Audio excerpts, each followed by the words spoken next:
Hello and welcome back. Today we're going to discuss an ancient source from Diodorus Siculus's Library of History. It is an account of Egypt in those very ancient times. So, with that, let's begin. If you like this kind of content, just like and subscribe, and it'll be sure to come up on your YouTube recommendations. Diodorus Siculus, Library of History, An Account of Egypt. In this volume, we shall discuss the topics which come next in order after the foregoing. We shall begin with the kings of Egypt, and set forth their individual deeds, down to King Ramesses. After we have first described in summary fashion the most ancient manner of life in Egypt. As for their means of living in primitive times, the Egyptians, they say, in the earliest period got their food from herbs and the stalks of roots and plants which they grew in the marshes, making trial of each one of them by tasting it. And the first one eaten by them most favoured that which is called agrostis, because it excelled in others in sweetness, and supplied sufficient nutriment for the human body, for they observed that this plant was attractive to cattle, and quickly increased their bulk. Because of this fact, the natives, in remembrance of this usefulness of the plant, to this day, when approaching the gods, hold some of it in their hands, and they pray to them, for they believe that man is a creature of swamp and marsh, basing this conclusion on the smoothness of his skin and his physical constitution, as well as the fact that he wears a wet rather than a dry diet. A second way in which the Egyptians subsisted was, they say, by the eating of fish, of which the river provided a great abundance, especially at the time when it receded after its flood and dried up. They also ate the flesh of some pasturing animals, using for clothing the skins of the beasts that were eaten, and their dwellings they built out of reeds. And the traces of these customs still remain among the herdsmen of Egypt, all of whom, they say, have no other dwelling up to this time than that of reeds, considering that with this they are well enough provided for. After subsisting in this manner over a long period of time, they finally turned to the edible fruits of the earth, among which may be included the bread made from the lotus. The discovery of these is attributed to some by Hyksos, but to others by one of their early kings, called Menas. The priests, however, have the story that the discoverer of the branches of learning and the arts was Hermes.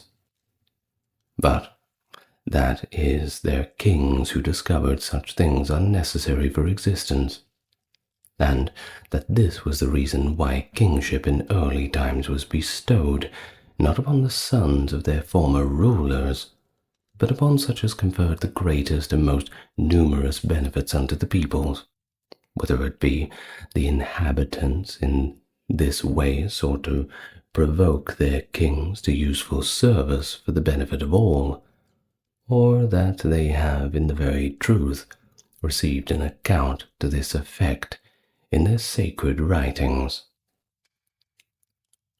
Some of them give the story that the first gods and heroes ruled Egypt for little less than 18,000 years, that the last of the gods to rule being Horus, the son of Hyksos, and mortals having been kings over their country, they say, for a little less than 5,000 years, down to the 180th Olympiad, the time when we visited Egypt, and the king was Ptolemy, who took the name of the new Dionysus. For most of this period the rule was held by native kings, and for a small part of it by Ethiopians, Persians, and Macedonians. Now, 4 Ethiopians held the throne, not consecutively, but with intervals in between, for a little less than 36 years in all. And the Persians, after their king, Cambyses, had subdued the nation by arms, ruled for 135 years, including the periods of revolt on the part of the Egyptians which they raised because they were unable to endure the harshness of their dominion and their lack of respect for the native gods. Last of all, the Macedonians, and their dynasty held rule for 276 years. For the rest of the time, all the kings of the land were natives, 470 of them being men, and 5 women. About all of them the priests had records which were regularly handed down in their sacred books to each successive priests from early times, giving the stature of each the former kings a description of his character and what he had done during his reign. As for us, however, it will be a long task to write each of them severally, and superfluous also, seeing that most of the material included is of no profit to us. Consequently, we shall undertake to recount briefly only the most important of the facts which deserve a place in history. After the gods, the first king of Egypt, according to the priests, was Menas, who taught the people to worship gods and offer sacrifices, and also to supply themselves with tables and couches, and to use costly bedding, and, in a word, introduce luxury and extravagant manners of life. For this reason, when, many generations later, Nephactus, the father of Bocoris the Wise, was king and while on campaign in Arabia ran short in supplies because the country was desert and rough, we are told that he was obliged to go without food for 1 day, and then to live on quite simple fare at the home of some ordinary folk in private station, and that he, enjoying the experience exceedingly, denounced luxury, and pronounced a curse on the king who had first taught the people their extravagant way of life. And so deeply did he take to heart the change which had taken place in the people's habits of eating, drinking, and sleeping, that he inscribed his curse in the hieroglyphs on the temple of Zeus in Thebes. And this, in fact, appears to be the chief reason why the fame of Menas and his honors did not persist into later ages. And it is said that the descendants of this king, 52 in number all told, ruled in unbroken succession more than 2,040 years, but that in their reigns nothing occurred that was worthy of record. Subsequently, when Busiris became king, and his descendants in turn, 8 by name, the last of the line who bore the same name as the first, founded, they say, the city which Egyptians call Diospolis the Great, though the Greeks call it Thebes. Now, the circuit of it he made 140 states, and he adorned it in the marvelous fashion with great buildings and remarkable temples and dedicatory monuments of every other kind. In the same way, he caused the houses of private citizens to be constructed, in some cases 4 stories high, in others 5, and, in general, made it the most prosperous city, not only of Egypt, but of the whole world. And since, by reason of the city's preeminent wealth and power, its fame has been spread abroad to every region, Even the poet, we are told, has mentioned it when he says, "Nay, not for all the wealth of Thebes in Egypt, where in every hall there lieth a treasure vast. 100 are her gates, and warriors by each issue forth, 200 each of them with car and steeds." Some, however, tell us there was not 100 gates which the city had, but rather a great many propylaea in front of its temples, and that it was from these that the title 100-gated was given, that is, having many gateways. Yet 20,000 chariots did, in truth, we are told, pass out from it to war, for there were once scattered along the river from Memphis to Thebes, which is over against Libya, 100 post stations, 10 each having accommodation for 200 horses, whose foundations are pointed out even to this day. Not only this king, we have been informed, but also many of the later rulers devoted their attention to the development of the city. For no city under the sun had ever been so adorned by votive offerings made of silver and gold and ivory in such number and such size, by such a multitude of colossal statues, and finally by obelisks made of single blocks of stone. Of 4 temples erected there, the oldest is a source of wonder for both its beauty and size, having a circuit of 13 stades, a height of 45 cubits, and walls 24 feet thick. In keeping with this magnificence, there was also the embellishment of the votive offerings within the circuit wall, marvelous for the money spent upon it, and exquisitely wrought as to workmanship. Now the buildings of the temple survived down to rather recent times, but the silver and the gold, and costly works of ivory, and rare stone, were carried off by the Persians when Cambyses burned the temples of Egypt. And it was at this time, they say, that the Persians, by transferring all this wealth to Asia, and taking artisans along from Egypt, constructed their famous palaces in Persepolis and Susa, and throughout Media. So great was the wealth of Egypt at that period, they declare, that from the remnants left in the course of the sack, and after the burning, the treasure, which was collected little by little, was found to be worth more than 300 talents of gold, and no less than 2,300 talents of silver. There are also in this city, they say, remarkable tombs of the early kings and of their successors, which leave to those who aspire to similar magnificence no opportunity to outdo them.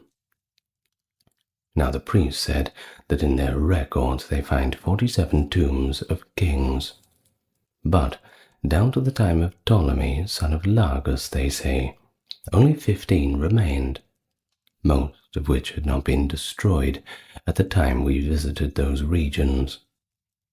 In the 180th Olympiad, not only do the priests of Egypt give these facts from their records, but many also of the Greeks who visited Thebes in the time of Ptolemy, son of Lagus, and composed histories of Egypt, one of whom was Hecataeus, agree with what we have said.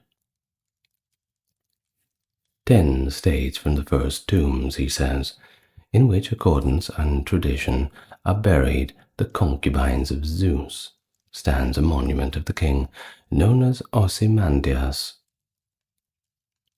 At its entrance there is a pylon constructed of variegated stone, 2 plethra in breadth and 45 cubits high.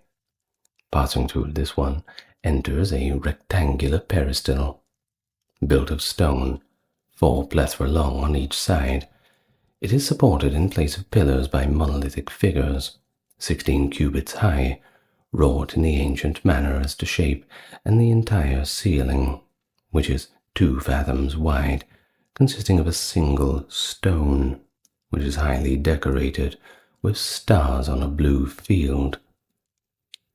Beyond this peristyle, there is yet another entrance and pylon, in every respect like the one mentioned before, save that it is more richly wrought with every manner of relief. Beside the entrance and 3 statues, each of a single block of black stone from Sienne, of which one that is seated the largest of any in Egypt, the foot measuring over 7 cubits, while the other 2 at the knees of this, the one on the right and the other on the left, daughter and mother respectively, are smaller than the first mentioned. And it is not merely for the size that this work merits appropriation, but also marvelous by reason of its artistic quality, and excellent because of the nature of its stone, since in a block of so great a size there is not a single crack or blemish to be seen. The inscription upon it runs, "King of kings I am, Ozymandias." If anyone would know how great I am, and where I lie, let him surpass one of my works. There is also another statue of his mother standing alone, a monolith 20 cubits high, and it has 3 diadems on its head, signifying that she was both daughter and wife and mother of a king. Beyond the pylon, he says, there is a peristyle more remarkable than the former one. In it there are all manner of reliefs depicting the war which the king waged against those Bactrians who had revolted.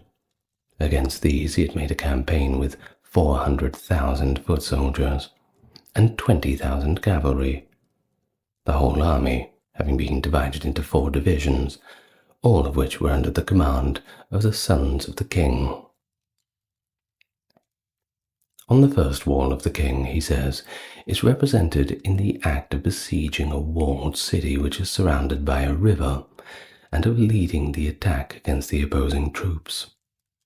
He is accompanied by a lion, which is aiding him with the terrifying effect. Of those who have explained the scene, some have said that in very truth a tame lion which the king kept accompanied him the perils of battle and put the enemy to rout by his fierce onset. But others have maintained that the king, who was exceedingly brave and desirous of praising himself in a vulgar way, was trying to portray his own bold spirit in the figure of a lion. On the second wall, he adds, are wrought the captives as they are being led away by the king. They are without their privates and their hands, which apparently signifies that they were effeminate in spirit, and had no hands when it came to the dread business of warfare. The third wall carries every manner of relief and excellent paintings, which portray the king as performing a sacrifice of oxen and celebrating a triumph after the war. In the center of the peristyle, there had been constructed of the most beautiful stone an altar, open to the sky, both excellent in its workmanship and marvelous because of its size.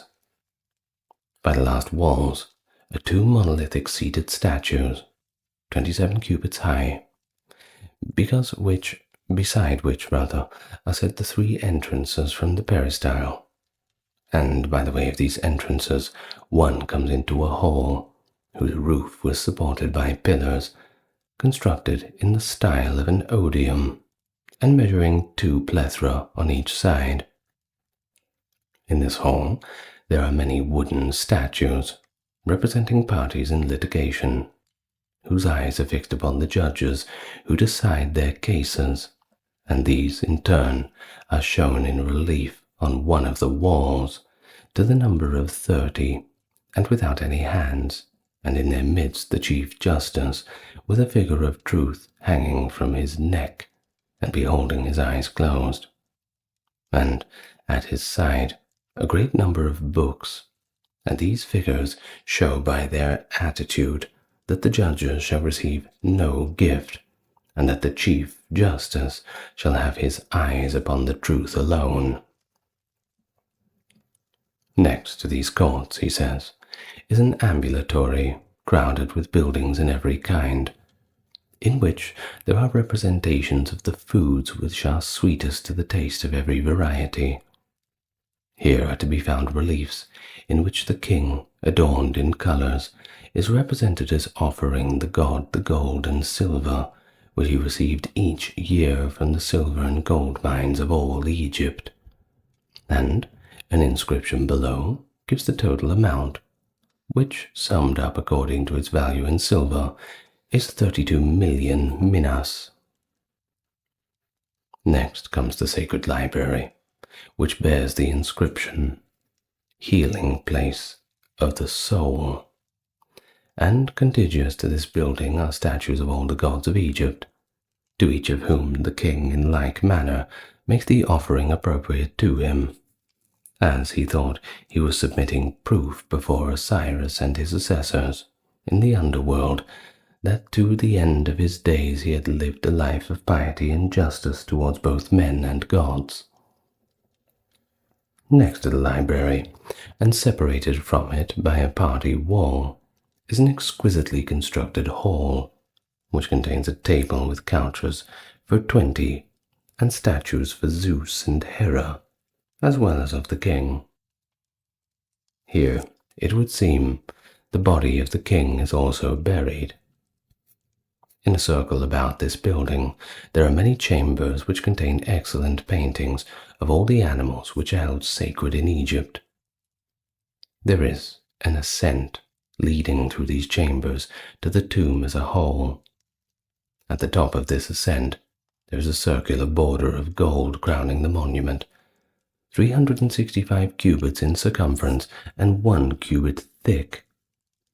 Upon this the days of the year are inscribed, 1 in each cubit of length, and by each day the risings and settings of the stars as nature ordains them, and the signs indicating the effects which the Egyptian astrologers hold that they produce.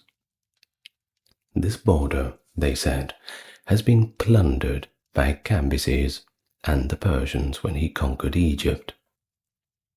Such, they say, was the tomb of Ozymandias the king, which is considered far to have excelled all others, not only in the amount of money lavished upon it, but also in the ingenuity shown by the artificers. The Thebans say that they are the earliest of all men, and that the first people among whom philosophy and the exact science of the stars was discovered, since their country enables them to observe more distinctly than others the rising and setting of the stars. Peculiar to them is also their ordering of the months and years, for they do not reckon the days by the moon, but by the sun, making their month of 30 days, but they add 5¼ days to the 12 months, and in this way fill out the cycle of the year. But they do not intercalate months or subtract days, as most of the Greeks do. They appear to have made careful observations of the eclipses, both of sun and moon, and predict them, foretelling without error all the events which actually occur. Of the descendants of this king, the 8th known is Euchareos, founded Memphis, the most renowned city of Egypt, for he chose the most favorable spot in all the land, where the Nile divides into several branches, to form the delta, as it is called from its shape, and the result was that the city, excellently situated as it was the gates of the delta, continually controlled commerce passing out of Upper Egypt. Now he gave the city a circumference of 150 stades, and made it remarkably strong and adapted to its purpose by works of following nature. Since the Nile flowed around the city and covered it at the time of inundation, he threw out a huge mound of earth on the south to serve as a barrier against the swelling of the river, and also as a citadel against the attacks of enemies by land. And all around other sides he dug a large, deep lake, which, by taking up the force of the river and occupying all the space about the city, except where the mound had been thrown out, gave it remarkable strength. And so happily did the founder of the city reckon upon the suitableness of this site, that the practicality of all subsequent kings left Thebes, and established both their palaces and official residences there. Consequently, from this time, Thebes began to wane, and Memphis to increase, until the time of Alexander the king. For after he had founded the city on the sea which bears his name, all the kings of Egypt after him concentrated their interest on the development of it. Some adorned it with magnificent palaces, some with docks and harbours, and others with further notable dedications and buildings, to such an extent that it is generally reckoned the first or second city of the inhabited world. But a detailed inscription of this city we shall set forth in the appropriate period. The founder of Memphis, after constructing the mound and the lake, erected a palace, which, while not inferior to those of other nations, yet was no match for the grandeur of design and love of the beauty shown by the kings who preceded him. For the inhabitants of Egypt consider the period of this life to be of no account whatsoever, but the place the greatest value on the time after death, when they will be remembered for their virtue. And, while they give the name of lodgings to the dwelling of the living, thus intimating that we dwell in them but a brief time, they call the tombs of the dead eternal homes, since the dead spend endless eternity in Hades. Consequently, they give less thought to the furnishings on their houses, but on the manner of their burials they do not forego any excess of zeal. Now, the aforementioned city was named, according to some, after the daughters of the king who founded it. They tell the story that she was loved by the river Nile, who had assumed the form of a bull, and gave birth to Egyptus, a man famous among the natives for his virtue, from whom the entire land received its name. For upon succeeding to the throne he showed himself to be a kindly king, just, and in a word upright in all manners, and so since he was held by all to merit great appropriation because of his good will, he received the honour mentioned. 12 generations after the king just named, Moeris succeeded to the throne in Egypt, and built in Memphis itself the North Propylaea, which far surpasses the others in magnificence. The 10 skoeni above the city he excavated a lake, which was remarkable for its utility, and undertaking of incredible magnitude. For its circumference, they say, is 3,600 stades, and its depth, in most parts, 50 fathoms. What a man, accordingly, in trying to estimate the magnitude of the work, would not reasonably inquire how many myriads of men laboring for how many years were required for its completion? And as for the utility of this lake and its contribution to the welfare of all the inhabitants of Egypt, as well as for the ingenuity of the king, no man may praise them highly enough to do justice to the truth. For since the Nile did not rise at a fixed height every year, and yet the fruitfulness of the country depended on the constancy of the flood level, he excavated the lake to receive the excess water, in order that the river might not, by an excessive volume of flow, immoderately flood the land and form marshes and pools, nor by failing to rise to the proper height, ruin harvests by lack of water. He also dug a canal, 80 stades long and 3 plethra wide, from the river to the lake, and by this canal, sometimes turning the river into the lake and sometimes shutting it off again, he furnished the farmers with an opportune supply of water, opening and closing the entrance by a skilful device, and yet a considerable expense, for it cost no less than 50 talents if a man wanted to open or close this work. The lake has continued to serve well the needs of the Egyptians, even down to our time, and bears the name of its builder, being called to this day the Lake of Moeris. Now the king, in excavating it, left a spot in the center, where he built a tomb and 2 pyramids, a stade in height, one for himself and another for his wife, on the tops of which he placed some stone statues seated upon thrones, thinking that by these monuments he would leave behind him an imperishable commemoration of his good deeds.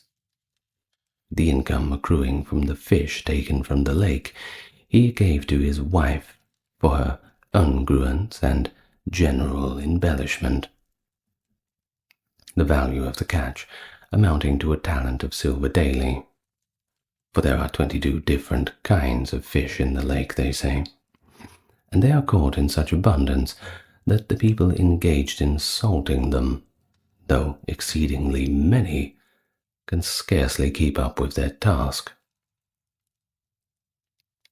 Now, this is the account which the Egyptians gave of Moeris.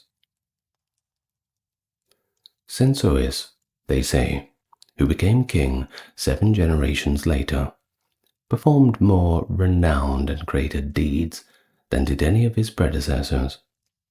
And since, with regard to this king, not only are the Greek writers at variance with one another, but also among the Egyptians, the priests and poets who sang his praises gave conflicting stories.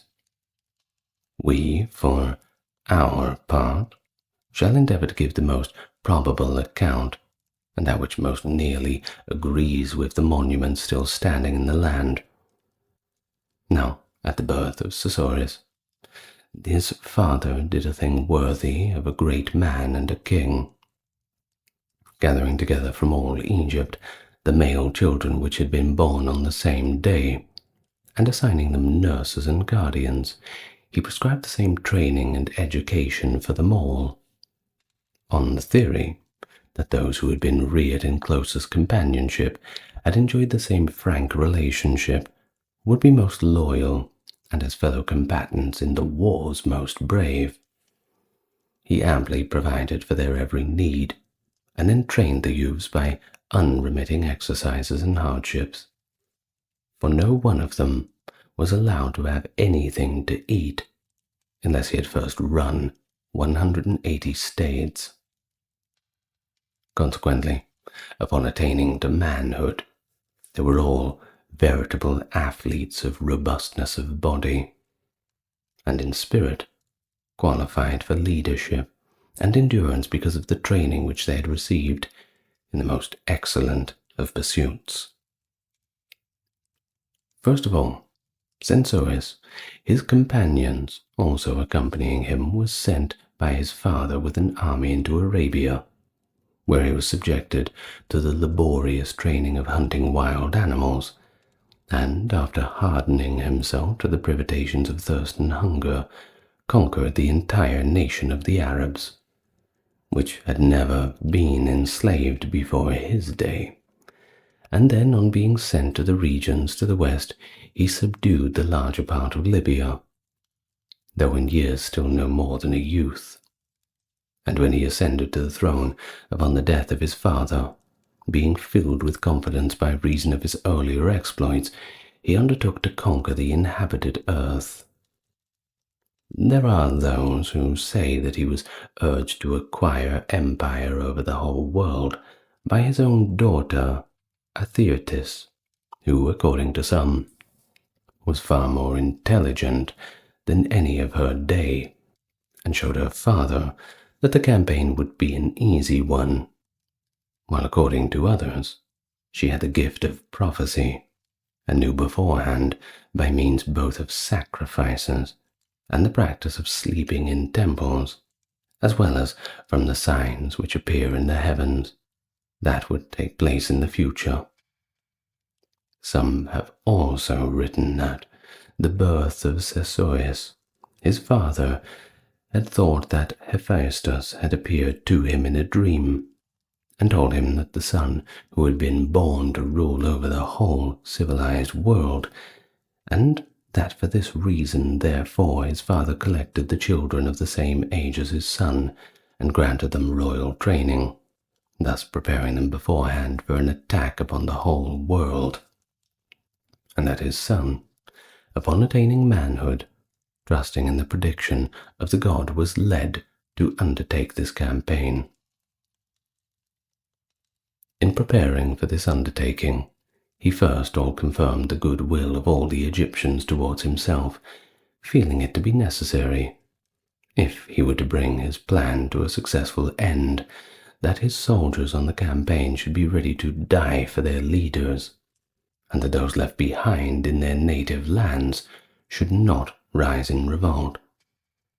He therefore showed kindness to everyone, by all means at his disposal, winning over some by presents of money, others by gifts of land, and others by remission of penalties.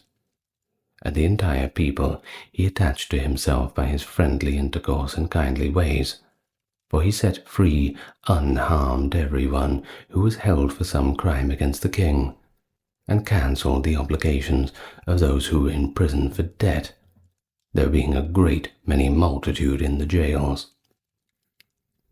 And dividing the entire land into 36 parts, which the Egyptians call nomes, he set over each a nomarch, who should superintend the collection of the royal revenues and administer all the affairs of his division. He then chose out the strongest of the men, and formed an army worthy of the greatness of his undertaking.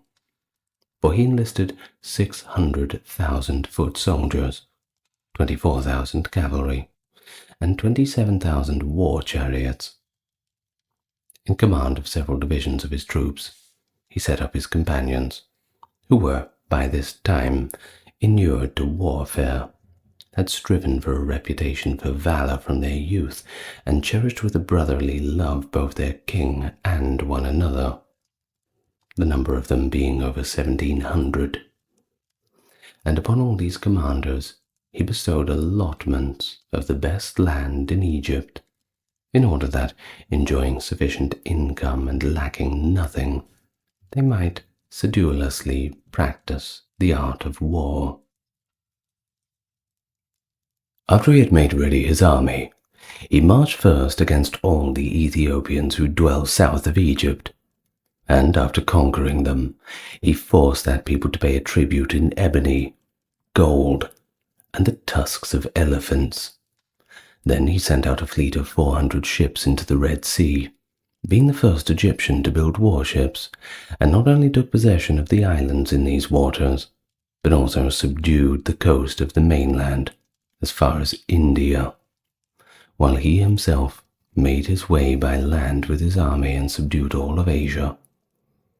Not only did he, in fact, visit the territory which was afterwards won by Alexander of Macedon, but also certain peoples in those countries Alexander did not cross.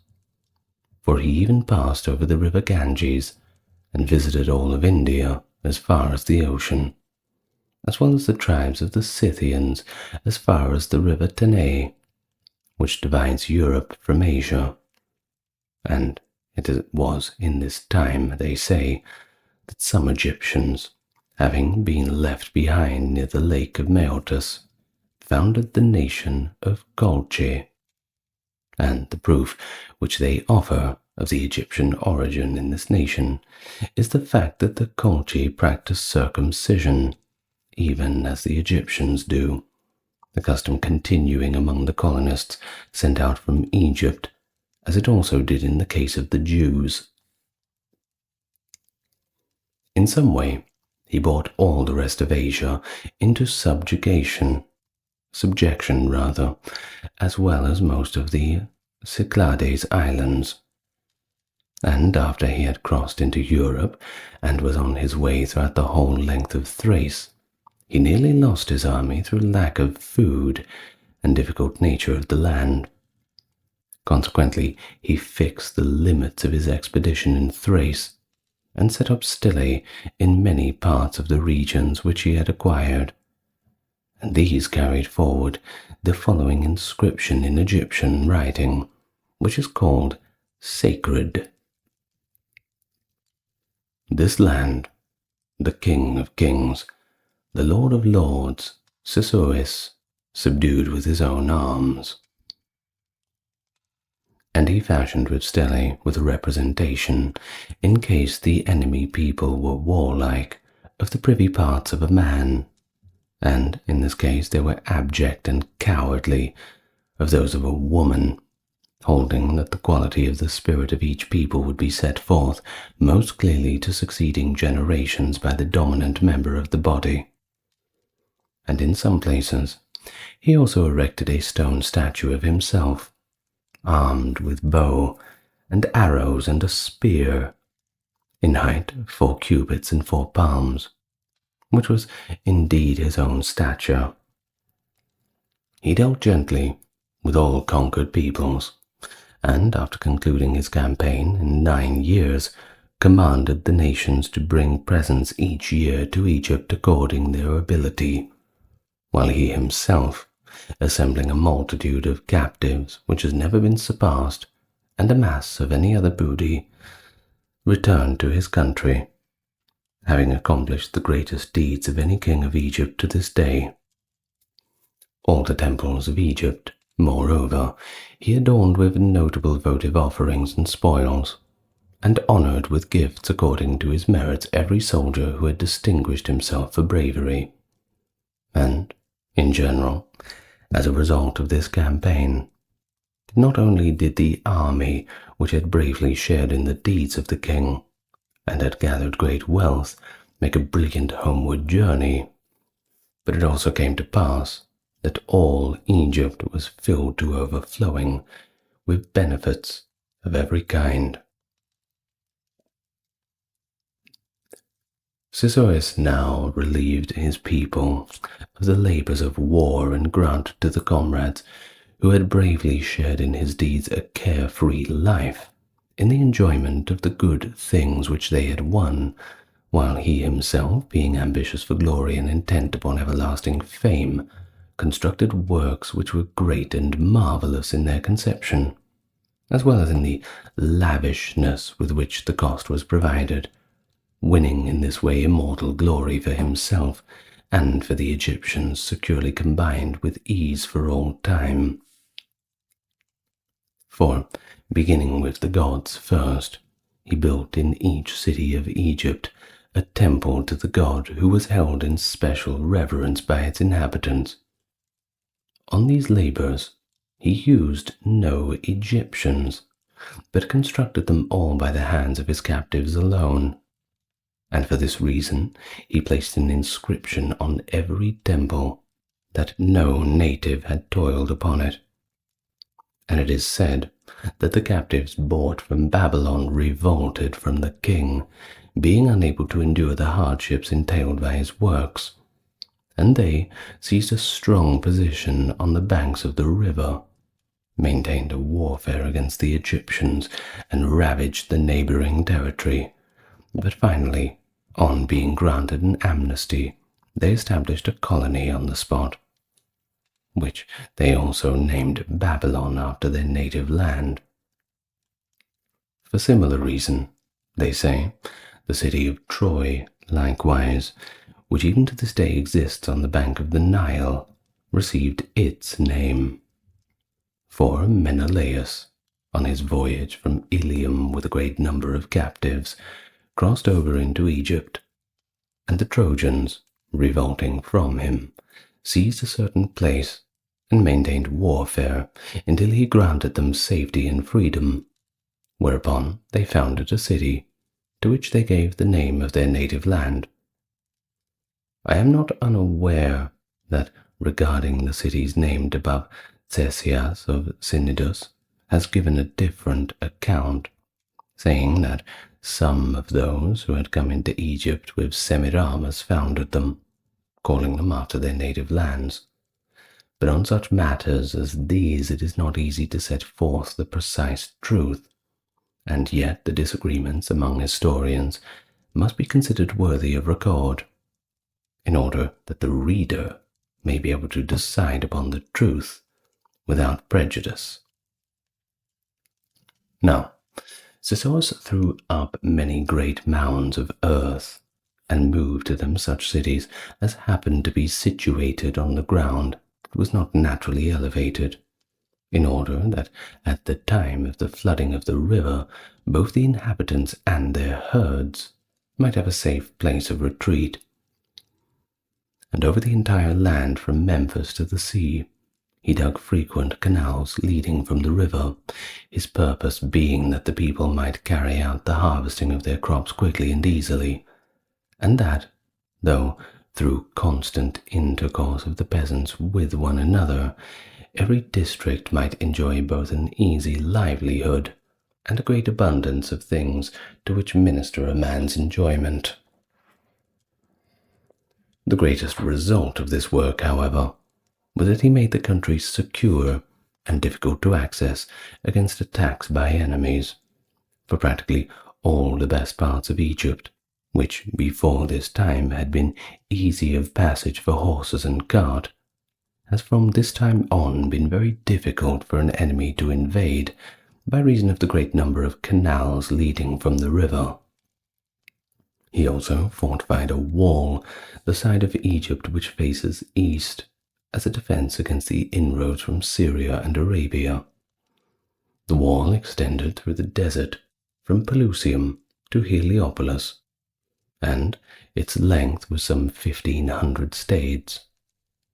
Moreover, he also built a ship of cedar wood, which was 280 cubits long, and plated on the exterior with gold and the interior with silver. This ship he presented as a votive offering to the god who is held in special reverence in Thebes, as well as 2 obelisks of hard stone, and 120 cubits high, upon which he inscribed the magnitude of his army, his revenues, and the number of the peoples which he had subdued. Also, in Memphis, in the temples of Hephaestus, he dedicated monolithic statues of himself and of his wife, 30 cubits high, and of his sons 20 cubits high, the occasion of their erection being as follows.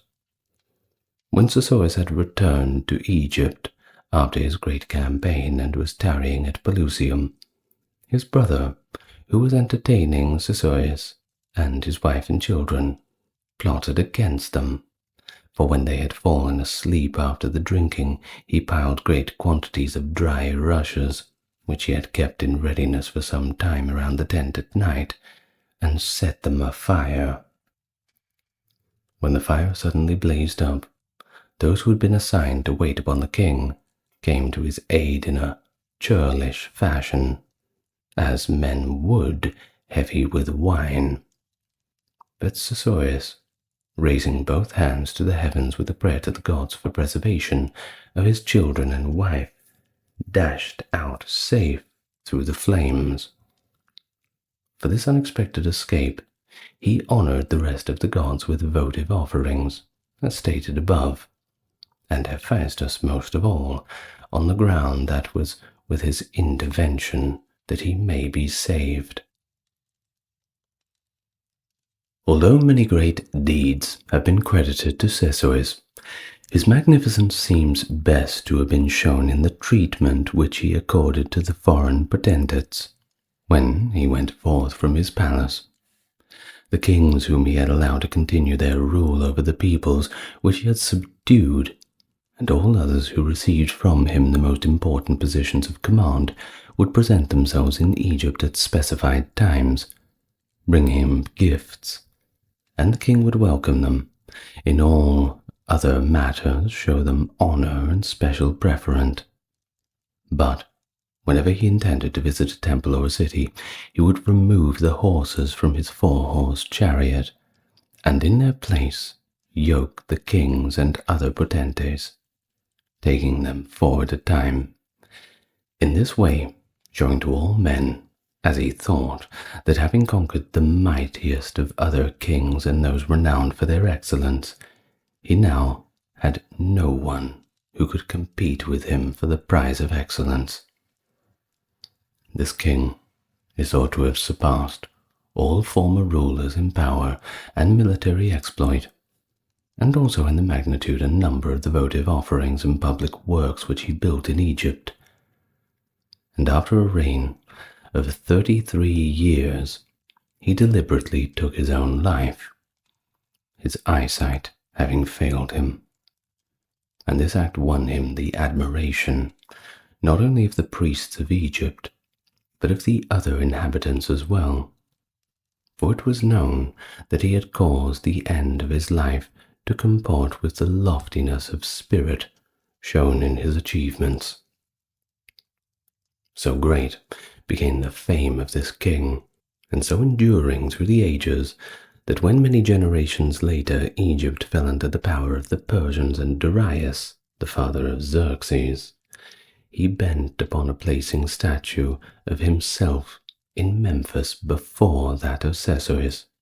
The chief priest opposed it in a speech which he made in an assembly of the priests, to that effect that Darius had not yet surpassed the deeds of Sesostris. And the king was far from being angered, but on the contrary, being pleased at the frankness of his speech, so that he would strive not to be found behind that ruler in any point when he had attained his years, and asked them to base their judgment upon the deeds of each of the same age, for that was the fairest test of their excellence. As regards Sesostris, then, we shall rest content with what has been said. But his son, succeeding the throne and assuming his father's appellation, did not accomplish a single thing in war or otherwise worthy of mention, though he did have a singular experience. He lost his sight, either because he shared in his father's bodily constitution, or, as some fictitiously relate, because of his impiety towards the river, since once when caught in a storm upon it, he had hurled a spear into the rushing current. Forced by this ill fortune to turn to the gods for aid, he strove over a long period to propitiate the deity by numerous sacrifices and honors, but received no consideration. But in the 10th year, an oracular command was given to him to do honor to the god in Heliopolis, and bathe his face in the urine of a woman who had never known any other man than her husband. Therefore he began with his own wife, and made trial of many, but found not one that was chaste, to save a certain gardener's wife, whom he married as soon as he was recovered.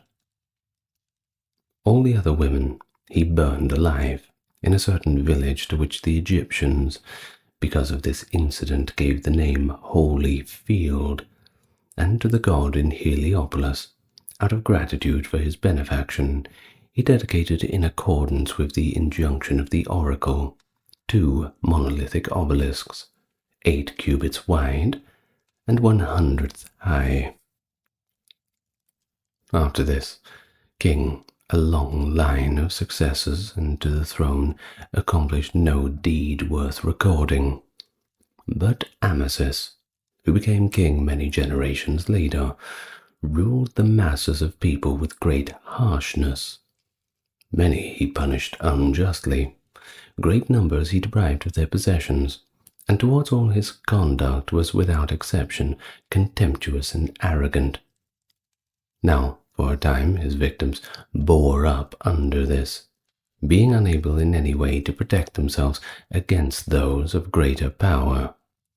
But when Akhenaten, the king of the Ethiopians, led an army against Ramesses, their hatred seized the opportunity, and most Egyptians revolted. As a consequence, since he was easily overcome, Egypt fell under rule of the Ethiopians.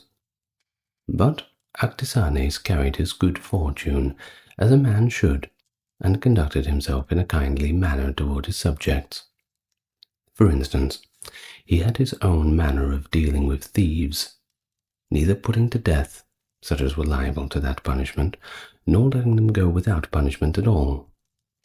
For after he had gathered together out of all the land those who were charged with some crime, and had held a thoroughly fair examination of their cases, he took on all who had been judged guilty, and, cutting off their noses, settled them in a colony on the edge of the desert, founding the city, which was called Rhinocolura, after the lot of its inhabitants.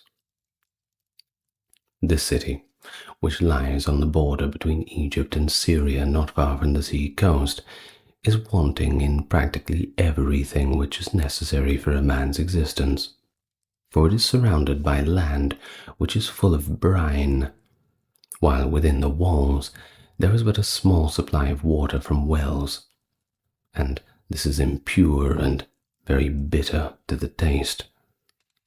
But he settled them in this country in order that, in case they continued to practice their original manner of life, they might not prey upon innocent people, and also that they might not pass unrecognized as they mingled with the rest of mankind.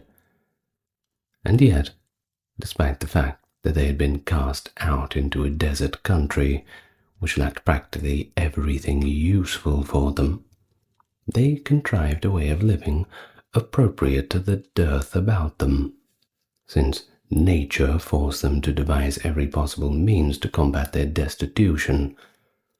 For instance, by cutting down reeds in the neighborhood and splitting them, they made long nets, which they set up along the beach for a distance of many stades, and hunted quails, for these are driven in large conveys from the open sea.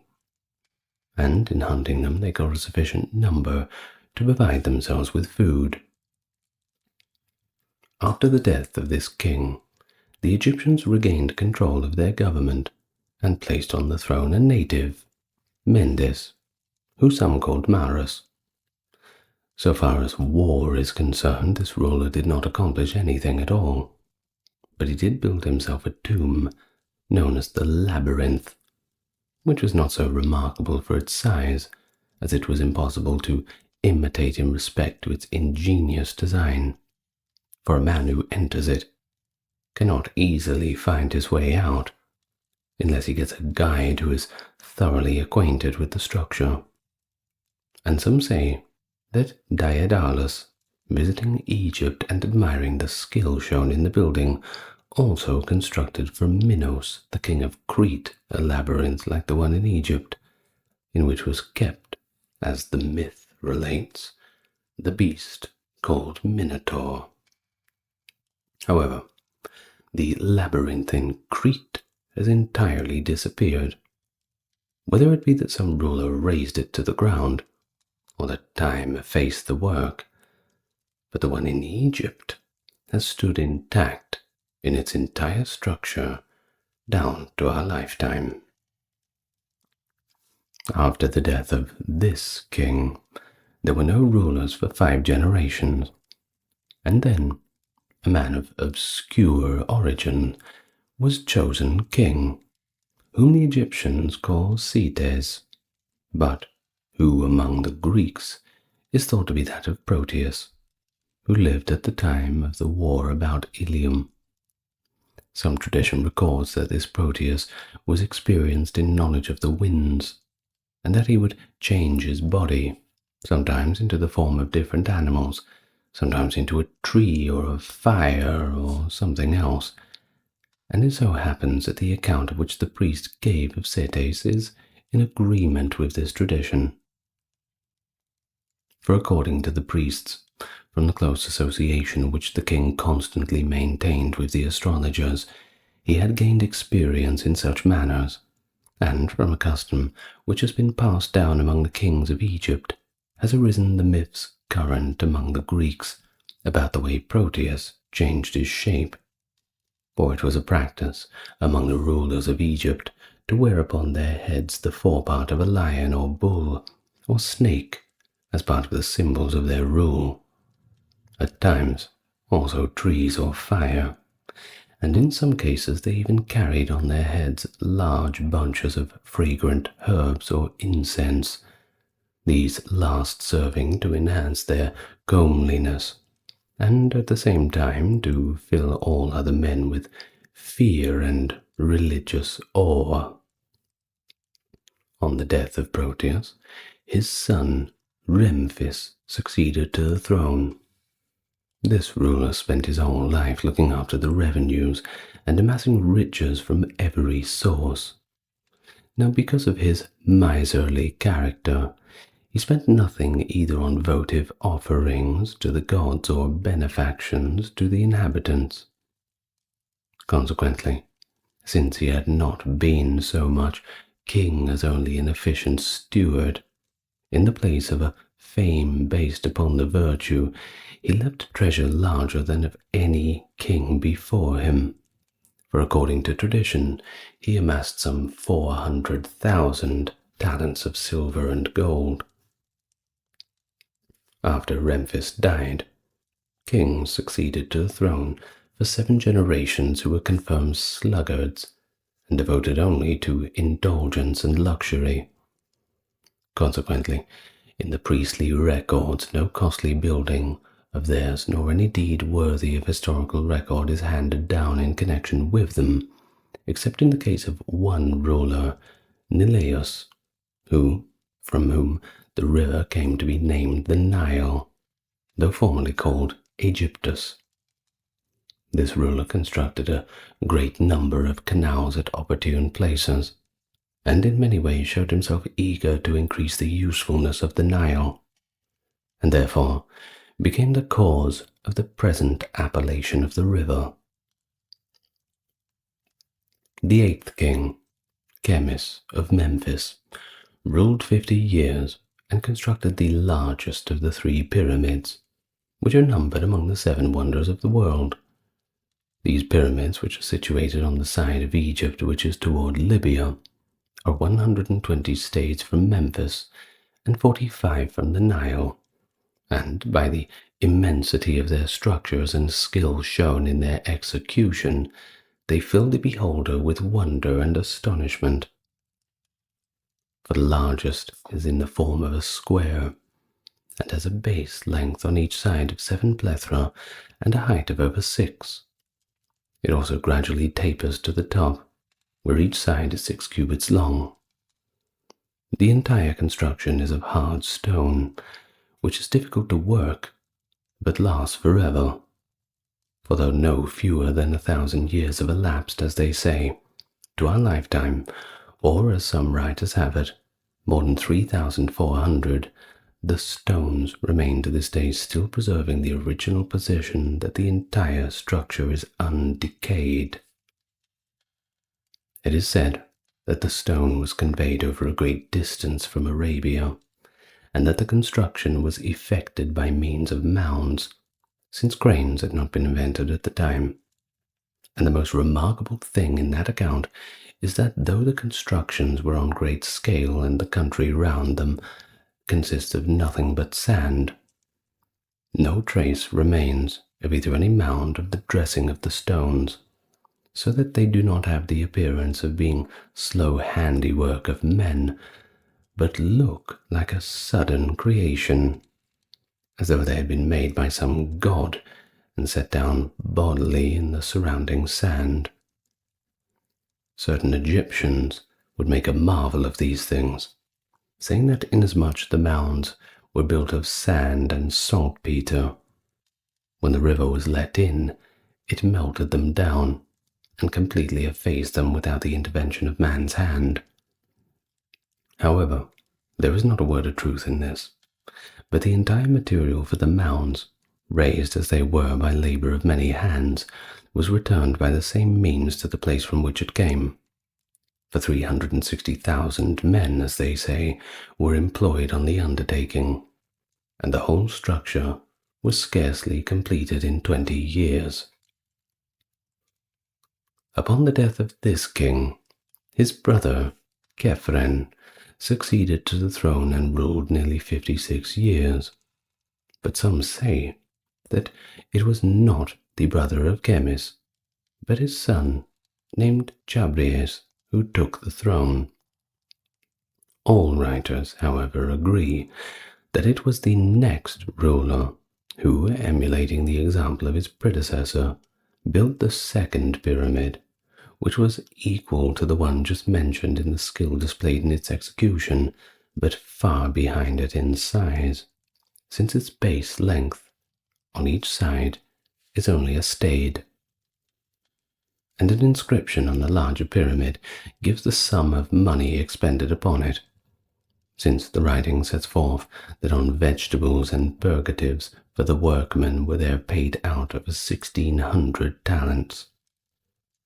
The smaller bears no inscription, but has steps cut into one side, and though the two kings built the pyramids to serve as their tombs, in the event neither of them was buried in them.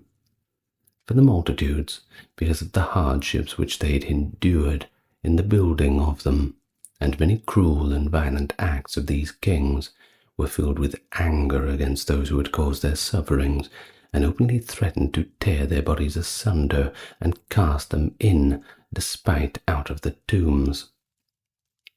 Consequently, each ruler, when dying, enjoined his kinsmen to bury his body secretly in an unmarked place.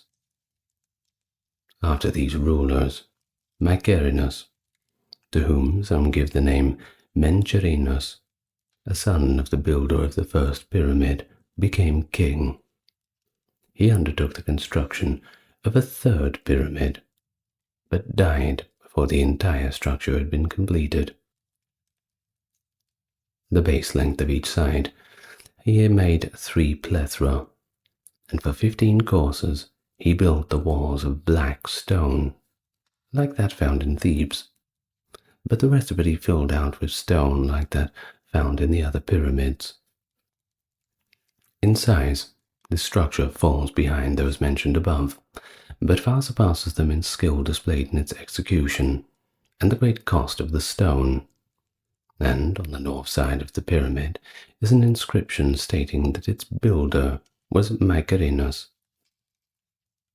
This ruler, they say, out of indignation and the cruelty of his predecessors, aspired to live an honourable life, and one devoted to the welfare of his subjects.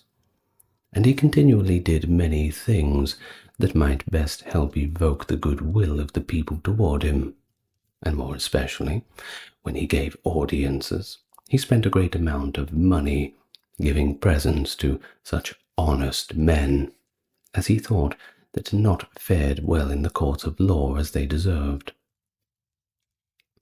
There are also 3 more pyramids, each one of which is 1 plethrum long on each side, and in general construction is like the others save in size. And these pyramids, they say, were built by the 3 kings named above for their wives. It is generally agreed that these monuments far surpass all other constructions in Egypt, not only in their size and cost, but also in the skill displayed by their builders.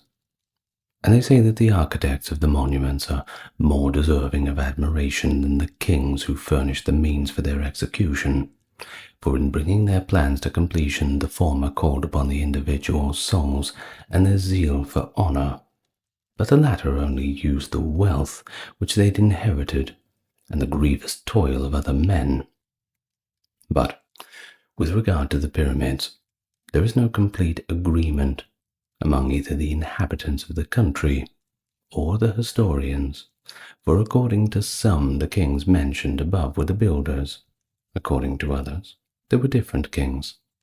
For instance, it is said that Armaeus built the largest, Ramesses II, and Inarus III, and this last pyramid, some say, is the tomb of the courtesan Rhodopos, for some of the nomarchs became her lovers, and as the account goes, and out of their passion for her, carried the building through to a completion as a joint undertaking. After the kings mentioned above, Bocoris succeeded to the throne, a man who was altogether contemptible in personal appearance, but in sagacity far surpassed all former kings. Much later Egypt was ruled by Sabaco, who was by birth an Ethiopian, and yet in piety and uprightness far surpassed his predecessors. A proof of his goodness may be found in the abolition of the severest of customary penalties. I refer to the taking of life, for instead of executing the condemned, he put them in chains at forced labor for the cities, and their services constructed many dikes and dug out a few well-placed canals. For he held that in this way he had reduced those who were being chastised the severity of their punishment, while for the cities he had procured, in exchange for useless penalties, something of great utility. And the excessiveness of his piety may be inferred from a vision that he had in a dream, and his consequent abdication of the throne. For he thought that the god of Thebes had told him while he was asleep that he would not be able to reign over Egypt in happiness, or for any great length of time, unless he should cut the bodies of all priests in twain, and accompanied his retinue pass through the very midst of them. And when this dream came again and again, he summoned the priests from all over the land, and told them that by his presence in the country he was offending the god.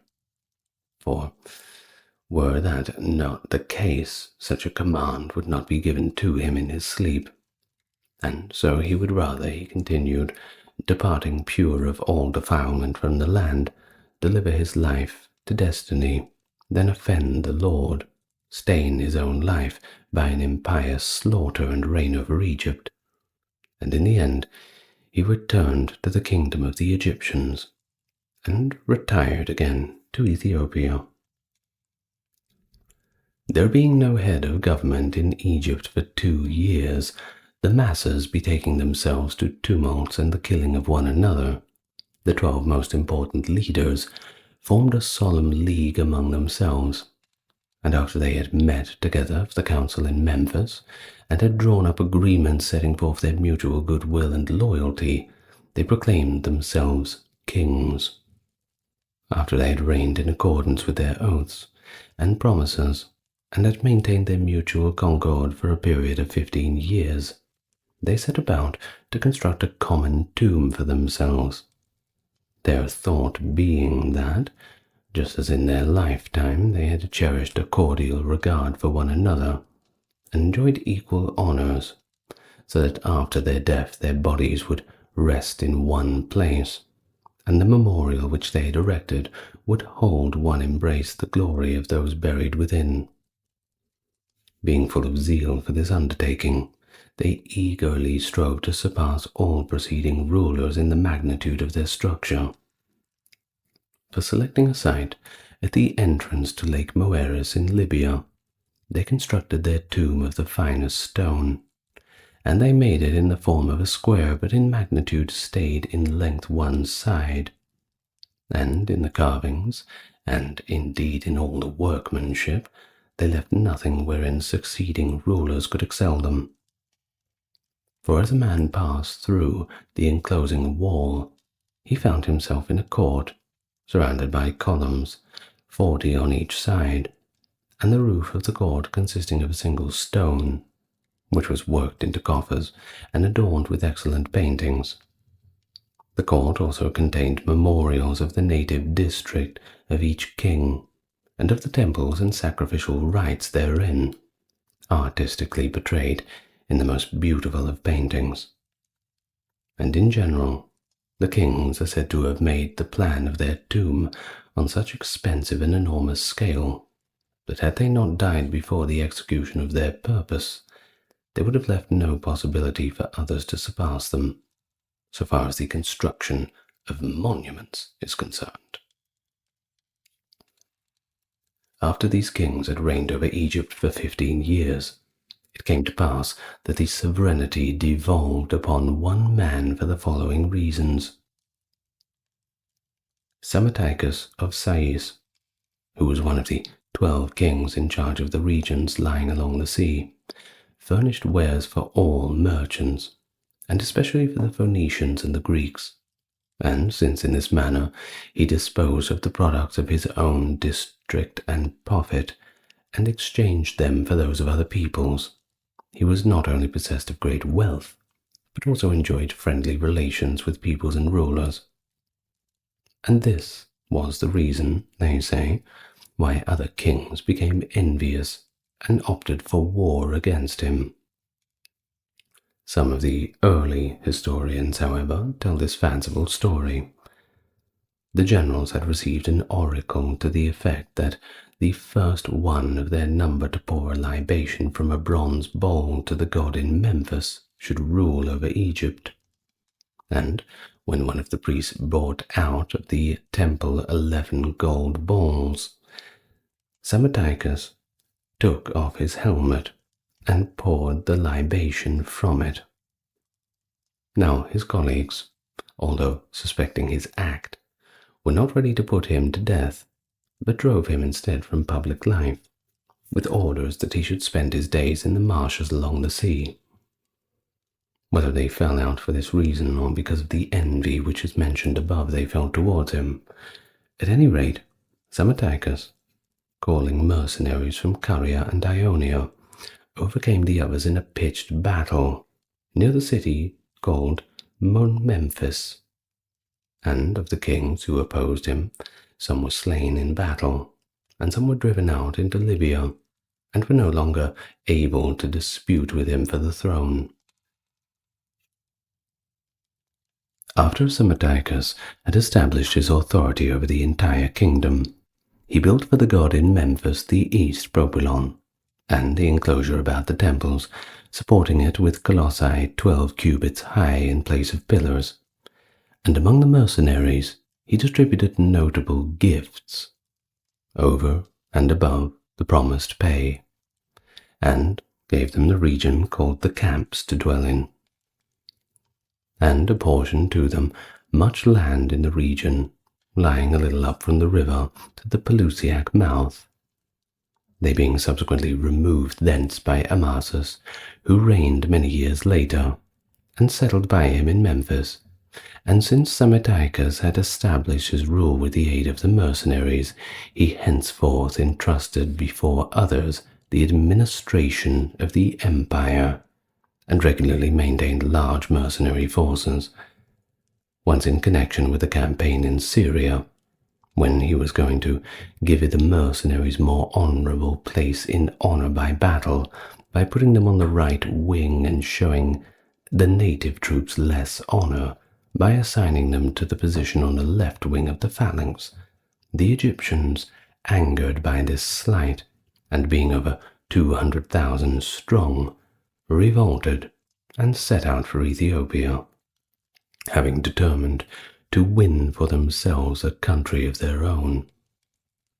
The king at first sent home some of his generals to make excuse for the dishonor done to them, but since no heed was paid, he set out in person along them by boat, accompanied by his friends. And when they still continued their march along the Nile, and when they were about to cross the boundary of Egypt, he besought them change their purpose and reminded them of their temples, their homeland, and of their wives and children. But they, all crying aloud and striking their spears against their shields, declared so long as they had weapons in their hands, they would easily find a homeland. And lifting their garments and pointing to their genitals, they said that so long as they had those, they would never be in want of either wives or children. After such a display of high courage and utter disdain for what among other men is regarded as the greatest of consequence, they seized the best part of Ethiopia, and after apportioning much land among themselves, they made their home there. Although Psammetichus was greatly grieved over these things, he put in order the affairs of Egypt, looked after the royal revenues, and then formed alliances with both Athens and certain other Greek states. He also regularly treated with kindness any foreigners who sojourned in Egypt of their own free will, and was also so great an admirer of the Hellenes that he gave his sons a Greek education. And, speaking generally, he was the first Egyptian king to open to other nations the trading places throughout the rest of Egypt, and to offer a large measure of security to strangers from across the seas. For his predecessors in power had consistently closed Egypt to strangers, either killing or enslaving those who touched its shores. Indeed, it was because of the objection to strangers on the part of the people that the impiety of Busiris became a byword among the Greeks, although this impiety was not actually such as it was described, but made into a fictitious myth because of the exceptional disrespect of the Egyptians for ordinary custom. 4 generations after Psammetichus, Apries was king for 22 years. He made a campaign with strong land and sea forces against Cyprus and Phoenicia, took Sidon by storm, and so terrified the other cities of Phoenicia that he secured their submission. He also defeated the Phoenicians and the Cyprians in a great sea battle, and returned to Egypt with much booty. After this, he sent a strong native force against Cyrene and Barcae, and when the larger part of it was lost, the survivors became estranged from him, for they felt he had organized the expedition with a view to its destruction, in order that his rule over the rest of the Egyptians may be more secure, and so they revolted. The man sent by the king to treat with them, one Ramesses, a prominent Egyptian, paid no attention to the orders given to him to effect a reconciliation, but, on the contrary, increased their estrangement, joined their revolt, and was himself chosen king. When a little later all the rest of the native Egyptians also went over to Ramesses, the king was in such straits that he was forced to flee for safety to the mercenaries, who were numbered some 30,000 men. A pitched battle accordingly took place near the village of Maria, and the Egyptians prevailed in a struggle. Apries fell alive into the hands of the enemy, and was strangled to death, and Ramesses, arranging the affairs of the kingdom in whatever manner seemed him to be best, ruled over the Egyptians in accordance with the laws, and was held in great favor. He also reduced the cities of Cyprus, and adorned many temples with noteworthy votive offerings. After a reign of 55 years, he ended his days at the time when Cambyses, the king of the Persians, attacked Egypt, in the 3rd year of the 63rd Olympiad, that in which Parmenides of Camarina won the stadion. Among the most contentious pharaohs of ancient Egypt, Akhenaten, born Amenhotep IV, ruled from 1353 to 1336 BC. He broke with the traditional Egyptian pantheon of gods and established his own monotheism, the worship of Aten, the sun disk, as the one and only deity. Of course, with this change came the establishment of a new capital city, Akhenaten, where he erected numerous palaces and temples devoted entirely to the new god. During his rule, new artistic styles emerged in Egypt, departing from the idealized forms of earlier periods, a new style featuring figures with long, androgynous bodies and exaggerated facial features.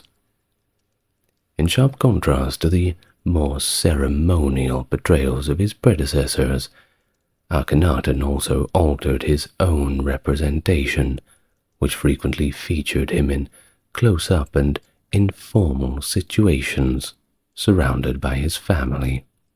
But when he passed away, his capital was deserted, his monuments demolished, and his name was removed from the official lists of kings, effectively wiping him out of history. Although his legacy was later attempted to be erased, the reign of Akhenaten is still a captivating window into a time of great cultural turmoil in ancient Egypt, and we will do our best to piece it together from the bits that we have left. Welcome to the channel. For the newcomers, good to meet you. Those returning, great to have you back. Another ancient Egypt one today. I'm sure you enjoy that. I always get lots of requests to do these sorts of videos. And once again, before we start, if you want to help YouTube push the channel out, the like and subscribe button helps with that, and leaving a comment. And anyone who wants to support the channel can look in the video description. Now, without further ado, let's get busy. Very little is known about the early life as Prince Amenhotep by Egyptologists. Much of it was either not documented or simply destroyed. But based on the birth of Akhenaten's first daughter, who was likely born fairly early in his own reign, we can use a little bit of maths and a slight sprinkling of guesswork to estimate his birth to be before the 25th regnal year as his father, Amenhotep III, which was approximately 1363 to 1361 BC. Now, a solitary reference to his identity, labeled as the king's son Amenhotep, was discovered on a wine receipt, of all places, at Amenhotep III's Malkata Palace, leading certain historians to propose that Akhenaten was actually born there. Well, there are others who argue that he was born in Memphis, and that his upbringing was shaped by the nearby worship of the sun god Ra, which was prevalent in Heliopolis. Now, of course, Heliopolis, you might have caught that. We have Helio, sun, polis, city, city of the sun. Of course, it's for Ra, right? And then later on in his life, Aten being the sun disk. Well, perhaps it's all about childhood nostalgia. In fact, the cult of Ra was so prevalent and firmly established across Egypt that Akhenaten could have been solely influenced by this solar worship, regardless of whether he had a background in Heliopolis. Well, historians have attempted to ascertain the identity of Akhenaten's tutor during his formative years, which is a challenge in itself. Several names have been put forward, such as the scribe's Merier II, who was the royal tutor of Amenemhotep, and also Hekareshu. Paranepher is the sole individual whose service to the prince is confirmed, And we know this because it's carved in the rock of their tomb. So there you go. Well, Prince Amenhotep may have held the position of High Priest of Ptah in Memphis. Although no corroborating evidence has been discovered of this, it is suggested by one Egyptologist, Cyril Aldred. But we do know that Amenhotep's brother, Crown Prince Thutmose, previously held this position until his death. If Amenhotep assumed all of his brother's responsibilities in anticipation of his ascension to the throne, he could have potentially taken on the position of a high priest in place of his brother. Akhenaten's distinctive artistic preferences also may have been influenced by his association with Ptah, the deity revered by artisans, whose leading priests were occasionally known as the supreme authorities in craftsmanship. Now on to the debate regarding whether Amenhotep IV assumed the throne of Egypt immediately after the death of his father, Amenhotep III. Do you remember Amenhotep IV was Akhenaten's old name? Or if there was a period of joint rule, potentially lasting up to 12 years. Some vehemently oppose the idea of a lengthy coregency between the two rulers, advocating for none at all, or at least one that lasts a maximum of 2 years. Well, in 2014, archaeologists discovered the names of both pharaohs engraved on the wall of Luxor tombs belonging to the vizier Amenhotep II. The Egyptian Ministry of Antiquities deemed this as conclusive evidence that Akhenaten and his father co-ruled for a minimum of 8 years, as determined by the tomb's dating. But nevertheless, other Egyptologists have raised doubts about this conclusion. They argue that the inscription merely indicates that construction on Amenhotep II's tomb began during Amenhotep III's rule, and was simply completed under Akhenaten's reign. Therefore, Amenhotep II likely intended to show his respect to both rulers, which is a pretty good idea, if you ask me. Well, Akhenaten did eventually ascend to the throne under the name of Amenhotep, most probably in 1353 or 1351, because do remember he didn't change his name till later on. The exact age of Amenhotep IV when he performed this action remains a little uncertain, but we do have estimates varying from 10 years old to 23 years old. It's probable that he was crowned in Thebes, and a little less probable that he was crowned in Memphis or Armant, but it may have happened. His initial reign adhered to the established customs and practices of the pharaohs. Business as usual, more or less. We don't know what he was thinking in the background. He did not promptly commence redirecting this adoration towards the Aten and creating distance between himself and other deities. His religious policies were not premeditated or part of a pre-existing plan, it seems, but rather developed slowly during his reign. Now, there is one Egyptologist, Donald B. Redford, that provides 3 pieces of evidence to substantiate this. Initially, extant inscriptions indicate that Amenhotep IV engaged in the act of venerating multiple deities. Pretty normal. We're talking the big ones: Atum, Anubis, Osiris, Hathor, the Eye of Ra, and all the dream team of the Egyptian Pantheon. Also, the texts from this period do make mention of the gods, that is with a S on the end, and every god and every goddess, so certainly not a monotheistic practice. The high priest of Amun remained actively involved during the 4th year of Amenhotep IV's reign. Furthermore, despite relocating his capital from Thebes to Akhenaten, which we'll get to later, the pharaoh initially paid tributes to Thebes in his royal title, referring to himself as Amenhotep, the divine ruler of Thebes. Acknowledging the significance of Thebes, he also referred to the city as Southern Heliopolis, the primary center of worship for the sun god Ra.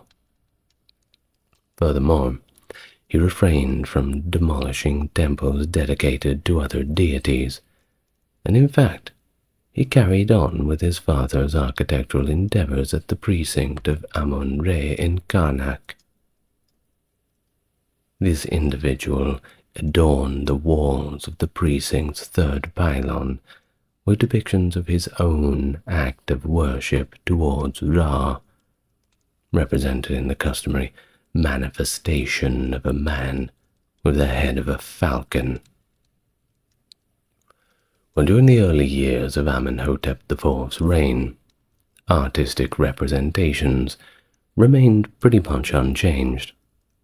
The tombs constructed or finalized during the initial years of his reign, such as those belonging to Keruef, Parenefer, and Ramesses, exhibit the pharaoh depicted in the conventional artistic manner. Amenhotep is depicted on the west wall of Ramesses' tomb, seated on a throne, while Ramesses is shown in front of the pharaoh. On the opposite side of the doorway, there is a depiction of Amenhotep IV and Nefertiti in the window. Oh, by the way, I should have mentioned that his wife was Nefertiti. Should have name-dropped that earlier. Oh well, we're here now. Well, the Aten, represented as a sun disk, is also shown in these artworks. Now, Amenhotep IV and Nefertiti are depicted seating on a throne in Parenefer's tomb, with a sun disk placed above the pharaoh and his queen. Despite maintaining the worship of other deities, Amenhotep's primary objective in his initial construction project was to establish new religious sites dedicated to Aten. He commissioned the building of temples or shrines dedicated to the Aten in various cities throughout the country, including Bubastis, Tel el-Borg, Memphis, Heliopolis, and many other cities. In addition, he commissioned the establishment of an expansive temple compound devoted to the Aten in Karnak, located in Thebes, to the northeast of the sections of the Karnak complex dedicated to Amun. The Per-Aten, also known as the Aten Temple Complex, was comprised of multiple temples with surviving names: the Gempaten, the Hit-Benben, Rud-Menu, Teni-Menu, and the Seken-Aten. He also arranged a Sed festival during his 2nd or 3rd regnal year. Now, what is a Sed festival? Well, there were ceremonial rituals performed to revitalize an aging pharaoh. They typically occurred for the first time around the 13th year of a pharaoh's rule, and then recurred approximately every 3 years. Egyptologists can only conjecture about the reasons behind Amenhotep IV's arrangement of a said festival, considering that he was probably still in his early 20s at the time, and really being that young, he shouldn't have needed much revitalizing. Well, several historians interpret this as proof of a joint rule between Amenhotep III and Amenhotep IV, suggesting that Amenhotep IV's said festival occurred at the same time as one of his father's festivities. Well, some theorize that he deliberately scheduled this festival 3 years after his father's passing, in order to assert that his rule was effectively an extension of his father's reign. The belief is also held that the festival was conducted to pay tribute to the Aten, the deity on whose behalf the pharaoh governed Egypt. Alternatively, it is believed that the said festival honored both the pharaoh and the god simultaneously. 2 birds, 1 stone, as Amenhotep III was considered to have merged with the Aten after his demise.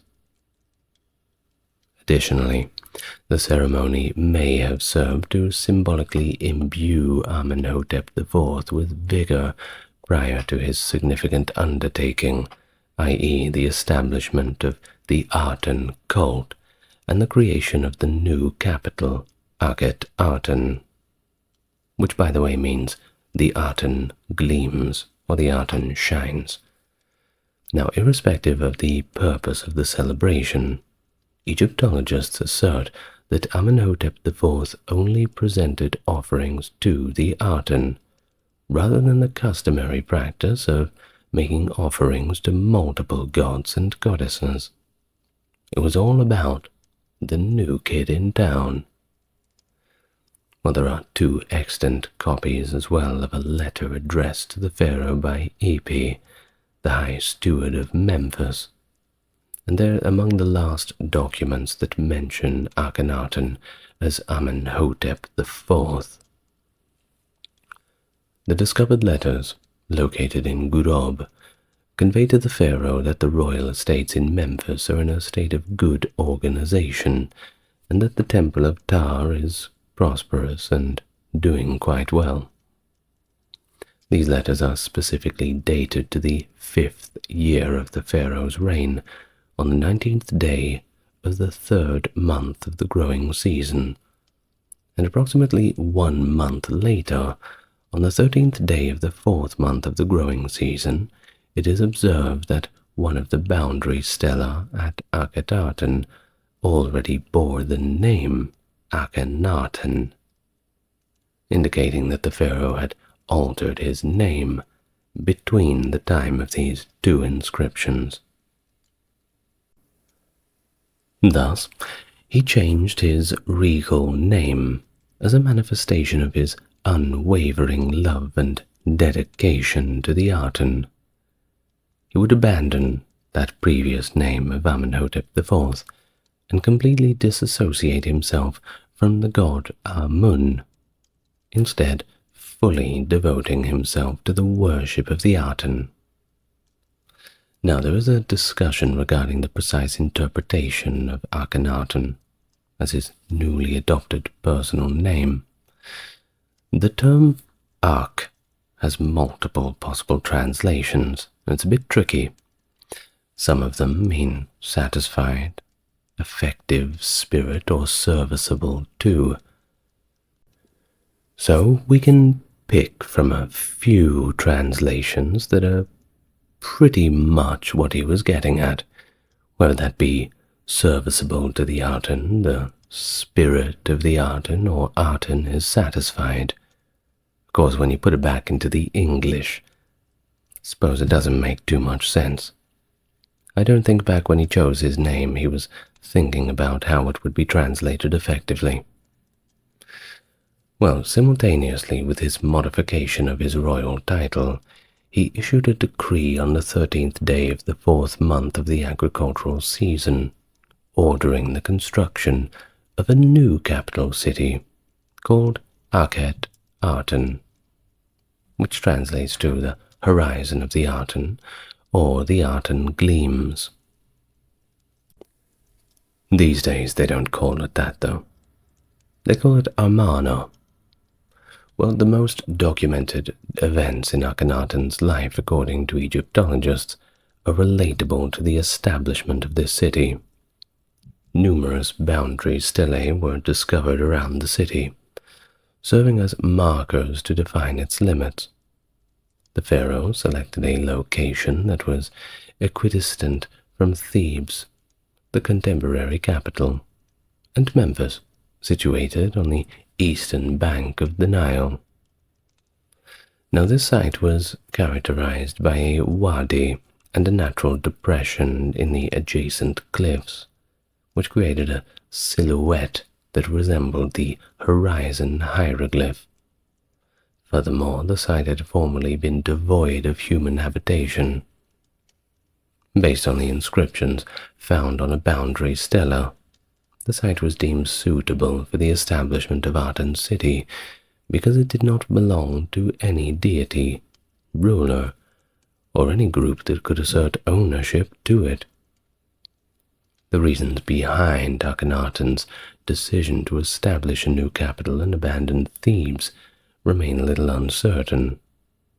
The boundary stela that provided information about the establishment of Akhenaten are in a somewhat damaged state, particularly in the section that probably explained the reasons behind the pharaoh's decision to relocate.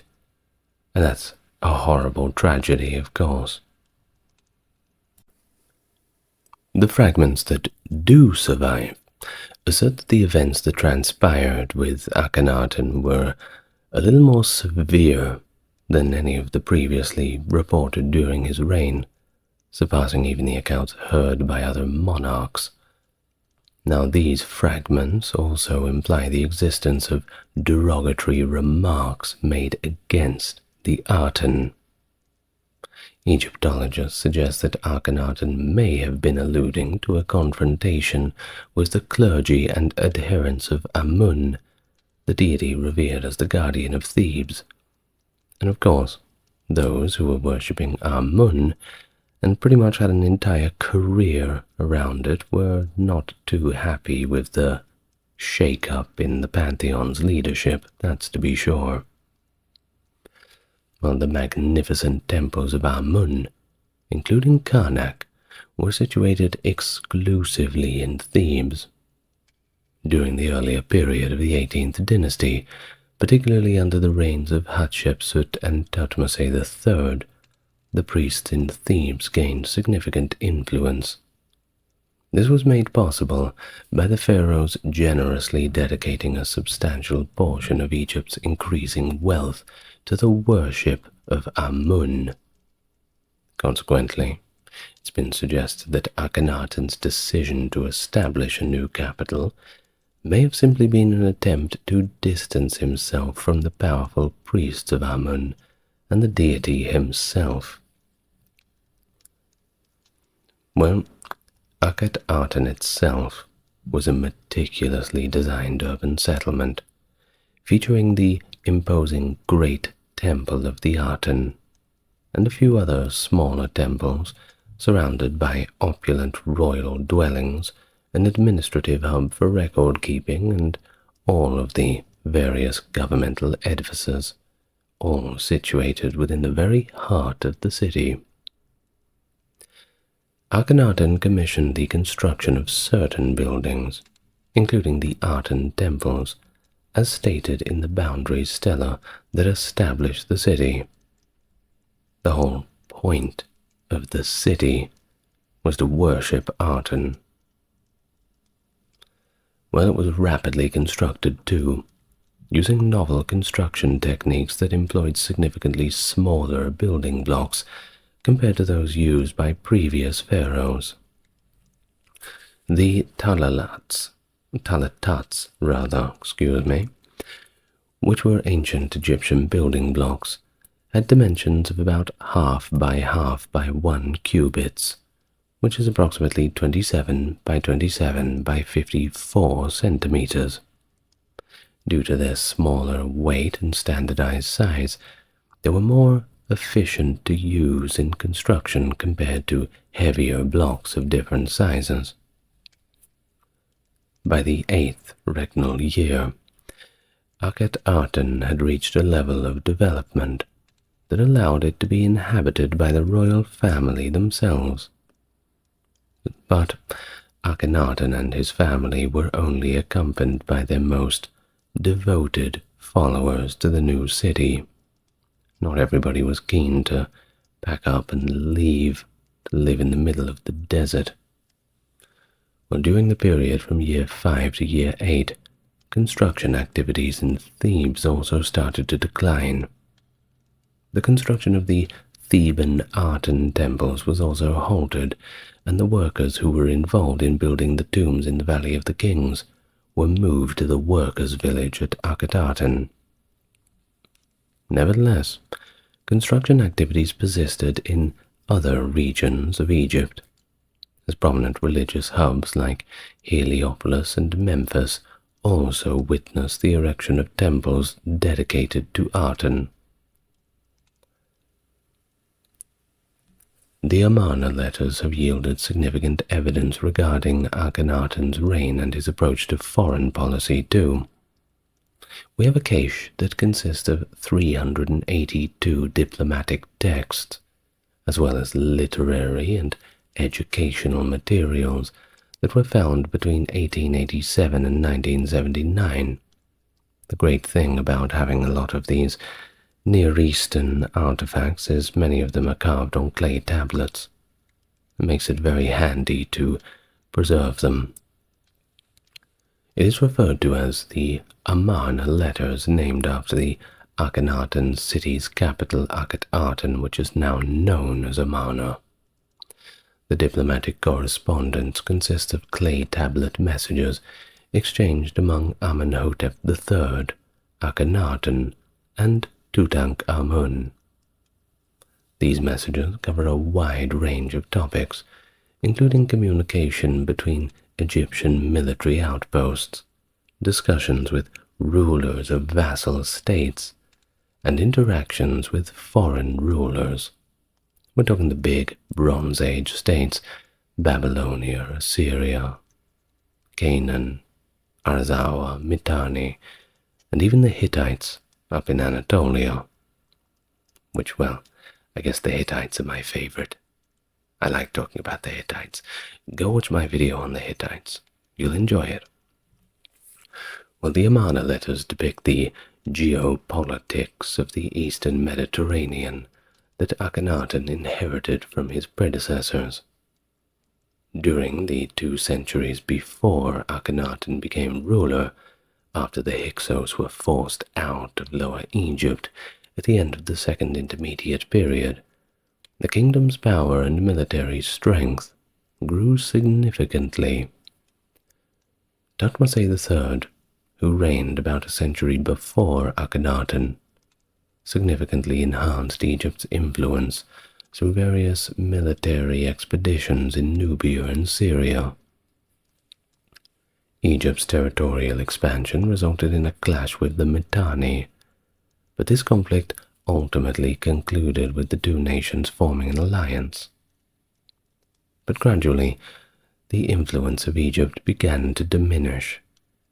Amenhotep III sought to preserve the equilibrium of power by strategically forming alliances through matrimonial unions, such as his marriage to Taduk-Hipa, the daughter of the Mitanni king Tushratta, and by establishing vassal states.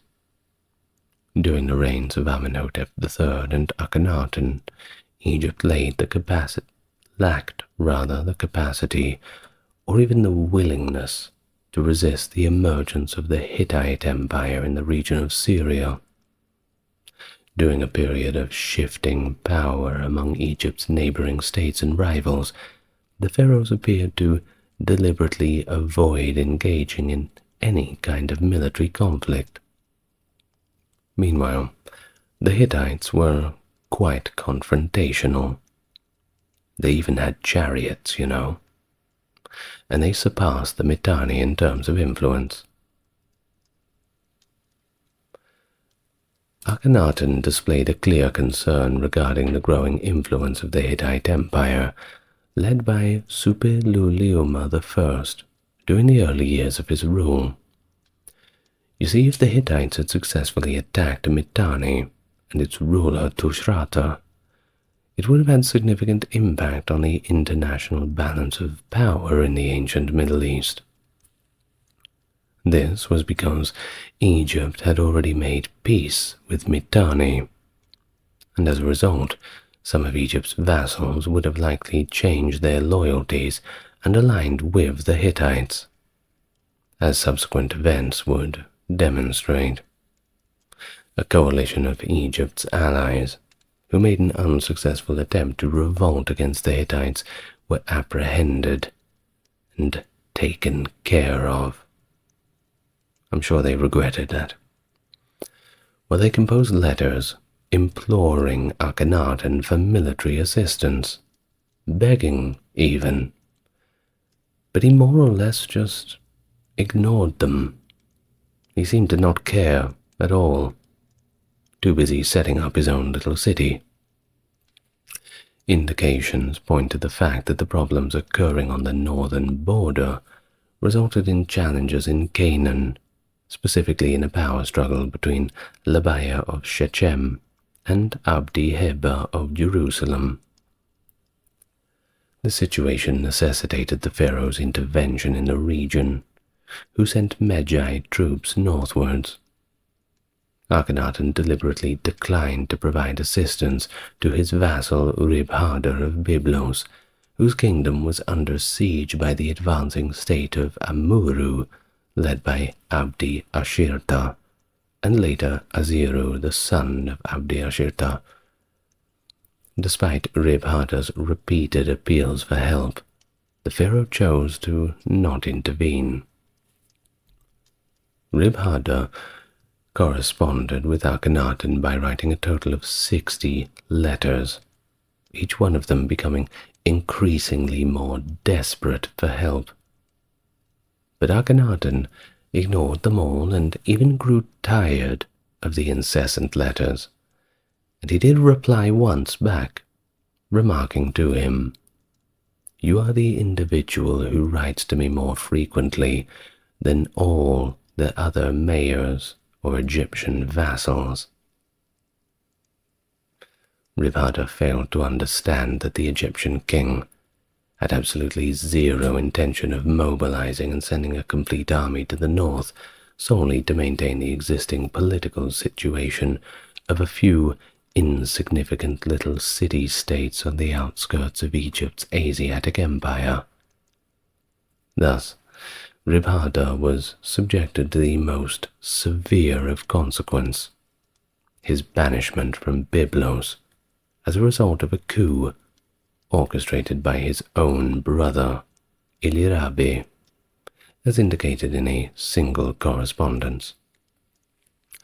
After failing to receive assistance from Akhenaten, he sought help from Aziru, his sworn adversary, to regain his position as ruler of his city. But Aziru quickly sent him to the king of Sidon as a prisoner. And we don't really know what happened, but most likely he would have been paraded through the streets and eventually put to death once everybody had had enough fun jeering him. Well, Akhenaten's reign is only associated with one military campaign that is known with certainty. During his 2nd or 12th year of his rule, commanded by his viceroy of Kush, Tuthmose, to lead a military campaign with the purpose of suppressing a rebellion and stopping the raids on Nile settlements by Nubian nomadic tribes. Nubians coming up from the south, by the way. Egyptians would often use them as mercenaries, though they were quite good fighters, which is added to the point where it gets a little bit scary when the Nubians are fighting against you rather than with you. Uno reverse card, I suppose. Well, anyway, Akhenaten was victorious, and the triumph was memorialized on 2 stelae, one unearthed at Amada and another at Buen. But there is disagreements among some Egyptologists regarding the scale of the campaign, as some believed it to be a relatively minor police operation, whereas others think it was a large-scale war. Let's cross our fingers and hope that we find some other tablets under the ground somewhere. I'm sure there's plenty still out there, buried, waiting to be found. That's what's so fascinating about Bronze Age archaeology, because we know that the clay tablets, they stick around for so long. At any moment, you could be walking through the Near or Middle East, or Egypt, and you could just come across one of these great little tablets under the ground, just as they did with the Rosetta Stone. We never know what we're going to find. But there are alternative opinions that have been put forward by Egyptologists that propose that Akhenaten may have engaged in military conflict in Syria or the Levant, potentially targeting the Hittites. Cyril Aldred, based on the Amarna letters detailing Egyptian military maneuvers, suggests that Akhenaten initiated an ill-fated conflict in the vicinity of Gezer. Conversely, Mark Gabolde contended for an unsuccessful expedition near Kadesh. That is the Kadesh of the battle from Ramesses II, by the way. Now, one of the campaigns mentioned on Tutankhamun's restoration stela could be the military expedition to Jay, which aimed to expand Egypt's territory in southern Canaan and Syria. However, this campaign seems to have been ultimately unsuccessful. John Coleman Darnell and Colleen Manasseh contended that Akhenaten engaged in a conflict with the Hittites over the dominion of Kadesh, but his efforts proved to be fruitless. The city remained under Hittite control until Seti I recaptured it, and that was about 60 or 70 years later. But in general terms, archaeological findings indicate that Akhenaten closely monitored the activities of Egyptian vassals in Canaan and Syria. However, he primarily relied on reports from government officials and agents rather than correspondence like the letters discovered at Amarna. He successfully maintained Egypt's dominion over its central Near Eastern empire, encompassing present-day Israel and the Phoenician coast, without engaging in hostilities with the formidable and assertive Hittite Empire led by Suppiluliuma I. The Hittites had surpassed the Mitanni as the dominant force in the northern area of the region. The Hittites only managed to capture the Egyptian border province of Amurru in Syria, however, located near the Orontes River, and this happened when Aziru, the ruler of Amurru, switched his allegiance to the Hittites. Akhenaten summoned Aziru to come to Egypt, but eventually released him after receiving a promise of loyalty. Well, Aziru, however, quickly betrayed this promise and went running straight back to Suppiluliuma. Well, we don't have much knowledge regarding the final 5 years of Akhenaten's rule, which commenced around 1341 or 1339. The historical records from these years are pretty scarce, with only a small number of existing contemporary evidence remaining. The limited amount of information makes it very challenging to reconstruct what was actually going on. Consequently, the topic is highly debated and even controversial among Egyptologists. We don't want to go into any fan fiction, because that would just be silly. But we can talk about the little bits of evidence that we have and engage in some educated guesses. Yeah, let's use that word instead. Well, one of the most recent pieces of evidence is an inscription found in 2012 at a limestone quarry in Deir el-Bersha, which is located just north of Akhenaten. The inscription dates back to the 16th year of the pharaoh's reign. The text pertains to a construction endeavor in Amarna, and it confirms that Akhenaten and Nefertiti were still a reigning couple, merely 1 year prior to Akhenaten's demise. The inscription is dated to the 16th year, 3rd month of Akhet, and the 15th day of the reign of Akhenaten. Prior to 2012 unearthing of the inscription, most of the recent documented events with a specific date in Akhenaten's reign was ceremonial gathering in the 12th year of his rule. During this event, the pharaoh and his royal family were presented with gifts and offerings from allied nations and subordinate states at Akhenaten. The inscriptions display acknowledgments from Nubia, the land of Punt, Syria, the kingdom of Hattusa, and the islands in the Mediterranean Sea and Libya. This year 12 celebration is regarded as a pinnacle of Akhenaten's rule, and historians have gained knowledge about the presence of the royal family, consisting of Akhenaten, Nefertiti, and their 6 daughters, at the royal reception through the reliefs found in the tomb of the courtier Merye II.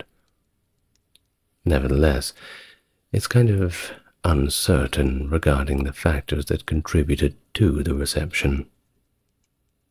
Possible events include the commemoration of the union between the future pharaoh Ai and Te, the observance of Akhenaten's 12-year reign, the summoning of King Aziru of Amuru to Egypt, the triumphant military conquest at Sumur in the Levant, a successfully military expedition in Nubia,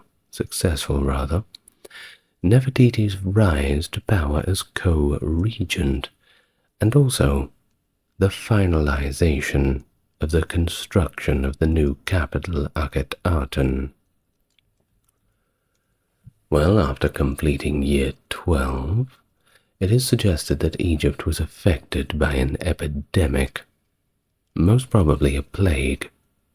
Current evidence indicates that a devastating plague spread throughout the Middle East during this period, and it is possible that ambassadors and delegations who attended Akhenaten's 12th-year reception introduced the disease to Egypt, carrying it in with them. Alternatively, correspondence from the Hattians may indicate that the epidemic had its source in Egypt and was subsequently spread across the Middle East by Egyptian prisoners of war. Well, irrespective of its source, the epidemic may have caused multiple deaths within the royal family during these final 5 years of Akhenaten's reign, including 3 of his daughters, Mekhet-Aten, Neferne-Furude, and Setet-Penre. Akhenaten may have co-ruled with Smenkhare and Nefertiti for several years before his death. Smenkhare may have served as Akhenaten's co-regent around the 13th or 14th year of his reign, but passed away after a few years. Nefertiti's assumption of the co-regent role may have occurred after the 16th year, as indicated by a stela still referring to her as Akhenaten's great royal wife. The familial connection between Nefertiti and Akhenaten is also established, but it remains uncertain whether they shared a blood relationship. They may have been very far-removed cousins, something like this. Smenkhare's possible familial relationship to Akhenaten is also uncertain, as he could have been neither his son nor elder brother. In terms of archaeological evidence, it suggests that Smenkhare was married to Meret-Aten, the eldest daughter of Akhenaten. And we also have the Corrigency stela found in a tomb at Akhenaten, which may depict Nefertiti as Akhenaten's corregent. Akhenaten's reign lasted for 17 years, and he was first interred in a tomb located in the royal wadi to the east of Akhenaten. The directive to build the tomb and inter the pharaoh was recorded on a boundary stela marking the limits of the capital. It stated that a tomb shall be constructed for Akhenaten in the eastern mountain. It requested that the burial take place within the millions of jubilees that were ordained for him by his father Aten. And after the burial, Akhenaten's sarcophagus was damaged and abandoned at the Akhenaten necropolis. But don't worry, it was later restored in the 20th century, and it's currently housed in the Egyptian Museum in Cairo, at least as of 2019. Although Akhenaten's sarcophagus was left behind, his mummy was taken out of the royal tombs after Tutankhamun left Akhenaten and went back to Thebes. It is probable that it was relocated to the tomb KV-55 in the Valley of the Kings near Thebes. But of course, it was violated later on, most probably in the Ramesses era. Well, following the death of Akhenaten, the Aten cult pretty much fell apart completely, leading Tutankhaten to change his name to Tutankhamun and completely desert Akhenaten, along with everybody else. His successors attempted to expunge him and his family from the historical archives. Under Horemheb, the final pharaoh of the 18th dynasty, Egyptians destroyed temples dedicated to the Aten and repurposed building materials for the new construction projects, including those for the newly reinstated deity Amun. That's right, he's back. Seti I, the successor of Horemheb, restored monuments dedicated to Amun and re-engraved the god's name on inscriptions. He removed Akhenaten, Semenkhare, Nefer-Nehuaten, and Tutankhamun from official pharaoh lists to create the illusion that Amenhotep III was directly followed by Horemheb. And during the reign of the Ramessids, Akhenaten was systematically dismantled, and its building materials were repurposed, including in the Hermopolis construction projects.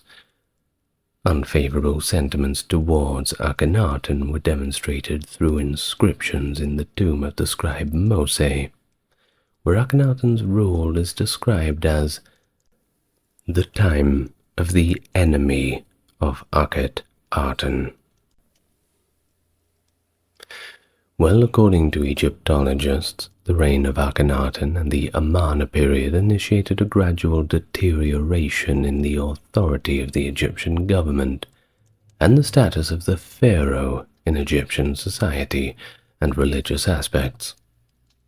Akhenaten's religious reforms undermined those traditional connections that ordinary Egyptians had with their deities and the pharaoh, as well as the function of the pharaoh in mediating between the people and the gods. Prior to the period of Amarna, the pharaoh held the role of being the earthly representative of the gods. They were considered the offspring of the deity Ra and embodied the god Horus. The pharaoh fulfilled their divine duties by performing rituals, making offerings, and ensuring the upkeep of the temples dedicated to the gods. In addition, despite the pharaoh's supervision of all religious activities, Egyptians had the opportunity to connect with their gods through customary public holidays, festivals, and processions. As a result, There appeared to be a strong bond between individuals and the gods, particularly the patron deity of their specific town and cities. Akhenaten, however, prohibited the veneration of deities other than the Aten, including during religious celebrations. In addition, he proclaimed himself as the exclusive authority to worship the Aten, and mandated that all religious reverence previously shown to the other deities should actually be redirected towards him. While following his death during the 19th and 20th dynasties, which spanned approximately 270 years, the dynamic between the people, the pharaoh, and the gods just didn't get back to the previous state and belief from before the time when Akhenaten kind of screwed everything up for everybody, if I may use those non-academic terms. Although the worship of all deities went back to how it was before, the connection between the gods and their followers became more immediate and intimate, bypassing the involvement of the pharaoh. Instead of relying on the pharaoh as an intermediary, a kind of middleman, Egyptians began to hold the belief that they could simply talk directly to the gods, and that the gods intervened directly within their lives, safeguarding the righteous and penalizing the wrongdoers. The deities assumed the role of their own envoys on earth, supplanting the pharaoh. What about Amun? Well, he regained his position as the supreme ruler among all of the deities. The king, however, ceased to be considered as such, as now God himself has assumed the role of king no more. Once Amun was acknowledged as the legitimate ruler, the political authority of the earthly leaders could be significantly diminished.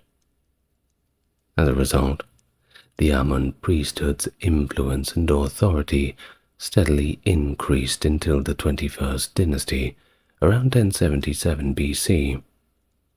And when they were at that point, the high priests of Amun essentially became rulers, albeit de facto ones, over their own little regions of Egypt. The ancient Egyptians had a profound relationship with their deities, viewing them as pivotal to maintaining the cosmic order and essential to all aspects of life, from the environment to politics, and of course, the afterlife. Their extensive pantheon was managed by deities responsible for various domains. Osiris ruled the underworld, Ra was in charge of the sun, and Isis symbolized motherhood and fertility. The Egyptians practiced their religion through daily offerings, elaborate temple rituals performed by priests, and major festivals where common people could engage with the gods' statues, which were believed to house their spirits. And then, of course, there's the pharaoh, referred as the divine god-king, acting as a mediator between the gods and the people, emphasizing the pharaoh's role in maintaining Ma'at, or cosmic harmony, believed to ensure societal stability and prosperity. And thus, this deep-seated spirituality permeated Egyptian culture, influencing its art, architecture, and even the planning of their cities, with temples and significant structures aligned with celestial events to mirror the great divine order. Welcome to the channel, friends. If it's your first time here, great to meet you. And if you're coming back, it's good to have you back with me again for another adventure into the past. Well, if you'd like to support the channel, you're already doing it, just enjoy the video. But a click on the like and subscribe button helps too, and that's pretty easy. Further to that, check out the video description. You'll find lots of nice merch and a link to a Patreon if you're so inclined. But for now, let's just get nice and relaxed. And we can begin a very deep dive into ancient Egyptian religion. Now, before we begin, I've already done one of these on ancient Greek religion too, if you are interested in that. But just like that video, I'm not going to extensively go into the Pantheon. No, this video is more about what the Egyptians would do from day to day with their religious practices, and how Egyptian culture was influenced by it. The temples and the festivals and all the rest. Of course, I'm going to be explaining a little bit about the Pantheon, but not in the detail that it deserves. Of course, that, just like the Greek video, will require its own speech, and I'll get to it eventually. In ancient Egyptian culture, the pantheon of deities is extensive and complex, with texts referencing over 1,400 named gods. But there are some who have suggested that the number actually reaches into the thousands, and after all, it's a very old and ancient culture, isn't it? I wouldn't be too surprised how deep the lore actually runs. And of course, we have the hieroglyphs that represent these deities, and they often feature symbols of divinity, such as falcons, flags, or seated figures, and variations like an egg or a cobra to denote more feminine aspects related to creation and protection. Now, the distinction between gods and humans in Egyptian texts points to a broader and not entirely congruent definition of divinity, at least compared to our modern interpretations. Now, this term of Nuter, I believe it's pronounced, could extend to any entity existing beyond the mundane. So that is the term of God, anything that is one level above. So this could encompass deceased humans who were considered divine in essence, whereas lesser spiritual beings, sometimes termed as demons, were not as divine as the former. Now, Egyptian religious iconography also varied, depicting both significant deities integral to their myths and rituals, but also more obscure figures that might symbolize more niche concepts. But the definition of what constitutes a deity, that is a little more complicated. One modern scholar, Jan Assmann, defines a deity by its involvement in a cult, a role within the cosmos, and mention in mythology or other narrative traditions.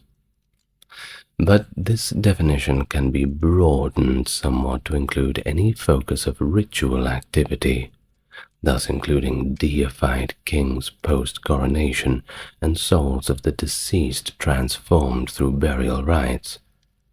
The enduring influence of major gods was maintained through consistent ritualistic devotion across Egypt. Now, where did they all come from? They had to have come from somewhere, right? Well, they're believed to be originated in the pre-dynastic period, evolving from earlier animistic beliefs far too far back in that oral history for us to truly trace. But the era's artifacts depicting animals and human forms that later align with the religious iconography that's more recognizably Egyptian suggest an embryonic state of religious expression. Clearer evidence of structured worship appears in the last centuries of the pre-dynastic era with the construction of the very first temples. Now, these structures house depictions of deities like Horus, Neith, and Set, which all played central roles in the developing religious landscape of early dynastic Egypt, eventually becoming something that, well, is a little bit more recognizable as quintessentially Egyptian rather than just another Bronze Age animistic art on some cave wall somewhere. Now, there have been other scholars that have proposed different theories about the development of gods during this period. For example, some have suggested that the Egyptians initially worshipped primitive fetishes, and then animal-form deities, and finally, human-form deities. Conversely, it may be indeed that the gods were conceived in human form from the outset. These theories are considered, at least now, to be somewhat simplistic. More contemporary ideas suggest that deities emerged as humans, began to personify elements of their environment, and conceptualize ideas relating to divinity in general. So, in pre-dynastic Egypt, the land was effectively comprised of small, independent villages, like any other Bronze Age society. Many scholars believe that these communities eventually merged into larger states. Their local deities' worship spread and intermingled, and eventually formed a pantheon. Some argue that the most significant pre-dynastic gods were already present throughout Egypt, despite any political divisions. The unification of Egypt, that being the Upper and Lower Egypt, marked a pivotal moment in the development of Egyptian religion, as rulers from the Upper became pharaohs of the entire country. See the Narmer palette for a little bit more on that. Now, these sacred kings and their officials claimed the exclusive right to communicate with the gods, a divine right of kings, and of course, kingship would become a central religious focus. New deities continued to be introduced after this period of transformation. Prominent gods such as Hyksos and Amun did not appear until around the Old Kingdom. So we're talking 2600 to around 2200 BC or thereabouts, give or take. Now, the creation of deities was often inspired by specific places, concepts, or as counterparts to established gods and goddesses. While kings were considered divine, only a few were worshipped long after their deaths. Some non-royal individuals believed to have the god's favor were also venerated, although this was typically short-lived. Notably, court architects like Imhotep and Amenhotep, the son of Hapu, were deified centuries after their deaths, as were a few other officials. Now, the Egyptians also incorporated foreign deities through interactions with neighboring cultures. One example is the goddess Mikhet, appeared in Egyptian texts during the Middle Kingdom, around 2100 BC to around 1650 BC. Well, it may have been adopted from Nubian religion, so a little bit south there, moving into modern-day Ethiopia, that kind of area. Similarly, a Nubian ram deity possibly influenced Amun's iconography.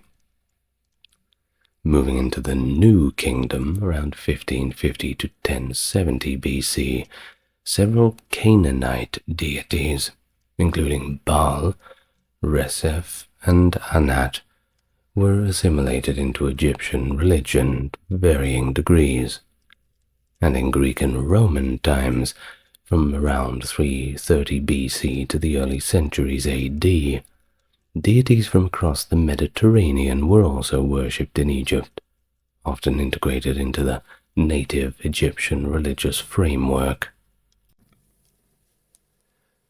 And so, with all that being said, our understanding of the Egyptian beliefs about the gods primarily comes from religious texts produced by the nation's scribes and priests, of which we have quite a few. And of course, these priests and scribes were the elite of Egyptian society. Of course, not as elite as the pharaoh, but, give them some credit. This elite group was distinct from the general populace, most of whom were illiterate. Consequently, very little is known about how much of the sophisticated ideas developed by the elite were understood and embraced by the broader population. It's possible, however, that commoners' views of the divine differed significantly from those of the priests. For instance, the general populace may have interpreted the religion's symbolic statements about the gods and their actions as literal truths. However, despite these potential differences, the limited information available about popular religious belief aligns with the elite tradition. Most Egyptian deities embodied natural or social phenomena, believed to be immanent within nature. These deities represented physical places and even objects, as well as abstract concepts and forces. For instance, Shu was the personification of the world's air. Meretseger oversaw the Theban necropolis, and Sia represented the notion of perception. While many deities were associated with multiple phenomena, dual class, we may say. Khnum, for example, was the god of Elephantine Island and the Nile's life-giving flood, and he was said to create all living beings on a potter's wheel. And some gods shared roles, especially for the big tasks. For example, Ra, Atum, Khepri, and Horus, who all acted as sun gods. Well, despite their varied functions, most deities had the common role of maintaining Ma'at, and that is this concept of the universal order, the balance, and even this concept of Ma'at was personified as a goddess itself. However, some deities symbolize disruption to Ma'at. You've got to have bad guys, of course, such as Apep, the force of chaos, and Set, who could both combat and cause disorder, depending on how he felt. And not all elements of existence were deified. For example, no god personified the Nile itself, nor were short-lived phenomena like rainbows or eclipses, for example, or elements like fire and water typically represented by the gods. While the roles of deities were fluid and could even evolve to include new characteristics, making it a difficult task to categorize them definitively. Gods had limited abilities and influence also. They too were bound by the cosmic order, and none were omniscient, although beliefs about Amun in the late New Kingdom did suggest that he approached omniscience and omnipresence. While deities with specialized roles are often referred to as minor divinities, though These terms are loosely defined, along with that term demon, which isn't always a bad thing across all cultures. Even look at Chinese religions and their cultures, they use this word quite a lot, same as the Japanese, and it's not such a dirty word. So let's try and look a little bit past our Western perception. Now, demons could actually be guardians of specific places, or even wandering spirits causing harm. Their status in the divine hierarchy could change as well, as seen with Bes and the Taweret, who transitioned from minor roles to significant influence. Demons in the Duat, however, that is the afterlife, that realm of the dead, were feared as dangerous and vile. But even the most revered gods could display vengeful demon-like behavior, which once more blurs that line between a demon and a god. The behavior of Egyptian gods was thought to govern all aspects of nature. Most deities worked to maintain Ma'at, and used a force called Heka, which we may translate, albeit quite loosely, but we do often translate it as magic, which the creator god employed to form the world and the gods themselves. The divine actions in the present are documented in hymns and funerary texts. In contrast, mythology focuses on the gods' deeds during a vaguely imagined past when they directly interacted with humans. These mythic events established patterns for the present. For instance, each new pharaoh's ascension mirrored Horus's rise to his father Osiris's throne. Myths, while they serve as metaphors always for divine actions, and are seen as somewhat beyond true human comprehension, often containing seemingly contradictory ideas that offer different perspectives on these events. Henry Frankfurt, a scholar in the field, referred to this as a multiplicity of approaches to understanding the gods. And thus in myths, gods exhibit these human-like behaviors, experiencing emotions. They eat, they drink, they fight, they cry, and fall sick and die eventually. Some gods have unique personalities. For example, Set is aggressive and impulsive, while Thoth, the god of writing and knowledge, tends to be reportedly quite long-winded. Well, however, generally the gods are portrayed as archetypes, rather than well-defined characters, a little bit of mystery, you can't quite put a pin in them. Different versions of a myth can feature various deities in the same archetypal role, such as the Eye of Ra, represented by many goddesses. And of course, overall, the symbolic meaning in the myths takes general precedence over elaborate storytelling.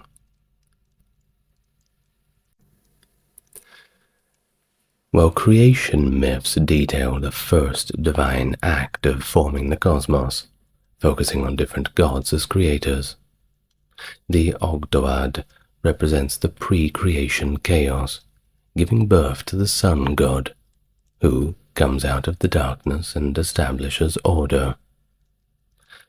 Ptah embodies thought and creativity, shaping all things through his mind and his words.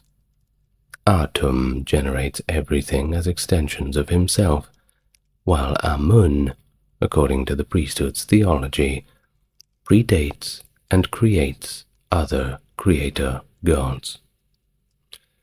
Well, these varying accounts of creation were not seen as contradictory, but rather as just different perspectives on the complexity from chaos to order. It's a difficult process. Well, either way, after creation, gods ruled the divine society, battling chaos and each other, by the way, before retreating from the human world and installing Egypt's historical kings to take care of business while they were away.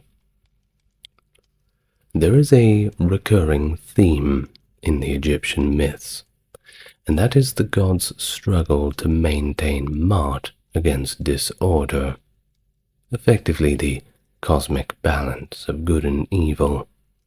Balancing the scales, that's the difficult part. And thus they fight fierce battles with chaotic forces at creation's beginning, continuing with Ra's nightly battle against Apep. Another significant theme is the god's death and resurrection. Osiris's murder and revival as ruler of the Duat is a clear example, while Ra ages during his daily journey, sinks into the Duat at night, and is reborn at dawn anew. Funerary texts depict Ra's journey through the Duat, showing gods being revived with him. Instead of being eternally immortal, gods periodically die, but they are reborn, renewing the world by reenacting the creation events. However, this cycle could be disrupted, and potentially that would lead to chaos, wouldn't it? Some texts suggest that the creator god may one day actually manage to dissolve the world's order, leaving only himself and Osiris in the primordial chaos. Well, in Egyptian cosmology, the universe comprised a few different realms, those being the earth, the sky, and the underworld, and all three of these realms were encased by a kind of dark, formless void that predated creation, what was there before, well, before anything. Gods generally resided in the sky, but were associated with specific universal sectors depending on their roles. Mythological narratives, reflecting times when gods mingled with humans, predominantly unfolded on Earth, allowing for interactions between the earthly and celestial deities. And of course the underworld. Nobody wants to end up there, portrayed as secluded, with its resident deities finding communication with the living world challenging to say the least. Beyond the cosmos, distant realms housed their own deities, some of whom posed threats, and some of whom were friendly. Once again, the balance of the cosmic order. You can't have the good guys without the bad guys. It wouldn't be fun, wouldn't it?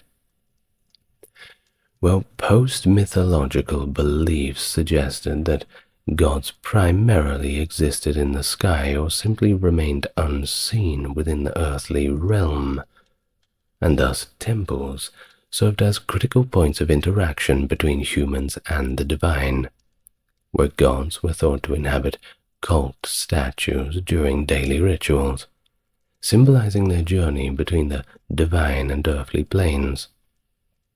Temples, thus, were not merely religious structures, but they were pivotal urban centers, a gathering point, with the main temple's deity often regarded as the city's patron, influencing the city and everybody and everything within it. Effectively, the whole city or town would revolve around the temple. Now, the influence and recognition of a deity could extend or recede with changes in their worship centers. Multiple cities might venerate the same god, yet the deity's historical origin might differ from its primary cult center. The prominence of a city's patron god could also shift politically. For example, when Theban rulers ascended to national power at the beginning of the Middle Kingdom, they elevated the Theban gods, initially Montu and followed by Amun, to a national significance. Of course, once again, religion getting mixed up with politics.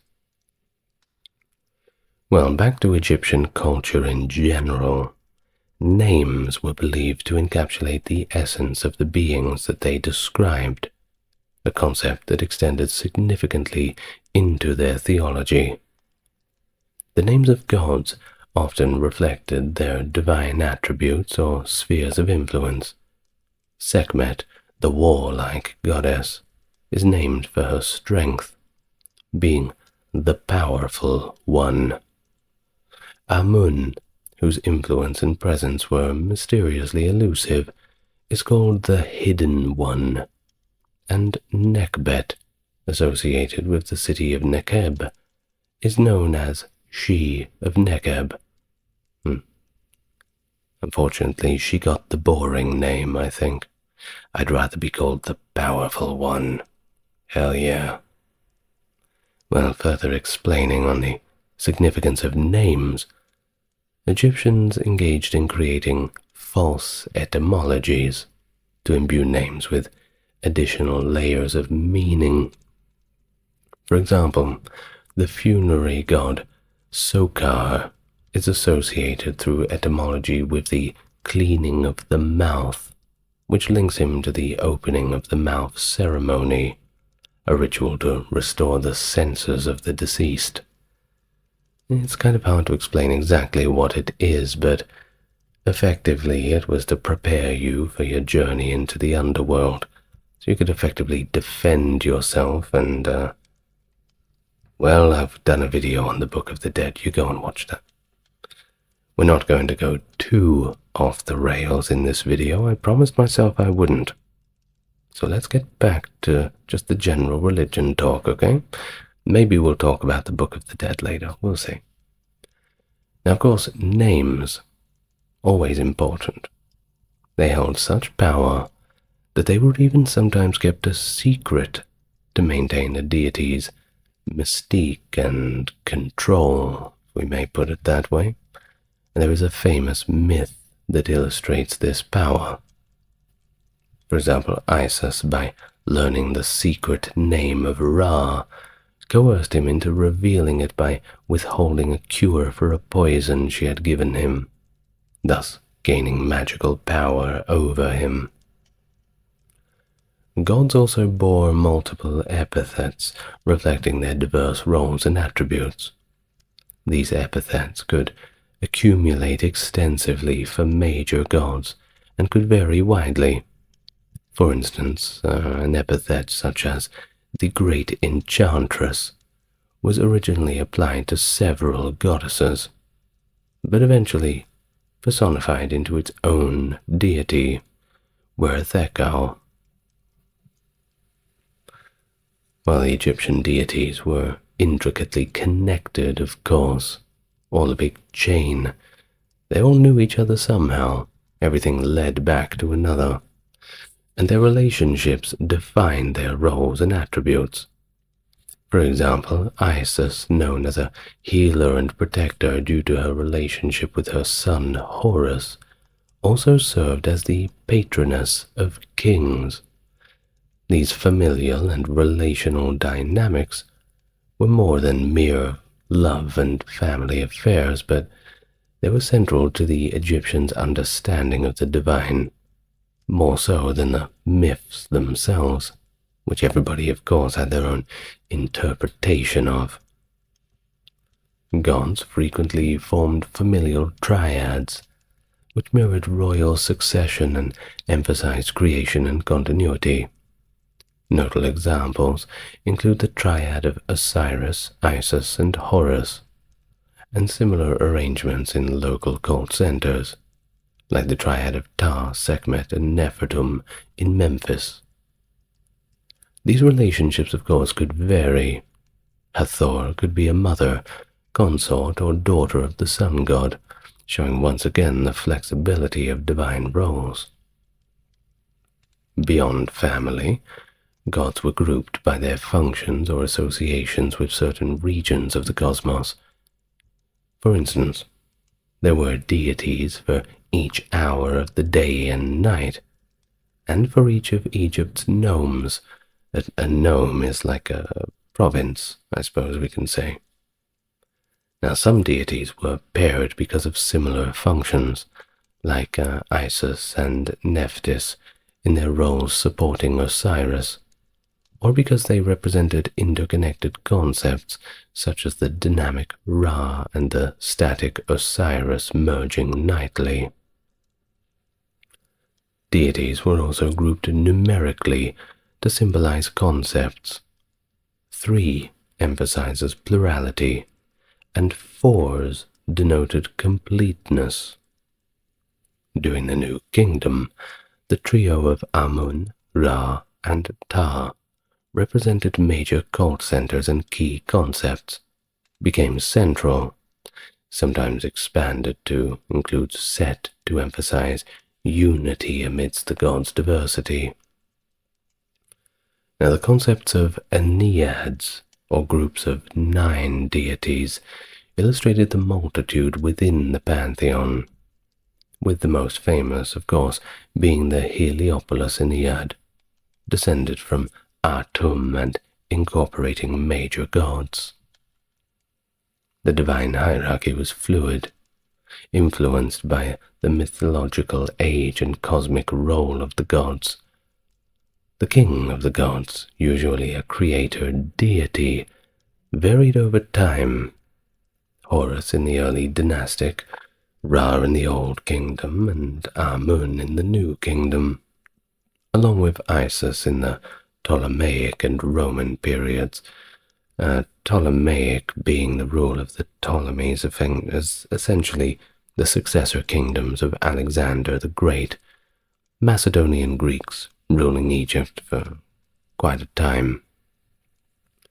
Now, as deities rose in prominence, they often absorbed attributes from their predecessors, as seen with Isis and Amun, who became a solar deity through his association with Ra. Deities were multifaceted, capable of manifesting various forms. Central to this understanding was the concept of the soul, which shared components between gods and humans, notably the Ba and the Ka. What is that? Well, the Ba represented a god's ability to affect its surroundings, manifesting tangibly. For instance, the sun was seen as the Ba of Ra. Depictions of deities or their cult statues or sacred animals were regarded as the Ka, serving as physical vessels for the gods' essences. And deities often had multiple Bas or Kas, each potentially named and representing different aspects of the deity's broader nature. Everything was considered part of Atum's Kas, the creator, who initially encompassed all existence, effectively an all roads lead to Rome situation. You could trace everything back to him. One god could manifest another's power, by the way, termed as being the Ba of that deity. Additionally, divine body parts could be venerated as separate entities. Famously, of course, the Eye of Ra, which no doubt you've seen, well, everywhere on anything Egyptian. Same as the Ankh, one of those quintessential symbols. And also the Hand of Atum, which were both conceptualized as goddesses on their own. So it was believed that the gods' life force was so potent, that their tears and even their sweat transformed into other living entities, and that included humans, but also other gods. But deities also existed in localized forms, taking on attributes of more regional gods and goddesses, leading to multiple manifestations, such as the Horus of Nekhen and the Horus of Edfu, each linked to specific locales. These local forms could sometimes diverge significantly in their attributes and roles. For instance, Horus could be revered as a mighty sky deity, or even a vulnerable child, with each form treated as distinct and independent of the other. Syncretism played a critical role in the fluidity of Egyptian theology, where gods could merge or be segmented, as seen with the god Horus absorbing other regional falcon gods. Deities were often combined based on shared attributes or roles, leading to composite forms such as Amun-Ra or Sobek-Ra. These syncretic relationships acknowledge the overlapping nature of divine roles, enhancing the god's influence, but at the same time not necessarily merging them permanently. They could still be worshipped independently, or even form new syncretic relationships.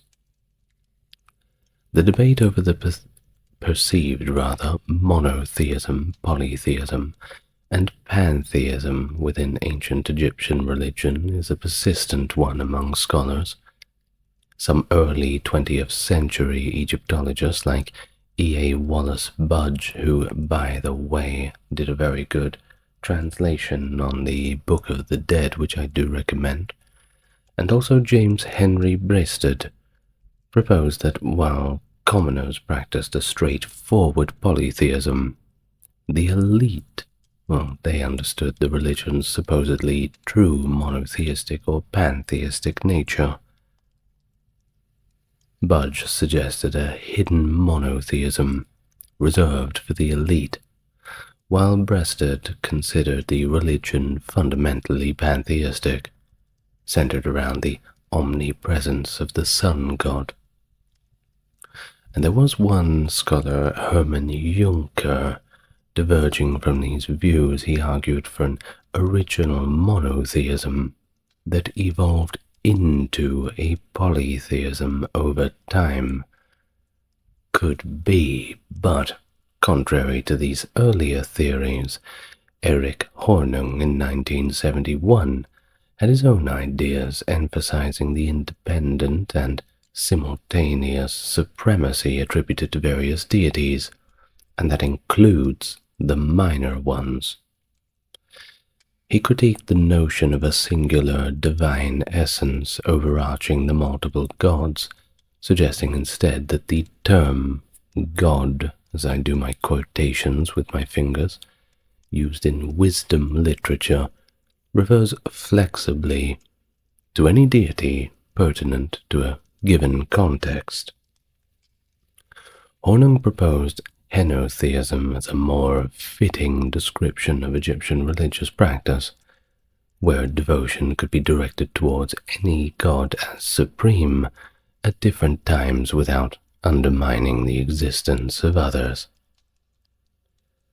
Now, back to Jan Assmann, who later argued that Egyptian theology gradually advanced towards recognizing a single deity, particularly during the New Kingdom with Amun-Ra as a central figure. He linked this trend to Artanism, which radically focused on the sun as the sole divine entity.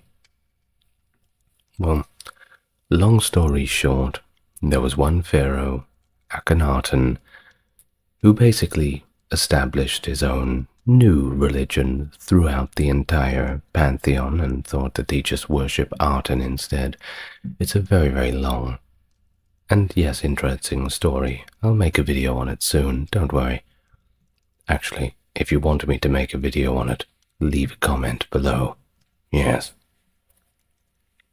Well, Artanism was not as popular as Akhenaten had hoped it would be, and following the widespread rejection of Artanism, theological thought reconciled this monotheistic impulse with traditional polytheism by conceptualizing a transcendent universal god that encompassed all other deities, with Amun becoming the predominant representation in the late New Kingdom, kind of the umbrella in which all of the other gods were huddled underneath.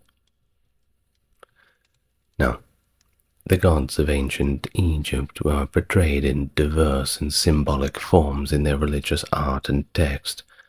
They're often represented with bodies composed of precious materials, that being gold for flesh and silver for bones, lapis lazuli for hair, symbolizing their divine nature. Their appearances are not static. They could change form to suit different purposes, reflecting their multifaceted roles within the pantheon. Thus, the Egyptian deities are commonly depicted in human form, animal form, or a lot of the time a combination of both, like deities with human bodies and animal heads, which is pretty common. You can see it in any artwork, really, from the Egyptian times. Well, these depictions are not literal, by the way, but they are symbolic, and they emphasize various attributes of the deities. For example, Anubis, he's depicted as a jackal or a dog, which is an animal associated with scavenging, and this symbolizes his role in protecting or preserving mummified bodies. Deities could also manifest in multiple forms. Hathor, for instance, could appear as a cow, cobra a lioness, or a female cow with horns, each form highlighting a different aspect of her nature. The heads of these images are crucial for identifying the deity, of course, as they usually represent the deity's primary form. Divine headdresses are also significant in distinguishing gods and often include elements like crowns or hieroglyphs. The gods' tools and symbols in their hands, such as was the scepter for male deities and papyrus stalks for goddesses, roughly signify their powers and roles, but are generally non-specific to individual gods. Each god's iconography is detailed yet finite, with certain animals and objects recurring across different deities due to shared characteristics. Now, despite the extensive range of forms, some animals and objects common in Egypt never appear as divine representations, which is surprising. Now, furthermore, the clothing and colors used in depicting gods often carry symbolic meanings such as red skin for the male gods and yellow for the goddesses, which is a reflection of societal gender roles. Now, certain gods are depicted in ways that emphasize their mythological attributes, like the blue skin of Hapi symbolizing the Nile, or the mummiform appearance of Osiris, which of course associates him with death and resurrection. Thus, this complex iconography of Egyptian deities serves to communicate their attributes and roles within this broader tapestry of religious and cultural symbolism, making each god distinct but interconnected with a broader pantheon through shared symbols and shared functions. Now on to the pharaoh, because once again we have to walk that tightrope between the gods and the supposed gods on earth. That intermediary, essentially. Well, in ancient Egyptian belief, the pharaoh was more than just a monarch, of course. He was considered divine, a direct descendant to the deities who once ruled the mythic landscapes of Egypt. Living kings were often identified with Horus, seen as the son of gods like Osiris and Ra, while in death they were linked to these elder deities. This divine status was not merely symbolic, it actually underpinned the pharaoh's duties and rituals and his general responsibilities as Egypt's intermediary with the gods. Pharaohs thus maintained close associations with the gods through depictions alongside them and were central figures in the religious and mythological landscape. Temples built for their worship, both during their reign and after death, served as venues for rituals performed to honor them and sustain their divine essence.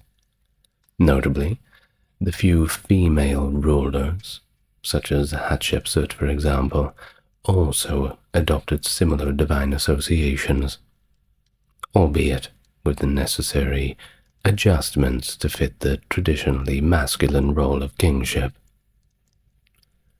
Despite the official portrayal of pharaohs as gods, their divine nature was perhaps most strongly acknowledged during ceremonial functions. Outside of these contexts, they were most likely seen in a more human light, suggesting a more nuanced public perception of their godliness. This duality reflects the complexity of Egyptian theology, where the king was essential in maintaining Ma'at through the acts of temple building and overseeing ritual practices traditionally executed by priests on his behalf. The divine role positioned the kings uniquely as a bridge between the human and the divine, providing for the gods through maintenance of temples and execution of rituals which in turn ensured the gods' favor and the ongoing stability and prosperity of the realm as decreed by Ma'at.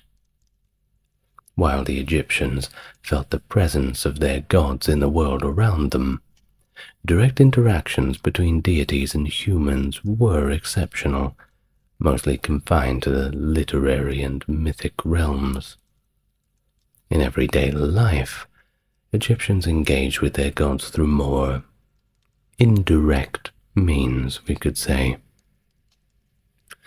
Now, the concept of Ba, which we've briefly touched upon, an aspect of a deity that could travel and manifest, was also central to these interactions. The gods were thought to periodically inhabit their statues within temples, turning these images from mere representations into actual physical embodiments of the divine itself. This transformation occurred in spaces deemed sacred, areas that were isolated and ritually purified to be worthy of the divine presence. Such locations typically included temple statues and sacred animals, like the Apis bull, revered as intermediaries between the divine and the mortal realms. And apart from these physical intermediaries, Egyptians also sought communion with their gods through dreams or trances, states in which the divine was believed to offer guidance or prophecy.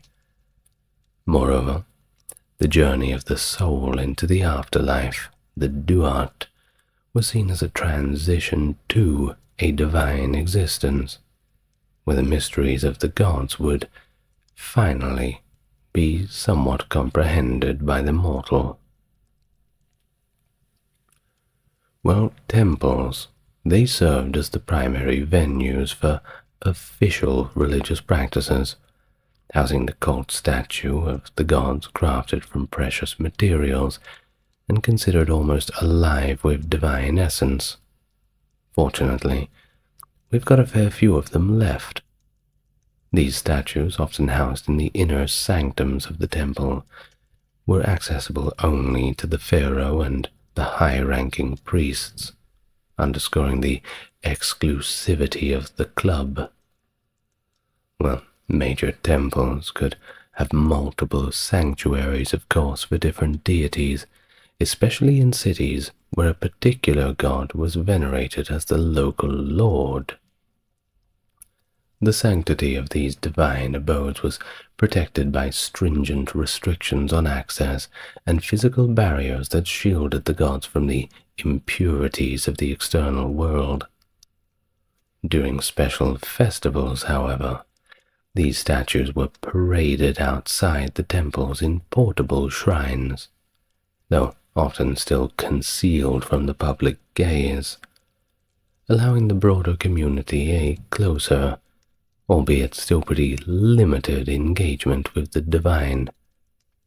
You know how the queen would go past on her carriage and it would be all covered up, but everybody knew who was in there, so they all got excited and all started clapping and yelling, you know. This sort of thing. It's kind of like that. For more personal and customized religious expressions, the Egyptians turned to smaller and more accessible sacred spaces. These range from designated prayer areas within the grand temples to local chapels and even to a little private household shrine. That's right. Bring religion home with you. Now, the gods were deeply intertwined with both the natural order and human affairs, typically exerting their influence within the geographical confines of Egypt. And this perspective was rooted in the belief that foreign lands were outside the established divine order. However, during the New Kingdom, as Egypt's empire began to expand, the Egyptians adapted this view to incorporate foreign territories under the benign rule of the sun god, aligning them with the same divine protection afforded to the Egyptians themselves. Deities like Thoth, who governed time, played direct roles in determining the lifespans of both humans and gods. Other deities associated with life's milestones included Meshkenet and Rehenutet, who oversaw birth, and Shai, who personified fate, predominantly influencing the time and circumstances of one's death. This involvement extended beyond mere lifespan to influencing human decisions through the heart, recognizing as the center of thought and emotion. Now, while gods did not provide guidance, particularly to the king on matters of state and temple management, direct divine commands to provide individuals were rare and did not form a rigid moral code. Instead, morality was guided by the concept of Ma'at, which dictated living in an orderly and harmonious manner that promoted communal well-being. Upholding Ma'at was inherently connected to the gods, who enforced these principles after death by judging human righteousness, a critical criteria for entering the afterlife by the New Kingdom. Though Egyptians possessed free will and could disregard divine or moral guidelines, such transgressions could invite punishments, believed to be executed by a deity's Ba, that manifestation of their divine power. Conversely, righteousness could be rewarded with divine intervention such as healing or even extended life, exemplified by deities like Shed, who personified divine rescue, and Petbe, who avenged transgressions. And then there's that question of why suffering exists if deities govern the universe. Well, it was a complex one for the Egyptians, as it is for everybody else. Misfortune was often attributed to Isfet, the antithesis of Ma'at, absolving most gods of responsibility for human suffering. How convenient. Nonetheless, deities associated with disorder like Set could also be held accountable for worldly chaos.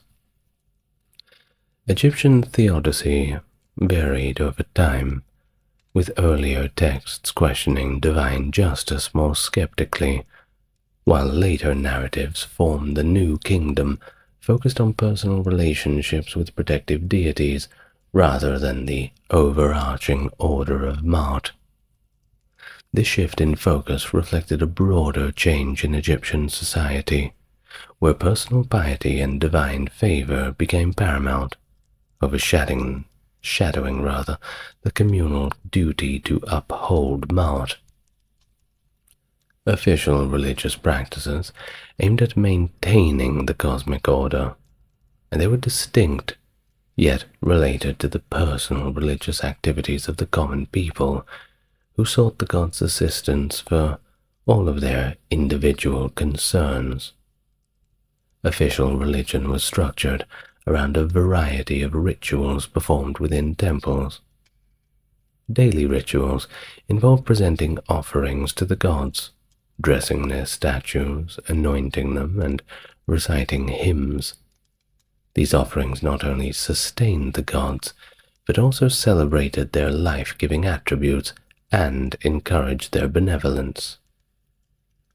Festivals, a key component of official religion, often featured processions where cult images were paraded outside the temples, sometimes to the river banks to encourage a bountiful Nile flood, or between temples to reinforce mythological relationships between the deities, such as the visits between Hathor and Horus. These festivals were deeply rooted in the old mythology, aiming to recreate and renew mythic events, like the Koyak festival, which symbolically reenacted Osiris's death, and resurrection too, aligning with the sprouting of crops, signifying renewal. Well, on a personal level, the Egyptians engaged with their deities through several avenues. Oracles, operated by temples, provided divine guidance in response to individual queries. Amulets and other talismans depicted protective deities to ward off harm or to bestow the gods' favorable qualities upon the wearer. Personal rituals often employed Heka, a magical force believed to be a gift from the creator of humans, allowing them to manipulate their fate or ward off adversity by invoking the divine power. Private devotion, or personal piety, became increasingly evident in the New Kingdom, reaching its height towards the end of this period. This was reflected in the proliferation of votive offerings and personal prayers inscribed on the stelae, and of course the dedication of personal belongings or labor to the gods. The practice of creating animal mummies as offerings, such as cat mummies for Bastet, emerged in later periods as a form of honoring animal-depicted deities. During the New Kingdom period, Egyptian influence extends into Canaan and Nubia, leading to the spread and sometimes syncretization of Egyptian deities with the local gods. In Canaan, for example, Egyptian gods such as Hathor, Amun, and Set were integrated into local religious practices, but their worship declined after Egypt's control ended.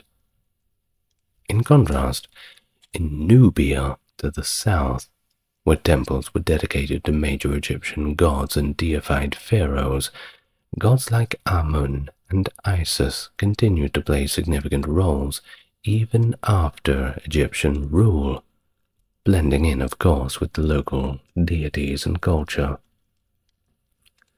Under Greek, Ptolemaic, and Roman rule later on, the intermingling of religions continued, with Greek and Roman deities being equated to Egyptian ones through the process of interpretatio Graeca. Now, you may notice that a lot of the Roman gods come from the old Egyptian, or rather the old Greek ones, and this is effectively what this concept is. You find the equivalents. Of course, Zeus becomes Jupiter. Poseidon becomes, Neptune. And you have Minerva, Athena, these sort of things. They're the same gods, but different names. Well, cults of Egyptian gods like Isis and Osiris also spread throughout the Roman Empire, influencing a variety of religious practices and contributing to the Western esoteric tradition. And despite this integration, the official cults of Egyptian deities did gradually decline, especially as Christianity began to dominate in the 4th century and led to the suppression of pagan practices. Which is ironic, because that's where they took a lot of their ideas from, but, well, that's a story for another video, isn't it? Well, today, in the year 2024, remnants of the Egyptian religious practices can still be seen in modern Coptic Christian rituals and certain festivals celebrated by both Christians and Muslims in Egypt, which echo the ancient religious traditions. Of course, they've still got all their monuments and everything's still there for everyone to look at, so as of this date, halfway through 2024, they're yet to be destroyed by any roving band of lunatics. Hopefully it won't meet the same fate that happened in the Middle East some decade ago when we had all those problems. We certainly hope that they will not suffer the same fate. Well, of course, additionally, there are contemporary religious movements, collectively known as Kemetism, to seek to revive or reconstruct ancient Egyptian religious practices based on some questionable scholarly or historical sources. But unfortunately, the Kemet movement has been somewhat hijacked by, shall I call them racialists? Perhaps so. It's interesting, but it's a little bit cringe, if you ask me. I'm going to get all the Kemetists in the comments having a go at me, I'm sure, but whatever. Anyway, we reached the end of our video. Hello and welcome back. We are continuing off, at least in form and style, from the Mesopotamian Pantheon video I did earlier this week. But this time, we are going to go through the main deities of the Egyptian Pantheon. Of course, we're not going to be doing every single one of them, but we will be explaining the main ones that pop up. As always, if you like what you hear, the best way to express it is by clicking the like and subscribe, but you already knew that. So with that all being said, and with buttons clicked well and truly, let's begin. And what better place to begin with Ra, also known as Re, depending on where you read it. Now let's explain in general the form and function of Ra. Now, Ra was one of the most central deities in the Egyptian pantheon, and his iconography reflects this importance. He was typically depicted as a man with the head of a falcon, crowned with a sun disk, encircled by the Uraeus, that is the Greek rendering of the name. You might recognize this object. It is a sacred cobra attached above the head, symbolizing sovereignty, divine authority, and, of course, most importantly, protection. Nothing protects you like a big angry snake in front of your forehead. Now, the sun disk itself was a powerful symbol of life, warmth, and creation. In some representations, Ra appeared as a full-bodied falcon, without any real human features, emphasizing his dominion over the vast sky. But occasionally, he's also shown as a man, but with a ram's head, and this is particularly when associated with the sun's journey through the underworld during the night, showing his regenerative aspects. But of course, the visual representations extended beyond these forms. He was sometimes depicted as a scarab beetle named Khepri, symbolizing the morning sun and rebirth. Now, of course, this is because the scarab has a habit of rolling dung balls. Now, what does this have to do with anything? Well, these little balls of dung are kind of a metaphor for the sun moving across the sky. Which is, well, interesting to say the least. Now, at sunset, Ra was represented as an elderly man, or in another name, Atum, that is the creator god, signifying the sun's descent and transition to the underworld. Of course, lots of varied forms of Ra across this vast breadth of time in which he was observed and worshipped in different ways. And all these forms just illustrate his all-encompassing nature and his presence in, well, every aspect of the sun's cycle, from dawn till dusk. Now, as for the function of Ra, what does he actually do? Well, of course, he was the preeminent sun god, embodying the physical sun itself and its life-giving energy. Now, the sun, of course, in many cultures, predating most of our religions to this day, have sun worship as the main characteristic. Of course, why would you not worship the sun? Its warmth, it gives life to all the plants, it gives light to the earth, so it only makes sense. Now, Ra in general is believed to be the creator of all forms of life, and that includes humans and the other gods, through his emanation of this life-breathing energy, this primordial heat. Now, in terms of the myths, Ra emerged from this primordial chaos, these waters of Nun, creating himself and then other gods through his spoken word, or, in some versions, through masturbation, highlighting his self-generative power. Well, each day Ra sailed across the sky in his solar bark, known to the Egyptians as the Manjet, the boat of millions of years, illuminating the world and sustaining its life. But at night, he journeyed through the underworld in the Mesektet bark, where he faced numerous dangers, of course, particularly the serpent Apep, known to the Greeks as Apophis.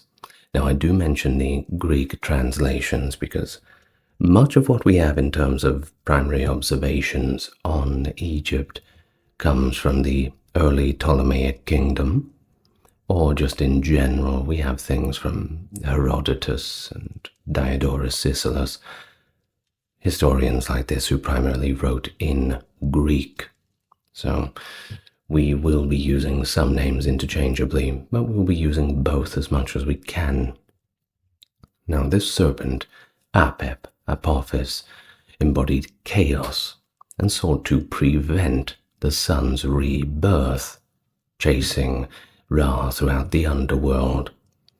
Of course, that was a bit of a fight on its own. Ra's nightly victory over Apophis, or Apep, ensured that the sun would rise again, and Ma'at was maintained, Ma'at being the cosmic order in the Egyptian spiritual tradition. Now, Ra's function, of course, extended to the political sphere too, where he was considered the divine father of the pharaohs themselves. Pharaohs were often referred to as the sons of Ra, linking their authority directly to the deity and legitimizing their rule. Is this kind of divine sanction. Of course, who would argue with the ruler if he was ordained by the gods themselves? Kind of hard to go against that. Now, temples dedicated to Ra, such as the Sun temples at Heliopolis, which in Greek means the city of the sun, Helios meaning sun, polis meaning city, were centers of religious worship and astronomical observation, which was, of course, just as important in the Egyptian tradition as it was in the earlier Mesopotamian and contemporary Mesopotamian traditions around this subject. Now, priests, they performed rituals to honor Ra, including reciting hymns, and they also conducted ceremonies to aid him on his daily journey, making sure that the sun rises again, and of course, that cosmic order of Ma'at is once again balanced out. Now, in terms of Ra's integration with other deities, well, that also reflects his universal significance. He merged with Amun to become Amun-Ra, combining his solar attributes with Amun's hidden and transcendent qualities. Now, as Ra-Horakti, he fused with Horus, emphasizing his role as a sky god and reinforcing the pharaoh's divine right to rule. Of course, you'll see Ra everywhere in Egyptian art, architecture, and literature, permeating every aspect of daily life, and, of course, afterlife, beliefs too. Well, he was often invoked, of course, for protection and guidance when push comes to shove and people close their eyes never to wake up again. Ra is the one you want on your side. Pray that he's there when you need him. Now, on to god number 2. That is, of course, Osiris. I'm sure you've heard of him. Now, usually Osiris is depicted as a mummified pharaoh, signifying his association with death and resurrection. And you might notice in the depictions of him that he wears this grand crown, this tall white headdress adorned with ostrich feathers on either side. Well, that is called the Atef crown. That is Atef, and it symbolizes Upper Egypt and divine authority. Of course, Upper Egypt and Lower Egypt were separated into these two different distinctions.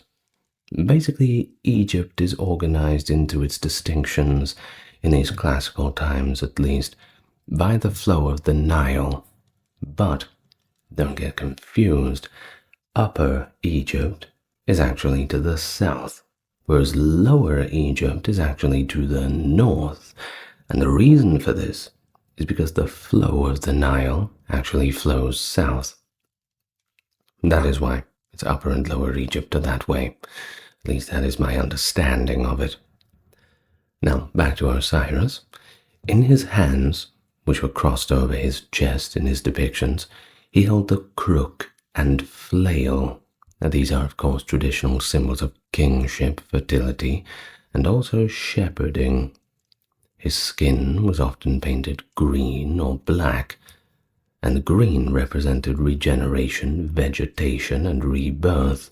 Of course, the color of healthy vegetation being a vibrant green, but the black symbolized the fertile silt of the Nile and the concept of resurrection. Now, the Nile being, of course, extremely important, the Egyptians relied on the yearly inundations, the floods of the Nile, to irrigate their crops and have a good harvest. Signs of a poor inundation may lead people to think that the gods were not pleased with them. Better put on another festival. Now, Osiris's mummy wrappings left his hands free, indicating his ability to interact with the living and the dead. In some representations, Osiris was shown with a beard styled in the fashion of pharaohs, further emphasizing his royal status and just another connection to his earthly counterparts. Now, the hieroglyphs and tomb paintings that we have, which are so lovingly still there for us, very fortunate for that, frequently depicted scenes of Osiris presiding over the afterlife, often seated on a throne within a pavilion, reinforcing his role as the judge of the dead. No doubt you've seen the papyrus of Hunefer from the Book of the Dead. I've probably used it on the thumbnail, with a very famous scene where Hunefer is led to meet Osiris and be judged on whether he can, well, be deemed a good or a bad soul. So, of course, Osiris was this god of the afterlife, but also agriculture, resurrection, and fertility. And you'll find that fertility gods are extremely common, gods, goddesses, and some of them kind of intersect, but we will get to that. There's a few more we have to get to before we talk about those sorts of things. Now, central to Egyptian mythology is his story of betrayal, death, and rebirth, which served as a metaphor for the cycles of nature and just general human existence. So according to the myth, Osiris was a just and wise king who taught humanity agricultural and civilized practices. But he had a brother, Set, and he was a jealous brother. He was driven by this jealousy and desire for power to murder Osiris by trapping him in a decorated coffin and throwing it into the Nile. But that wasn't the end of Osiris. Isis, Osiris's devoted wife, searched tirelessly for his body, and finally she found it. Upon finding it, Set dismembered Osiris into 14 pieces and scattered them across Egypt. Well, Isis was undeterred. With the help of her sister Nephthys and other deities like Thoth and Anubis, she located and reassembled all the little pieces of Osiris's body. Now you must remember, Isis had incredible magical abilities, and she resurrected him long enough to conceive their son, Horus. There are different tales of that story of the conception. Some say that she just fashioned the specific part that she needed and left the rest by the wayside and did the job herself. I won't go into a great explanation of that one. You can use your imagination. Well, after this, regardless of how it went, Osiris then descended to the underworld, where he took up his new role as the Lord and the Judge of the dead. Quite a career change, isn't it? Now, we're going to talk a little bit more about that. Now, we have something in the Egyptian tradition called the weighing of the heart ceremony in the Hall of Mart. Now, this is where the hearts of the deceased were basically plucked out and weighed against the feather of Mart. Now, Mart, of course, was the goddess of truth and justice. Now, a heart that was lighter than the feather allowed the soul to enter the afterlife.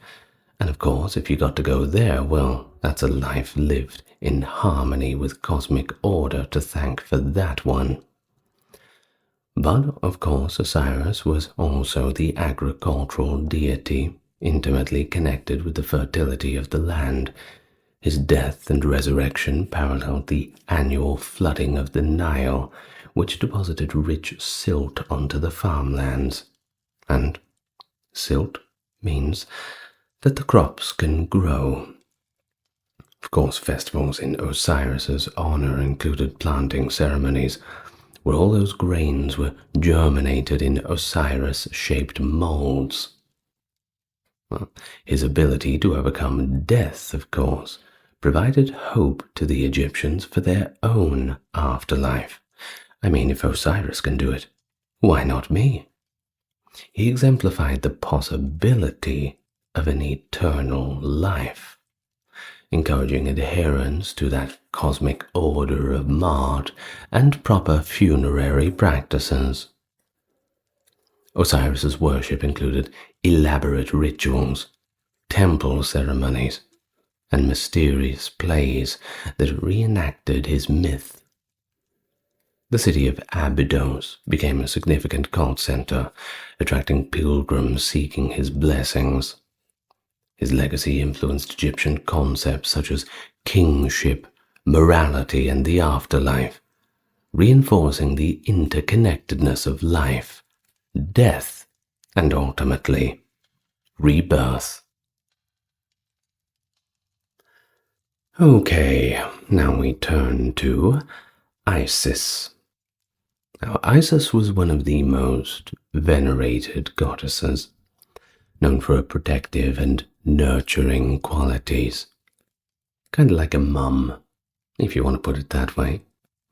Now, she was commonly depicted as a woman wearing a throne-shaped headdress of sorts, symbolizing her name in hieroglyphs and her role as the seat of the pharaoh's power. In later periods, she was shown with a cow horns encircling a sun disk, linking her to another god, Hathor, a kind of maternal goddess as well, and emphasizing her significance in the cosmos. Isis was often portrayed with outstretched wings, signifying her protective nature, especially in funerary contexts where she guarded the deceased.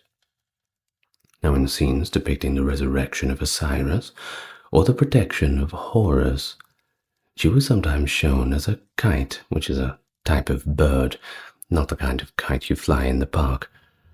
Now, this shows her role in breathing life into her husband and safeguarding her son. Iconography also included representations of Isis nursing the infant Horus, emphasizing her role again as a mother goddess and reinforcing that divine right of kings, as pharaohs, by the way, were considered the earthly embodiment of Horus. Now, there is another function of Isis, which is very interesting, I think, because she's seen as this goddess of magic and healing and protection, but also motherhood. Definitely that wise old figure. Now, her story is central to the Egyptian mythology too. Of course, we've already spoken about her a little bit in the Osiris section, and her story encompasses those themes of devotion, cunning, and power. Of course, as we've mentioned, after the murder of Osiris, she exemplified her perseverance by searching tirelessly for his body and using her magical abilities to resurrect him.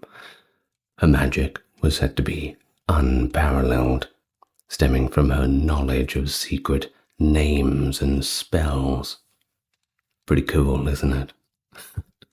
Well, as the mother of Horus, she protected him from Set's attempts to kill him.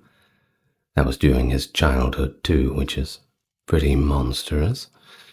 Of course, this all happened in the swamps of the Nile Delta where this battle was going on.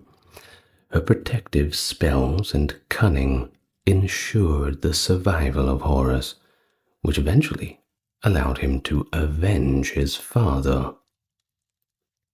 Now, she was called upon also by those seeking healing and protection. Her magic was believed to cure the sick and also to protect the vulnerable. The old myths tell of her acquiring the secret name of Ra, granting her immense power. Now, her maternal qualities extended beyond Horus, of course. Not just her own son, but everyone in Egypt was kind of like her child. Of course, she's the mother of Egypt, so of course they would be. She was seen as this compassionate deity who listened to the prayers of the common people, offering solace and assistance in bad times. And thus, when bad times become the worst of times, she offers her role in funerary rituals, helping to resurrect Osiris, of course, and by extension, aiding the deceased in their journey to the afterlife. She was associated with these rituals of mummification and ultimately the protection of the dead from the evil forces, getting them where they need to go. Kind of like an outstretched hand. Don't worry, I'll take you to the Hall of Mart. Of course, you might have heard of Isis's worship extending beyond Egypt, and that is true, with her cult spreading throughout the Mediterranean world during the Hellenistic and Roman periods. Now, Hellenistic being Greek, of course. Hellas is what the Greeks call their country. Now, temples dedicated to her were established in places like Philae, Delos, and Pompeii. Festivals in her honor also celebrated her virtues, and initiates participated in mystery cults that promised personal salvation and also eternal life. Isis's enduring legacy just shows this multifaceted nature as a goddess of profound power, compassion, and also universality. Kind of like a one-stop shop if you want to do some serious prayer.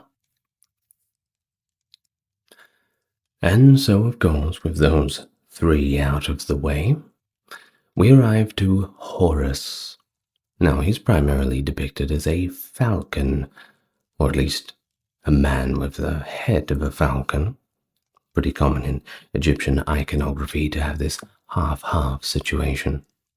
Now, this shows his dominion over the sky and his keen vision, and he often wore the double crown of Egypt, which is the red crown of Lower Egypt and the white crown of Upper Egypt, showing his rule over a now unified land.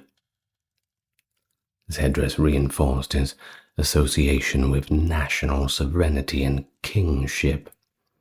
Now, just a quick note, this isn't about the Egyptian gods, but you might have seen a very famous stele called the Narmer palette, being King Narmer bludgeoning the unfortunate king of the other side with a big club and taking the crown of Upper and Lower Egypt for himself. This kind of goes back to that divine right of kings wearing the hat, and if you've got the right hat, then you're the one in charge. Funny how it works that way. But if you look up the Narmer palette, you'll see what I mean. Now, in artistic representations, Horus's right eye was associated with the sun, that's being the eye of Ra, and his left eye with the moon, the eye of Horus. So do remember, the sun is the eye of Ra, the moon is the eye of Horus. Of course, this is meant to represent the celestial body's cyclical nature. Now, the eye of Horus, or the Wedjat, became a powerful protective symbol, representing healing, protection, and restoration.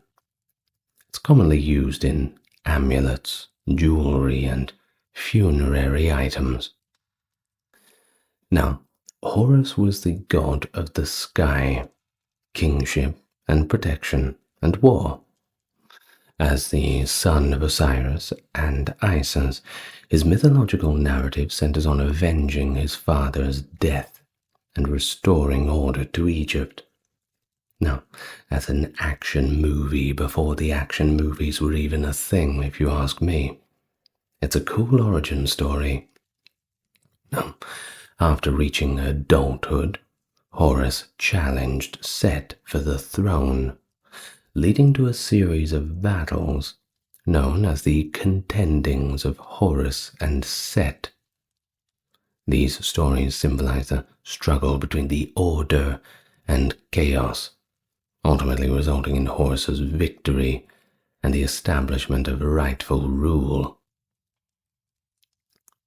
So, the living pharaoh was considered the embodiment of Horus on earth. ensuring the deity's continual presence in human affairs, a wise guiding hand. This association legitimized the pharaoh's authority and connected the monarch to a divine will. Now, Horus's martial aspects were emphasized in his battle against Set, so it also became kind of a god of war and hunting. Thus, he was invoked for protection in warfare and was believed to grant strength and courage to warriors. As the personification of the sky, Horus's eyes represented the sun and moon, and his wings spanned the heavens. His role explained celestial phenomena and reinforced the belief in a divinely ordered universe. And thus this eye of Horus symbolizes restoration and wholeness, stemming from the myth where Set damaged Horus's eye during their conflict. Thoth healed the eye, and its restoration became a metaphor for healing and restoration of Ma'at. The wedgeat was used in rituals, amulets, and architecture to ward off evil and bring good fortune. Temples dedicated to Horus, such as the Temple of Edfu, served as an important religious centers. Rituals and festivals celebrated his victories and reinforced the pharaoh's divine connection. Horus's influence permeated legal and moral codes, justice, leadership, and of course, always balance. And just like that, we arrive at Set, who is also known as Seth. So if you hear both of them, you're talking about the same god. Now, typically he's depicted as a man with the head of a unique enigmatic creature known as the Set animal or typhonic beast. This composite animal had a long curved snout, square-tipped ears, and a slender canine body, along with a forked tail. Doesn't sound like one of the good guys, doesn't it? Now, the exact species remains unidentified, but it may incorporate features of an aardvark, a jackal, a donkey, or a fennec fox. Now, if you don't know what a fennec fox is, look that one up, quite an interesting animal. Now, this ambiguity shows Set's association with the unknown, chaos, but also foreign lands, which is important, because of course, foreign lands imply a threat. Well, at least in the old days. It's the fear of the unknown. Now, in some representations, Set appeared as a full set animal, and occasionally as a hippopotamus or a crocodile, creatures linked to destructive forces. You might not think of a hippopotamus as destructive, but the hippopotamus kills more people in Africa than any other animal. I'm not joking. And if you're surprised to find that out, don't worry. I was equally as surprised when I found it out. So, hippopotamuses, stay away from them. Just a quick note too, hippopotamus actually means river horse in Greek, just before I forget. So that's in case that comes up in trivia for you. Now back to Set. His skin was sometimes shown in red, and this is important because in the Egyptian tradition, that is a color associated with disorder and malevolence, and also the desert. Now, of course, Set was the god of chaos, deserts, storms, violence, and foreign lands. His complex character encompassed both negative and protective aspects. Now, his most famous myth, of course, is the one we've mentioned, him murdering his own brother, consumed by envy and ambition, wanting to usurp the throne, and therefore plunging Egypt into turmoil and chaos. subsequent battles with Horus for the control of Egypt is just another way of that eternal struggle between order, the mart, and chaos. So there was this personification of disorder. Set represented the unpredictability and destructive forces of nature, such as desert winds and storms. He embodied the dangers of the desert, a stark contrast to the fertile Nile Valley. And I will remind you that the climate of Egypt back in the day was a little bit different. Don't think of Egypt as this desert. Yes, there's a lot of desert in there, the Sinai Peninsula and all the rest. But the Nile, that's a different sort of thing, especially back in those days when the climate was not as dry. Well, back to Set. Despite his chaotic nature, you might be surprised that Set actually played a vital role in defending the sun god Ra during his nightly journey through the underworld. You see, Set stood at the prow of Ra's bark, battling the serpent Apophis to ensure the sun's rebirth. This protective aspect is a little bit interesting, isn't it? It shows that he has this kind of duality within his character. And also we have mentioned this situation of being the god of foreigners and distant lands. Now, that is a reflection on Egypt's interaction with neighboring cultures. And it's kind of this fear and respect for his power over these realms. Now you think about it, a good foreign power is the kind of one that buys your copper, gives you new technologies, trades with you, things like this. Well, it's good if Set brings you one of them. But a bad foreign power, well, you know what happens with bad foreign powers, don't you? Now, in the Egyptian world view, Set's existence was of course essential to maintaining the balance. You can't have good without evil, kind of evil without good, light without shadow, quiet without noise. But then again, where do we draw this line between good and evil? It's very hard to make that distinction. These kind of labels are a little bit unproductive when we talk about these sorts of spiritual traditions. Of course, Set's worship due to this varied throughout Egyptian history. In some periods, he was actually quite revered and even had big temples dedicated just to him, such as the one in the city of Ombos. But in other times, especially during times of foreign occupations, let's think of the Hyksos, for example, Set was vilified and associated with enemy rulers. Of course, rituals often aimed to appease Set's destructive tendencies or harshness for his strength for protection. Kind of like saying, please don't hurt us, have a few little gifts from us. Not really a very healthy relationship. But hey, that's just the way it is. Well, now with the big five out of the way, we get to Anubis, or Anubis, however you want to pronounce it. Now, Anubis was depicted as a man with the head of a jackal, or as a full black jackal.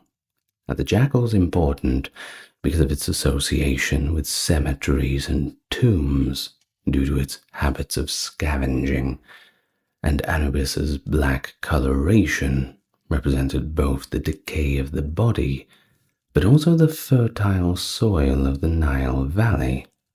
Once again, rebirth symbolism. Now his ears, I'm sure you'll notice, are quite alert, pricked up like he's heard some sound at distance, His gaze was always forward and just signifies his vigilance, always watching, always listening, ready to go at any moment. Now, Anubis was often shown holding a flail or a was scepter, representing his authority and dominion over the underworld. Now, in scenes depicting the embalming process, he was portrayed attending to the mummy, demonstrating his role again in mummification and protection of the dead. You will see this once again in the Papyrus of Hunefer, related materials from the Book of the Dead. Of course, Anubis was the god of mummification, embalming, and the afterlife. His primary function was to guide souls into the afterlife and protect graves from desecration. Anubis played a crucial role in the funerary practices, too, that were central to Egyptian religion. Now, quick one about the grave desecration. Egyptians in tradition were often buried with quite a good few valuables. And when times get tough, people make their money in whatever way they can. You can see where I'm going with this. Now, we're very lucky that, things like Tutankhamun, discovered by Howard Carter in, I believe, 1912.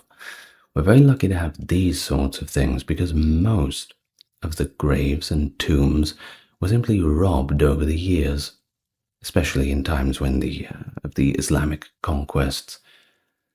I mean, the pyramids themselves used to be capped with gold, and they used to be white. All of that was taken away, robbed.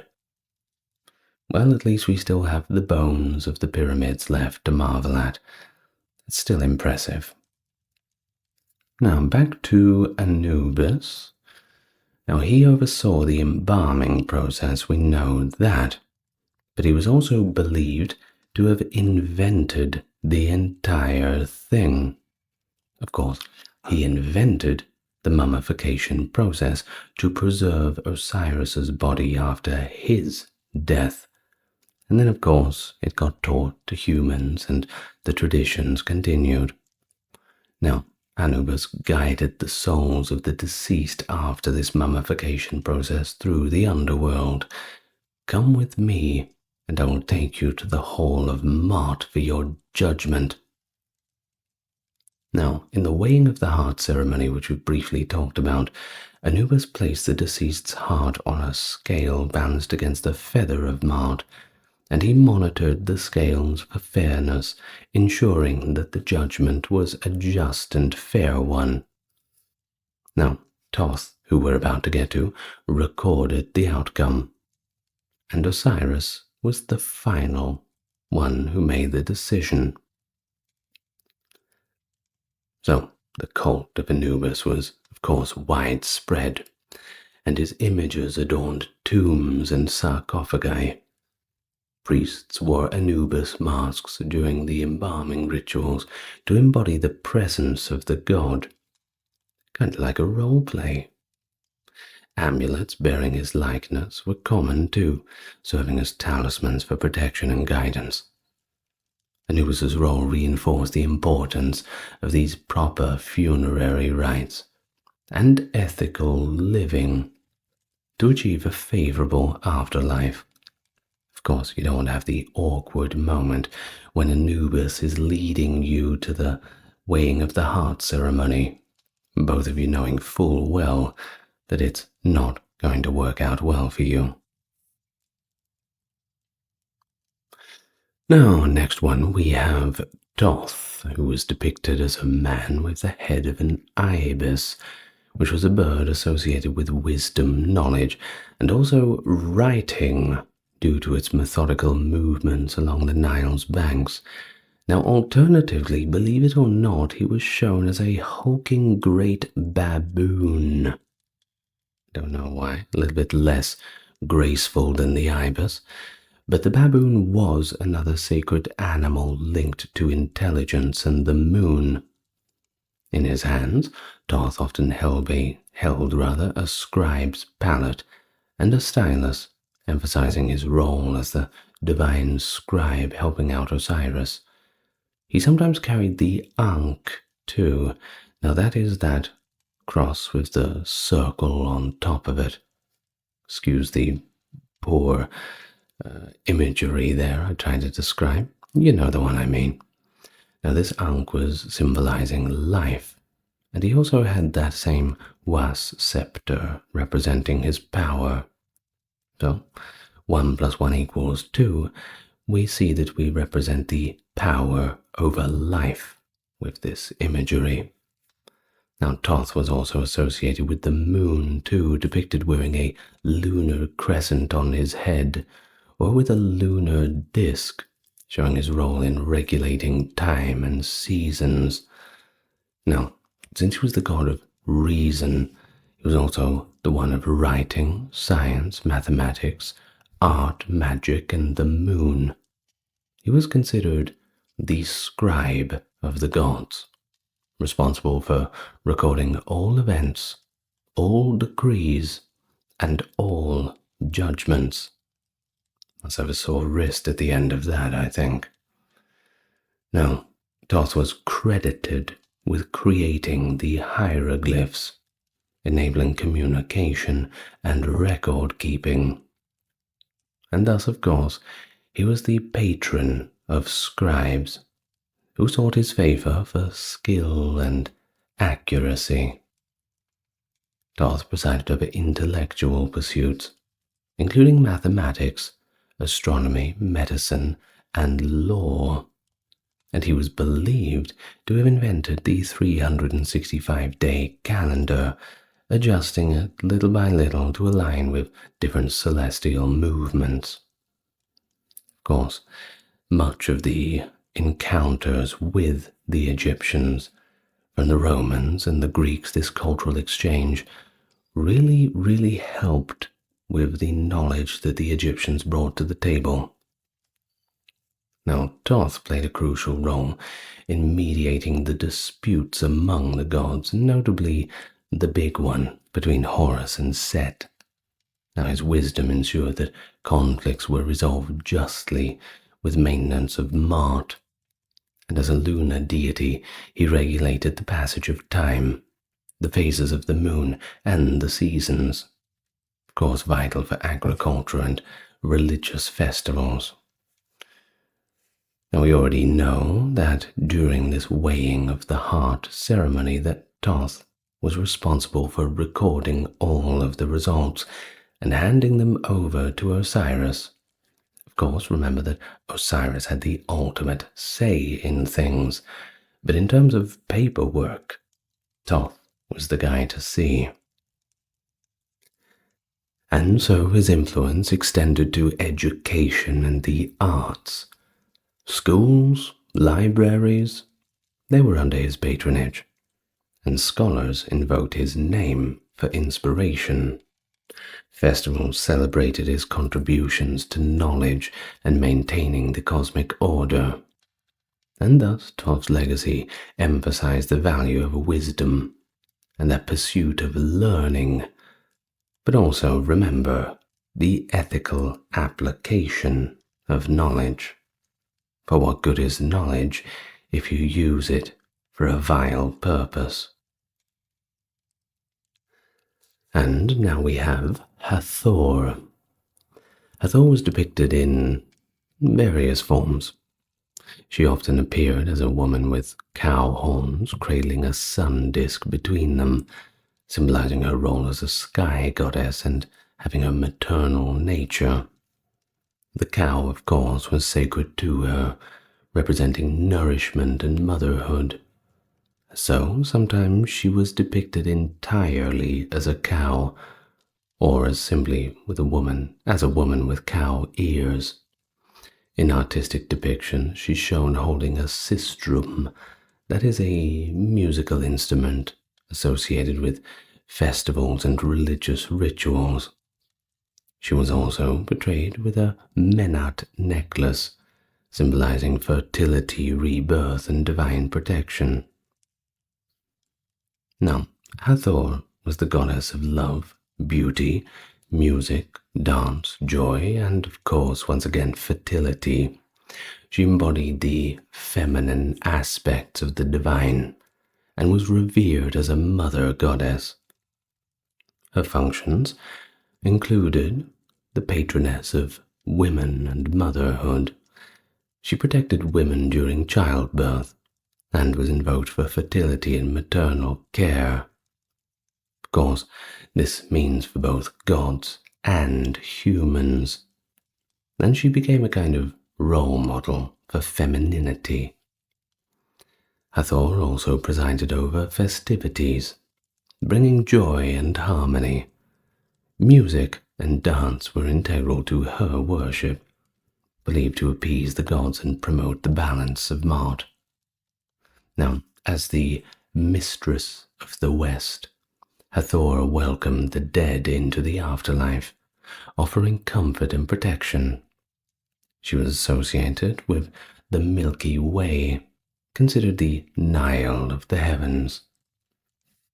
Hathor represented aesthetic qualities too, inspiring art, poetry, and romance.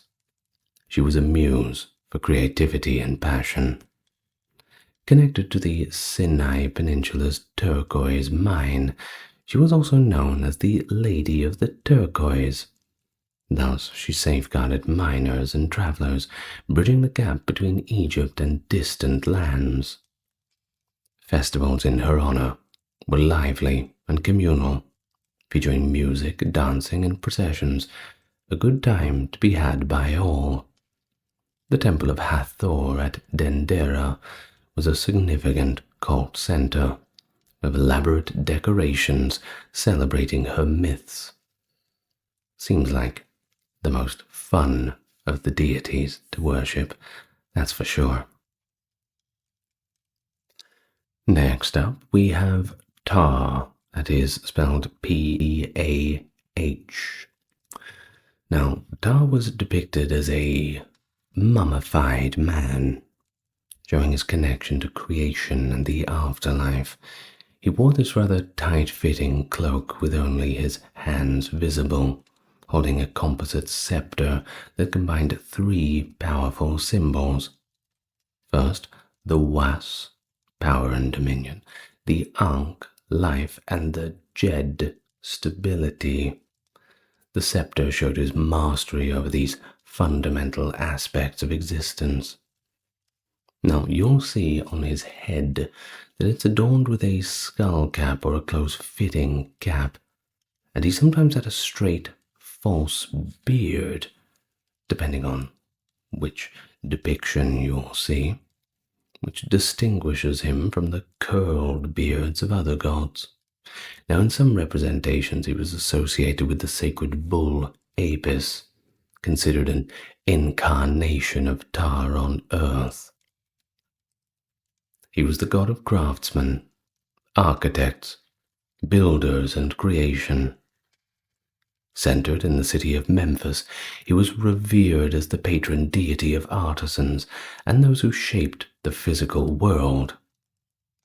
Ptah was believed to have conceived the world through thought and brought into existence by speaking words.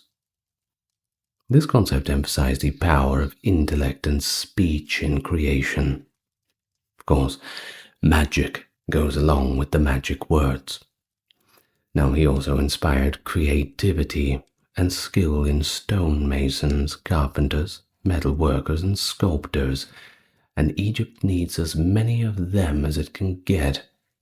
Thus, workshops often invoked his name for excellence in craftsmanship. He oversaw the building of temples, monument structures, reflecting his role in shaping the culture of Egypt too. As a funerary god, Ptah was associated with the regeneration of the deceased, ensuring their rebirth in the afterlife, but not to the extent of the other gods.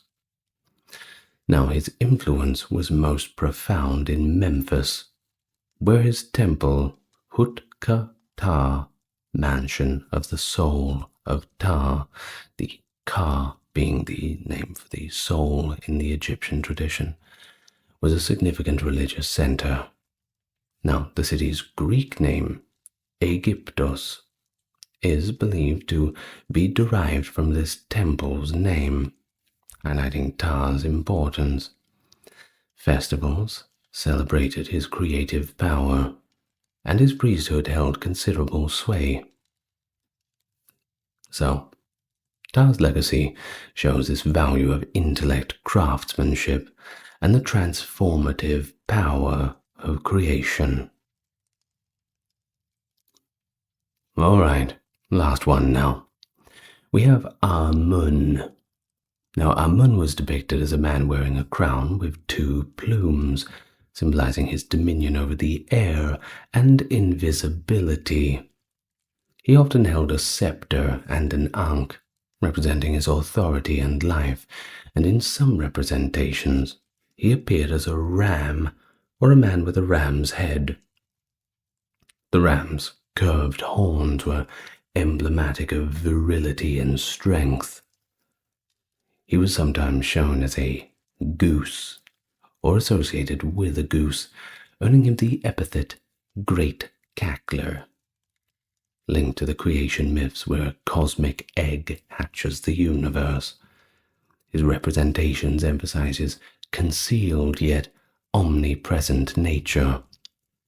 Now, initially, he was just a local Theban deity, but with time he rose to national prominence, especially during the Middle and New Kingdoms. As his cult grew, he emerged with the sun god Ra to become Amun-Ra, embodying both the hidden and revealed aspects of the divine. Thus, he became the supreme deity, overseeing the pantheon and embodying ultimate power, revered as a creator and sustainer of life. He represented the unseen forces of the world, such as air and wind. His name meant the Hidden One, emphasizing his mysterious and transcendent qualities. Now, Amun's rise paralleled the political ascendancy of his city Thebes. Pharaohs promoted his worship to unify Egypt and legitimize their rule, often depicting themselves as his chosen representatives on earth in the mortal capacity. In his aspect as a ram, Amun was associated with procreation and fertility, influencing agriculture and population growth. Now, if we talk about Thebes, which is modern-day Luxor, we can't go past the Karnak temple complex, perhaps the most famous of the temple complexes, and that was the epicenter of Amun's worship, one of the largest religious structures ever built, and it's extremely impressive. Take my word for it. It featured grand temples, obelisks, and avenues of sphinxes, reflecting his immense influence. Festivals like the Opet festival celebrated Amun's connection to the pharaoh and the renewal of his kingship. Thus, Amun's priesthood amassed significant wealth and power, sometimes rivaling the pharaoh's authority, which I'm sure you can imagine causes more than a few problems. But his worship extended beyond Egypt too, influencing neighboring cultures and becoming a symbol of this universal godhood. His legacy shows the interplay between religion, politics, and society, reinforcing that concept of divine kingship and, in general, the unity of a nation. Cleopatra VII, the last active ruler of Ptolemaic Egypt, one of history's most intriguing figures. Born in 69 BC, she ascended to the throne at the age of 18 and quickly became known not just for her political skill, but also for her alliances with Rome's most powerful leaders, Julius Caesar and Mark Antony. Her political entanglements and subsequent romances with these men were strategic, aimed at securing her throne and the independence of Egypt amidst the chaos of a rapidly changing world. Hello and welcome to the channel. If it's your first time here, it's good to meet you, and if you're coming back, it's great to have you back with me. As always, if you'd like to support the channel and like what I do, there's a Patreon link in the description. Otherwise, help me out reaching my 10,000 subscriber goal. Perhaps by the time you see this video, I will have already met it. But a like, comment and subscribe certainly goes a lot further than you would imagine. Now, with that being said, I'd like you to relax, and we are going to begin our biography of Cleopatra. Cleopatra VII was born in 69 BC into the Ptolemaic dynasty that ruled Egypt, her father being Ptolemy the XII, and her mother believed to be Cleopatra V Tryphaena, who was possibly the same person as Cleopatra VI. This lineage made her a direct descendant of Alexander the Great's general, Ptolemy I Soter, the founder of the Ptolemaic kingdom in Egypt. Cleopatra's upbringing was marked by an education that likely included stints at Alexandria's famous museum and library, under the tutelage of her mentor Philostratus, from which she learned oration and philosophy, getting a well-rounded education from a young age. But not everything was fun and games. As tensions between Roman and Ptolemaic interests grew, the Roman designs on Egypt became increasingly evident. Senators like Crassus argued for the full annexation of Egypt into the Roman Republic, although initial legislative attempts to do so were rebuffed. In response, Ptolemy XII tried to secure his position through diplomacy and bribery, forging key alliances with Roman leaders, including Pompey, and later Julius Caesar. Despite these efforts, the heavy financial toll of these bribes, coupled with his extravagant lifestyle, led to significant debt with Roman financiers and eroded his standing both at home and abroad. The situation deteriorated further when the Romans annexed Cyprus in 58 BC, a move that led Ptolemy XII's brother, the ruler of Cyprus, to take his own life. The annexation and the manner of his brother's death tarnished Ptolemy XII's reputation, resulting in his eventual exile for allowing such a thing to happen on his watch. During his absence, his daughter, Berenice IV, seized the throne. Ptolemy XII lived in exile in Rome, and then in the temple of Artemis at Ephesus, every day plotting his return.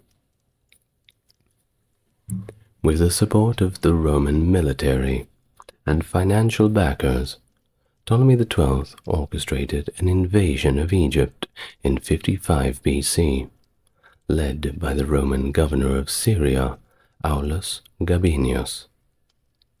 This campaign, which also saw a young Mark Antony distinguishing himself, ultimately succeeded in restoring Ptolemy XII to the Egyptian throne. During this tumultuous period, Cleopatra, then around 14 years old, is said to have accompanied the Roman expedition back to Egypt, beginning her direct exposure to Roman military and political maneuvers. The later years of Ptolemy's rule were marked by increasing Roman influence in Egypt. He appointed Roman financier Gaius Rabirius Postumus as his chief financial officer, allowed the Roman garrison in Alexandria to dominate the city's affair, and had his own daughter, Berenice IV, executed upon his return to consolidate his power. His death in 51 BC left Egypt in the hands of his children, Cleopatra and Ptolemy XIII, as designated in his will, which complicated the succession due to their young ages and the significant Roman debts that he had left behind.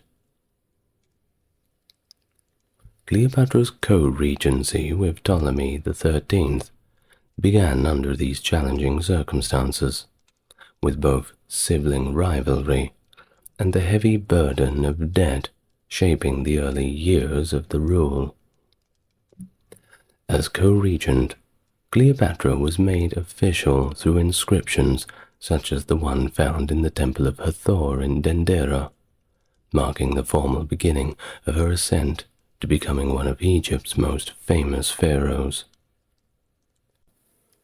Thus, she ascended to the Egyptian throne in 51 BC, straddled with this financial debt of 17.5 million drachmas owed to Rome, and it didn't help that Egypt was suffering a severe famine at the time. In her early reign, she dealt with the unruly Gabiniani, former Roman soldiers left to garrison Egypt. Their lawlessness peaked when they brutally murdered the sons of the Syrian proconsul Marcus Calpurnius Bibulus, who had been sent to negotiate with them. Cleopatra, seeking to maintain diplomatic relations, extradited the murderers back to Bibulus, but he returned them, rebuking Cleopatra for overstepping her authority. Amid these tribulations, Cleopatra began distancing herself from her brother Ptolemy XIII, whom she had initially co-ruled with, albeit begrudgingly. Documents from the late August of 51 BC start to mention Cleopatra as the sole ruler, an indication of her decision to sideline her brother, potentially due to disagreements over how to manage the kingdom's numerous crises. This rivalry culminated in Cleopatra's temporary alliance with another one of her brothers, Ptolemy XIV. But by 50 BC, the following year, Ptolemy XIII, influenced by his advisor Porthenos and supported by the other court officials like Achillas and Theodotus, also began to assert his dominance. In the chaos of 49 BC, Cleopatra's situation just got worse. She and Ptolemy XIII were approached by Gnaeus Pompeius, the son of Pompey the Great, seeking aid for his father against Julius Caesar in the ongoing Roman Civil War. The siblings jointly supplied Pompey with ships and troops, partially alleviating their debt to Rome, but it wasn't like they had much of a choice. However, the internal conflict only escalated, and Cleopatra was eventually forced to flee Alexandria, making her way to Thebes. It was from there that Cleopatra ventured rather to Roman Syria in the early days of 48 BC to assemble a military force to reclaim her throne. Blocked by Ptolemy XIII's forces upon her return, she set up camp near Pelusium. Meanwhile, the civil war in Rome had reached a critical point with the Battle of Pharsalus in the August of 48 BC, where Caesar decisively defeated Pompey. Pompey then fled to Egypt, expecting sanctuary and a warm welcome based on his past support to the Ptolemies. However, under the counsel of Theodotus, Ptolemy XIII's regime decided against hosting Pompey, fearing that his presence might embroil Egypt in Rome's conflicts. Upon his arrival, Pompey was murdered, a grisly gift that was intended to curry favor with Caesar, and certainly not the warm welcome that Pompey was hoping for. When Caesar arrived in Alexandria shortly after, he was presented with Pompey's head as a gift. However, this did not impress him very much, somewhat offensive to Roman sensibilities, and he reacted with disgust rather than gratitude. "See, I told you we should have just went for the box of chocolates." Well, seeking a resolution to the Egyptian dynastic struggles, he summoned both Ptolemy XIII and Cleopatra to disband their armies and reconcile. The intervention by Caesar marked a pivotal turn in Cleopatra's fortunes, intertwining her fate more closely with Rome and its leaders. Ptolemy defiantly arrived in Alexandria with his army, blatantly ignoring Caesar's directive to disband his forces before entering the city. Cleopatra, aware of Caesar's fondness for royal women, decided to meet him personally instead of sending emissaries. Now, Cassius Dio, a contemporary historian, suggests that she approached Caesar dressed to impress, captivating him with her intellect and charm. Plutarch offers a more dramatic tale, claiming Cleopatra was smuggled into the palace rolled up in a bed sack, a tactic to bypass her brother's watchful eye. Well, this may have been true, or it perhaps may have been some dramatic license. But what we certainly do know for sure was that she made quite an impression. When Ptolemy XIII learned of his sister's direct engagement with Caesar, he was understandably upset, and he attempted to incite the Alexandrian populace to riot. But Caesar was not having this. He arrested him and quelled the unrest with his oratory. Caesar then convened an assembly in Alexandria, where he presented the will of their late father, Ptolemy XII, which had been in Pompey's possession. The will declared Cleopatra and Ptolemy XIII as co-heirs, a move that reinforced Cleopatra's claim to the throne.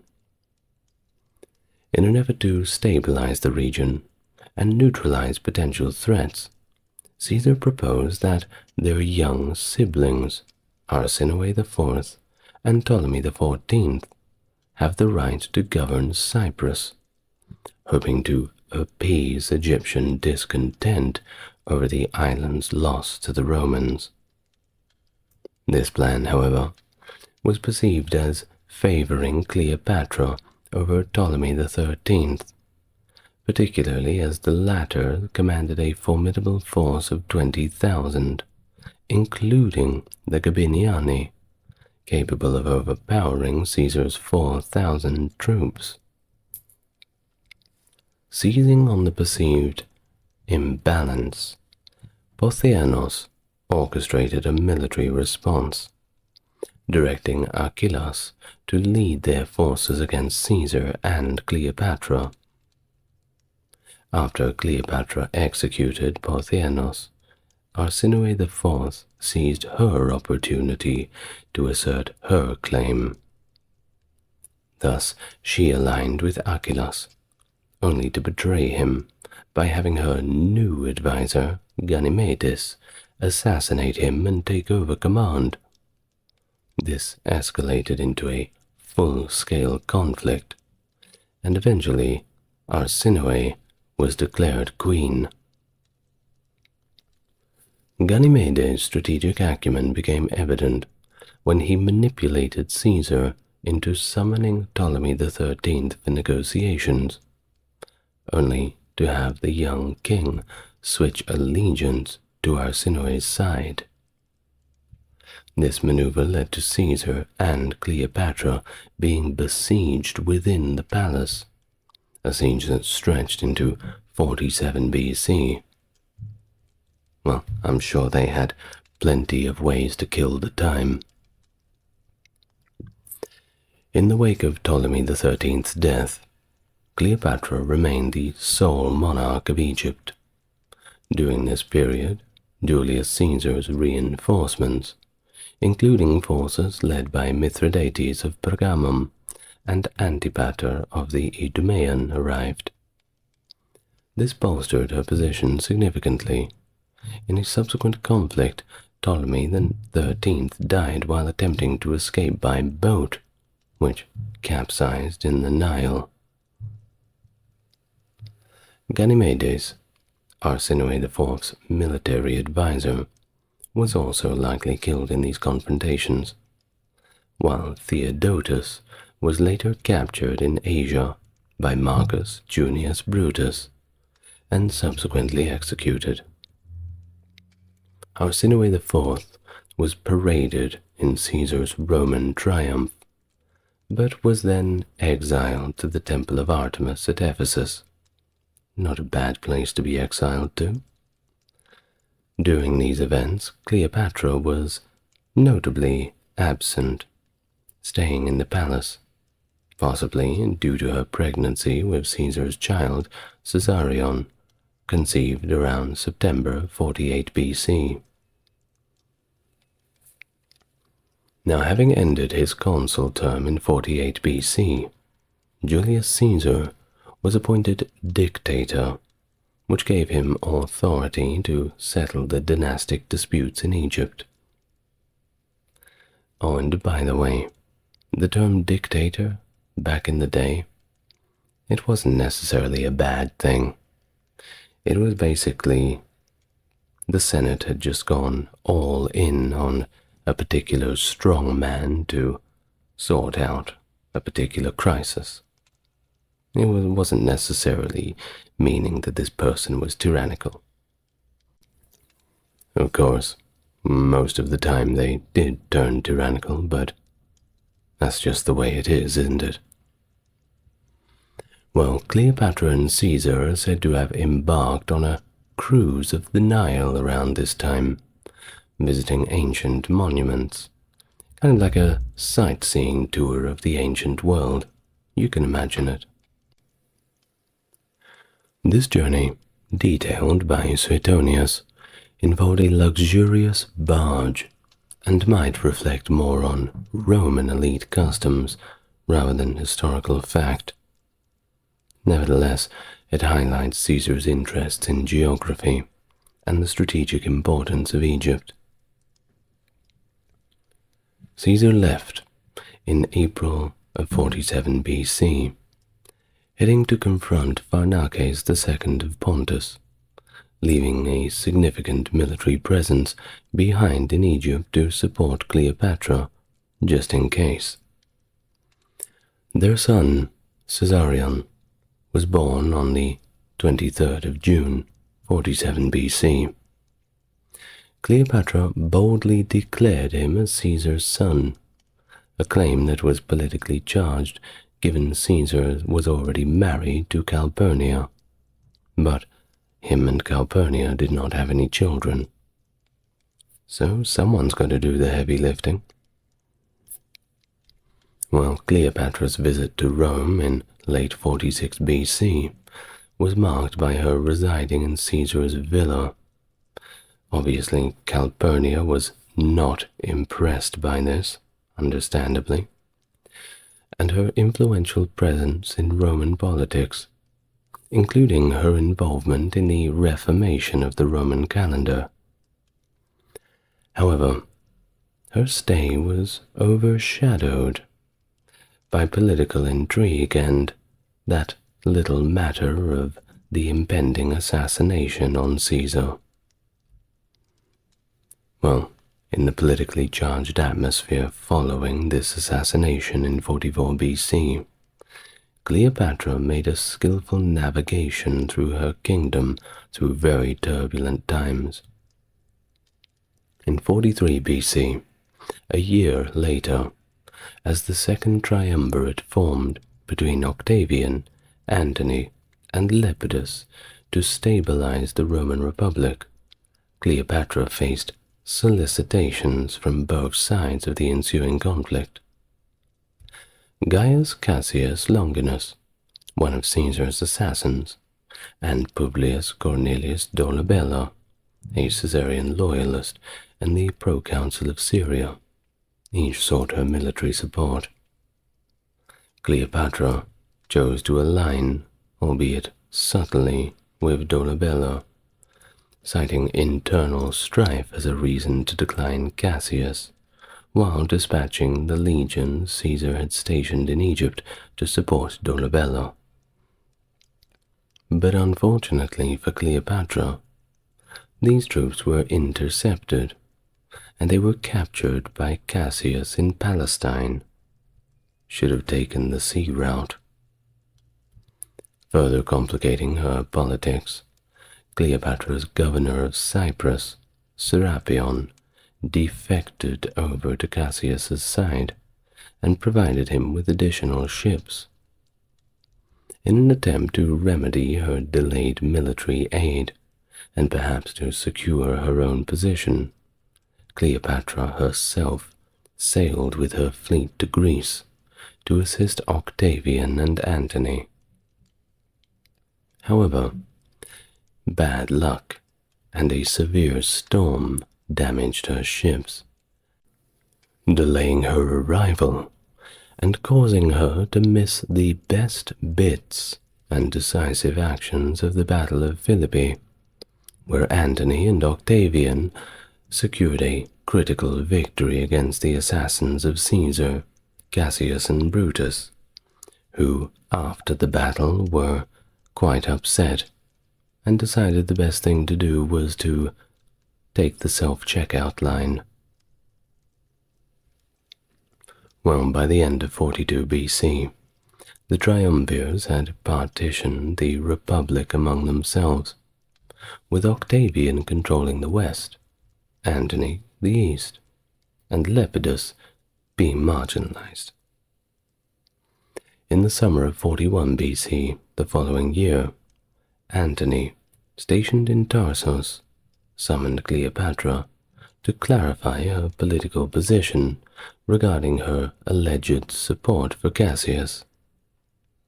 Initially a little hesitant, Cleopatra was eventually persuaded by Antony's envoy, Quintus Dellius, to set out and meet with Antony in person. This meeting was crucial, not only to rectify her stance in the Roman civil conflict, but it also offered an opportunity for Antony to forge a personal alliance with the charismatic queen.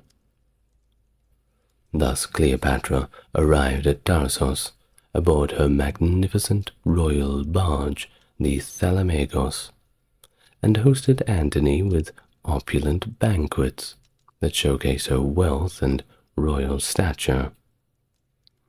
During these meetings, she effectively cleared her name of any wrongdoing in the Civil War, charming Antony and convincing of her loyalty to Caesar's cause by explaining her intended support for Dolabella. Additionally, she negotiated political favors, including the elimination of her threats.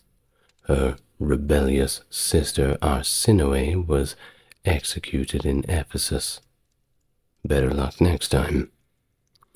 And her disloyal governor of Cyprus was also handed over for execution, consolidating her power and securing her position as a crucial ally to Antony. When Antony arrived in Alexandria in the November of 41 BC, he received a warm welcome, a stark contrast to the Roman occupation forces previously led by Caesar.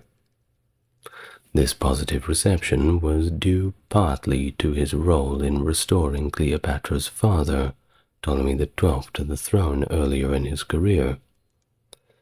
And during his stay, Antony indulged in the luxurious lifestyle that Cleopatra offered, reminiscent of the opulence he experienced on her ship at Tarsus. Cleopatra, sensing an opportunity in Antony's powerful position as triumvir, chose him as a partner to father her future heirs, aligning herself closely with Rome's dominant figure, at least post-Caesar. Antony's authority allowed him the discretion to restore territories that were historically under Ptolemaic control, but had been annexed by Rome. By the winter of 41 to 40 BC, regions like Cilicia and Cyprus were confirmed under Cleopatra's governance, though they likely were granted to her during her intimate time with Antony. However, Antony's stay in Egypt was cut short by military necessities back in Syria, where his forces faced threats from the Parthian-aligned Quintus Labienus. In response, Cleopatra supported Antony's campaign efforts by providing him with 200 ships, in part as payment for the territories that she'd regained. Antony acknowledged the birth of their twins, Alexander Helios and Cleopatra Selene II, in 40 BC, symbolically named to herald a new age, and perhaps Cleopatra's hopes for Antony to emulate Alexander the Great by conquering Parthia. Antony's military plans, however, were soon disrupted by the Perusine War, initiated by his wife Fulvia, who was still back in Rome. She had opposed Octavian in hopes of securing her husband's dominance over the Roman state. The conflict, though partly aiming to detach Antony from Cleopatra, emerged before their meeting at Tarsus, and culminated in Fulvia's death, and Antony's consequent political necessity to reconcile with Octavian. This reconciliation, formalized in the Treaty of Brundisium, affirmed Antony's domination over the East, but required him to relinquish key western territories, and even marry Octavian's sister, Octavia, which complicated his relationship with Cleopatra, obviously. In late 40 BC, Cleopatra had an unexpected visitor, a one named Herod, who fled from Judea amidst political upheaval. Installed as tetrarch by Antony and later proclaimed king by Rome, Herod's alignment with the Roman leaders presented a strategic challenge to Cleopatra. Despite the personal and political entanglements that arose after Antony married Octavia, his relationship with Cleopatra remained as robust as ever, evidenced by his decisions that significantly favored her. As Antony moved his headquarters to Athens and embraced life with Octavia, producing 2 daughters, his political ties with Cleopatra continued to deepen. During this period, Herod, Cleopatra's regional rival, was embroiled in his own civil war, unable to draw support from Cleopatra or the heavily engaged Roman forces. By the end of their triumvirate term, in early 37 BC, Octavia facilitated a crucial meeting at Tarentum, resulting in the triumvirate's renewal until 33. This meeting also led to Octavia arranging military support for Antony's upcoming campaigns, emphasizing her role as a supportive political spouse. Antony then summoned Cleopatra to Antioch to solidify plans for the east and gather resources for his intended Parthian conquest. And it was here that Antony officially met his twin children with Cleopatra, Alexander Helios and Cleopatra Selene, bestowing upon them symbolic surnames that reflected his and Cleopatra's imperial aspirations.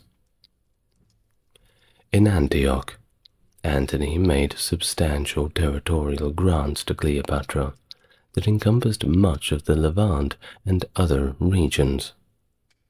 This expansion not only restored historical Ptolemaic territories, but also expanded her influence into new areas, such as parts of the Nabatean kingdom and Roman Crete.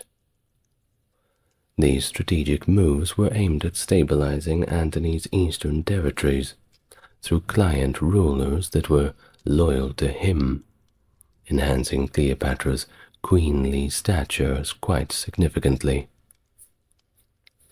However, Antony's generous allocations to Cleopatra sparked considerable discontent in Rome. Octavian manipulated this sentiment to portray Antony as a traitor to Roman interests, emphasizing his abandonment of Octavia for the foreign queen Cleopatra. Kind of a metaphor, you know. Well, this narrative undermined Antony's position in Rome, while Octavian elevated his status and that of his wife Livia by granting them unprecedented honors, creating an image of moral and civic virtue in stark contrast to Antony's conduct. It didn't help all of the rumors and things they were saying about Cleopatra either. Well, in 36 BC, as Antony embarked on his ill-fated Parthian campaign, Cleopatra was by his side until her pregnancy necessitated her return to Egypt. Later that year, she bore Antony another son, Ptolemy Philadelphus. The campaign itself, well, it did not go well, notably due to the defection of key allies such as Artavasdes II of Armenia to the side of the Parthians, culminating in severe losses for Antony's forces. The aftermath saw a defeated and demoralized Antony retreating back to the safety of Egypt, where Cleopatra provided critical support for his now devastated army. This retreat marked a significant shift in Antony's fortunes, as he chose to remain in Alexandria with Cleopatra rather than risk political and potential lethal challenges in Rome. He wasn't stupid. He was not going back there. Well, after Antony's triumphant display in Alexandria in 34 BC, where he paraded Armenian royalty as captives, and Cleopatra was proclaimed the Queen of Kings, the political theater only continued. Cleopatra and Antony's actions, especially the donations of Alexandria, where vast territories were declared under the dominion of Cleopatra and her children, significantly agitated the Roman elite. This event, staged in the Gymnasium of Alexandria, saw Cleopatra and her children dressed in royal attire, with territories like Armenia, Media, Parthia, Syria, and many more assigned to them, further emboldening their royal stature. Antony's request to the Roman Senate to ratify these territorial grants was met with widespread resistance, especially from Octavian himself, who seized on the public disclosure of the donations of Alexandria to escalate his propaganda campaign against Antony and Cleopatra. It was this propaganda that framed Cleopatra as a kind of foreign seductress who had ensnared Antony, turning him against ancient Rome. Such narratives compared her to mythical figures like Helen of Troy, suggesting that her influence could lead to the downfall of entire Roman civilization. This period was also marked by intense mutual accusations between Octavian and Antony alike. Antony accused Octavian of power grabs, such as illegally deposing Lepidus, while Octavian charged Antony with various transgressions, including his unrecognized marriage to Cleopatra, while he was still married to Octavia, and also the recognizing of Caesarion as Julius Caesar's true heir over Octavian. Well, within these heated exchanges, Cleopatra was often portrayed in Roman political rhetoric and later literary accounts as wielding excessive power over Antony, using charms and even sorcery, much like legendary figures of classical literature. This narrative was enriched by anecdotes like Cleopatra's supposed bet, where she dissolved a pearl in vinegar, showcasing her extravagant and persuasive nature.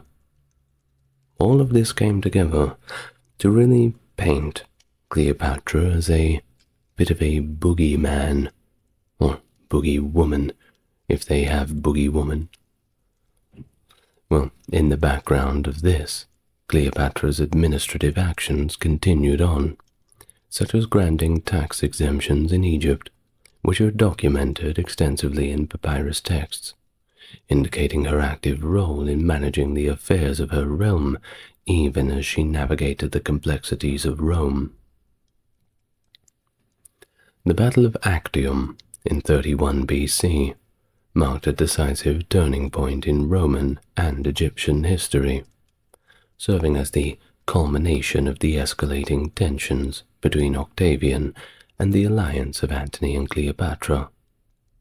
The battle took place near the entrance of the Ambracian Gulf in Greece and was chiefly a naval encounter. Octavian, under the skilled military leadership of his close ally, Marcus Vipsanius Agrippa, prepared meticulously for the confrontation. Antony and Cleopatra's fleet was substantial in size, but lacked the training and discipline that Octavian's forces rather had. Despite the numerical superiority, the quality and strategic positioning of Octavian's navy gave him a distinct advantage. As the battle unfolded, Cleopatra's role became controversial and critical. Positioned at the rear with 60 ships, Her location in the battle formation suggests that she was kept at a distance from the central combat by Antony's commanders, perhaps due to their skepticism about her military involvement. This decision may have been influenced by the need to protect the queen and ensure a route of escape, considering Egypt's safety was her paramount concern. The battle escalated, with Antony's ships bearing sails, an unusual tactic that implied a potential need for a swift retreat. As the conflict reached its climax, Cleopatra took the initiative to break through the blockade, using very sails that were intended for flexibility in battle maneuvers. Her departure from the battlefield, followed by Antony, has been interpreted by some historians as a strategic retreat, intended to preserve their lives and what little remained of the fleet. However, this act was construed by their Roman adversaries and later historians as a desertion of the troops at the most critical moment, casting Cleopatra in a very negative light as having abandoned the fight out of pure self-preservation. Antony's decision to follow Cleopatra left his forces leaderless and hastened the disintegration of their naval power. In the immediate aftermath of Cleopatra and Antony's withdrawal, the morale of their forces naturally plummeted, leading to widespread defections to Octavian's side. Allied kings and military leaders, seeing the tide turn, also abandoned Antony, further isolating him and Cleopatra as they made their sad journey back to Egypt. Thus, the defeat at Actium, it wasn't just a military loss, but it was also a significant psychological blow to Antony and Cleopatra's alliance, effectively ending their challenge to Octavian's authority. This event paved the way for Octavian to consolidate his power, leading to the transformation of the Roman Republic into the Roman Empire, and marked the end of the Hellenistic period as Cleopatra's reign concluded, and Antony met his own demise. The narrative of the battle and its aftermath had been shaped significantly by Octavian's personally directed propaganda, highlighting the loyalty shifts and framing Cleopatra's influence as pernicious. The battle's portrayal often reflects the political motivations of contemporary and subsequent Roman historians, whose accounts were colored by the victor's perspective, emphasizing Cleopatra's alleged betrayal and Antony's supposed infatuation that led to his downfall. Thus, we find ourselves in the turbulent aftermath of the Battle of Actium, where Cleopatra and Antony were in this dire situation, grappling with the rapid disintegration of their power and influence. After landing in Parathonion, Egypt, the couple went their separate ways, each to undertake their own desperate measures to salvage their crumbling regime. Antony headed to Cyrene to rally additional forces, while Cleopatra returned to Alexandria. In a bid to control the narrative and prevent panic, Cleopatra sought to portray the devastating defeat in Greece as a victory instead.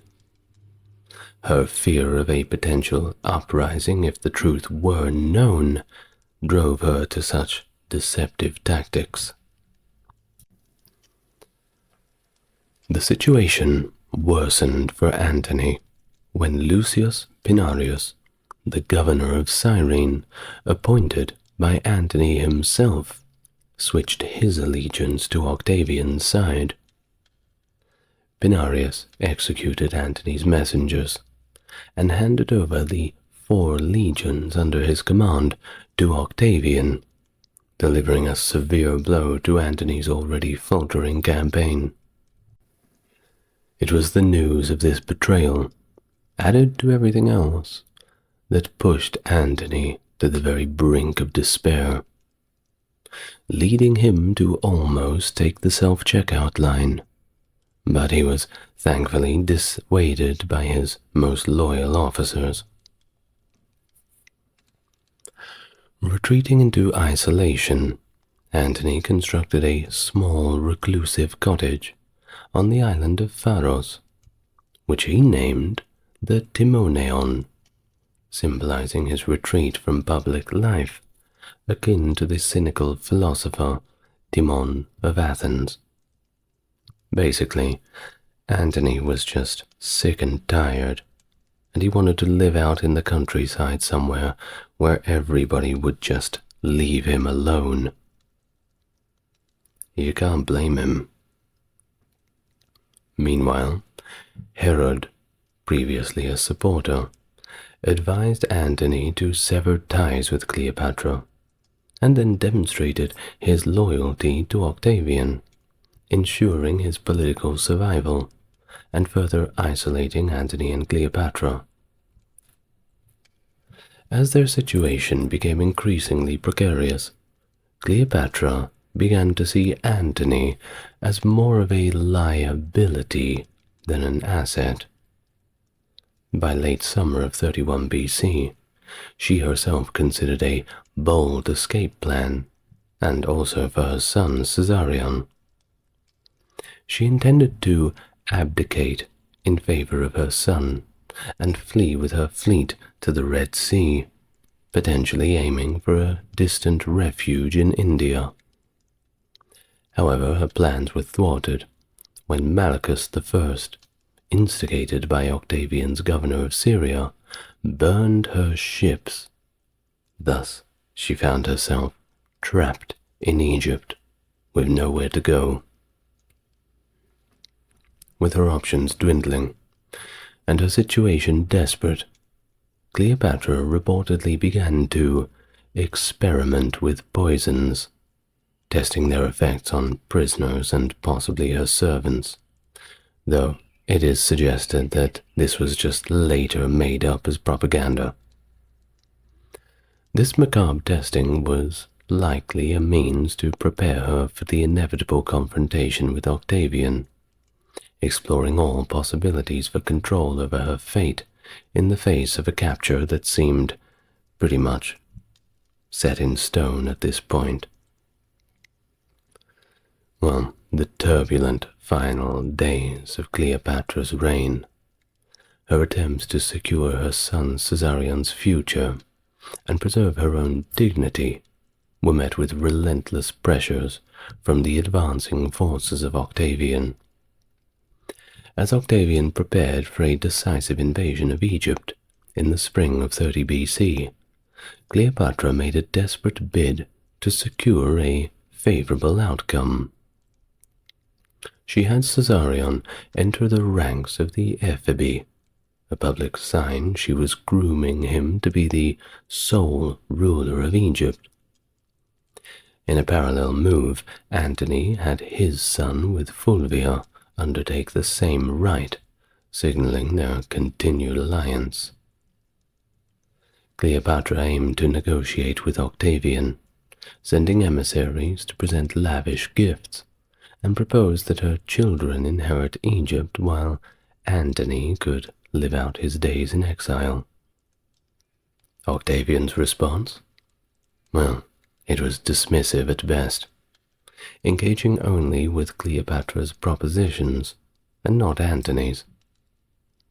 As negotiations stalled, Cleopatra's situation became increasingly desperate, leading her to contemplate drastic measures to ensure her survival. Ultimately, Cleopatra's end came swiftly. As Octavian's forces closed in, she secluded herself in her tomb with her closest attendants. Misleading Antony with the news of her death, she prompted him to take his own life. Cleopatra then followed, reportedly using a sharp implement to induce poison, though legends romanticize the account as her death by an asp bite. Octavian, upon securing Alexandria, was pragmatic in his consolidation of power. He allowed Cleopatra and Antony to be buried together, signifying a respectful end to their tumultuous reign. However, he had no intention of allowing Caesarion to succeed Cleopatra. Despite false promises of kingship, Caesarion was executed shortly after his mother's death, ensuring that no Ptolemaic claimant could challenge Roman rule. Octavian's further strategic elimination of his rivals and his control over Egypt marked the end of the Hellenistic period and the rise of the Roman Empire under his reign as Augustus. This era was categorized by establishment of the Roman province of Egypt and marked a significant transformation in the ancient world's balance of power, firmly centering it under Roman dominion. Well, I suppose the very next morning, the sun rose over the mountains just as it does every other day, and life goes on. The wheel of time keeps turning. Empires rise and fall, and another page in history has come to an end as we turn to the next one. The Hyksos were a group of mixed Semitic Asiatic peoples who rose to power in Egypt, establishing the 15th dynasty around 1650 to 1550 BC. Originating from the Near East, they settled in the eastern Nile Delta and brought with them significant technological advancements, such as the horse-drawn chariot and the composite bow. Their rule, often referred to as the Hyksos invasion, is a period known as the Second Intermediate Period in ancient Egyptian history. They governed northern Egypt from their capital, Avaris, and maintained Egyptian customs and administrative practices, which of course helped legitimize their rule and integrate their culture with that of the natives. Their influence extended beyond military innovations, as they also introduced new tools and agricultural techniques. But the end of the Hyksos reign eventually came when Ahmose I, the founder of the 18th dynasty, successfully waged a war against them, eventually driving them out of Egypt and initiating a new era known as the New Kingdom. Well, today we're going to get well and truly into it and learn all about the Hyksos. Welcome to the channel. Is it your first time here? If it is, it's good to meet you, my friend. And if you're coming back, it's good to see you back again. Now, as always, if you'd like to support the channel, surprise, you're already doing it. Just by enjoying the content at your own pace, that's enough support. But if you want to go above and beyond, the like and subscribe button are only one click away, and if you want to go above that, refer to the video description. Now, without further ado, let us begin. Historical interactions between the Semitic peoples and the Egyptians spanned throughout ancient Egypt's history and was never a new idea. An early artifact The McGregor plaque, dating to about 3000 BC, depicts the pharaoh Den in a scene labeled "The First Occasion of Striking the East," where he is shown smiting a Western Asiatic enemy. This tableau represents one of the earliest recorded conflicts between Egypt and its eastern neighbors. Further evidence of these early contacts is found in the tomb paintings from the 12th dynasty, specifically those of the official Khnumhotep II during the reign of Senusret II around 1890 BC. These paintings vividly depict Western Asiatic foreigners, possibly Canaanites or nomadic groups, presenting gifts to the pharaoh. These visitors are identified as Amu, with their leader marked as Abisha the Hyksos, representing the earliest recorded mention of the Hyksos, a group that would later play a more significant role than the Egyptians knew.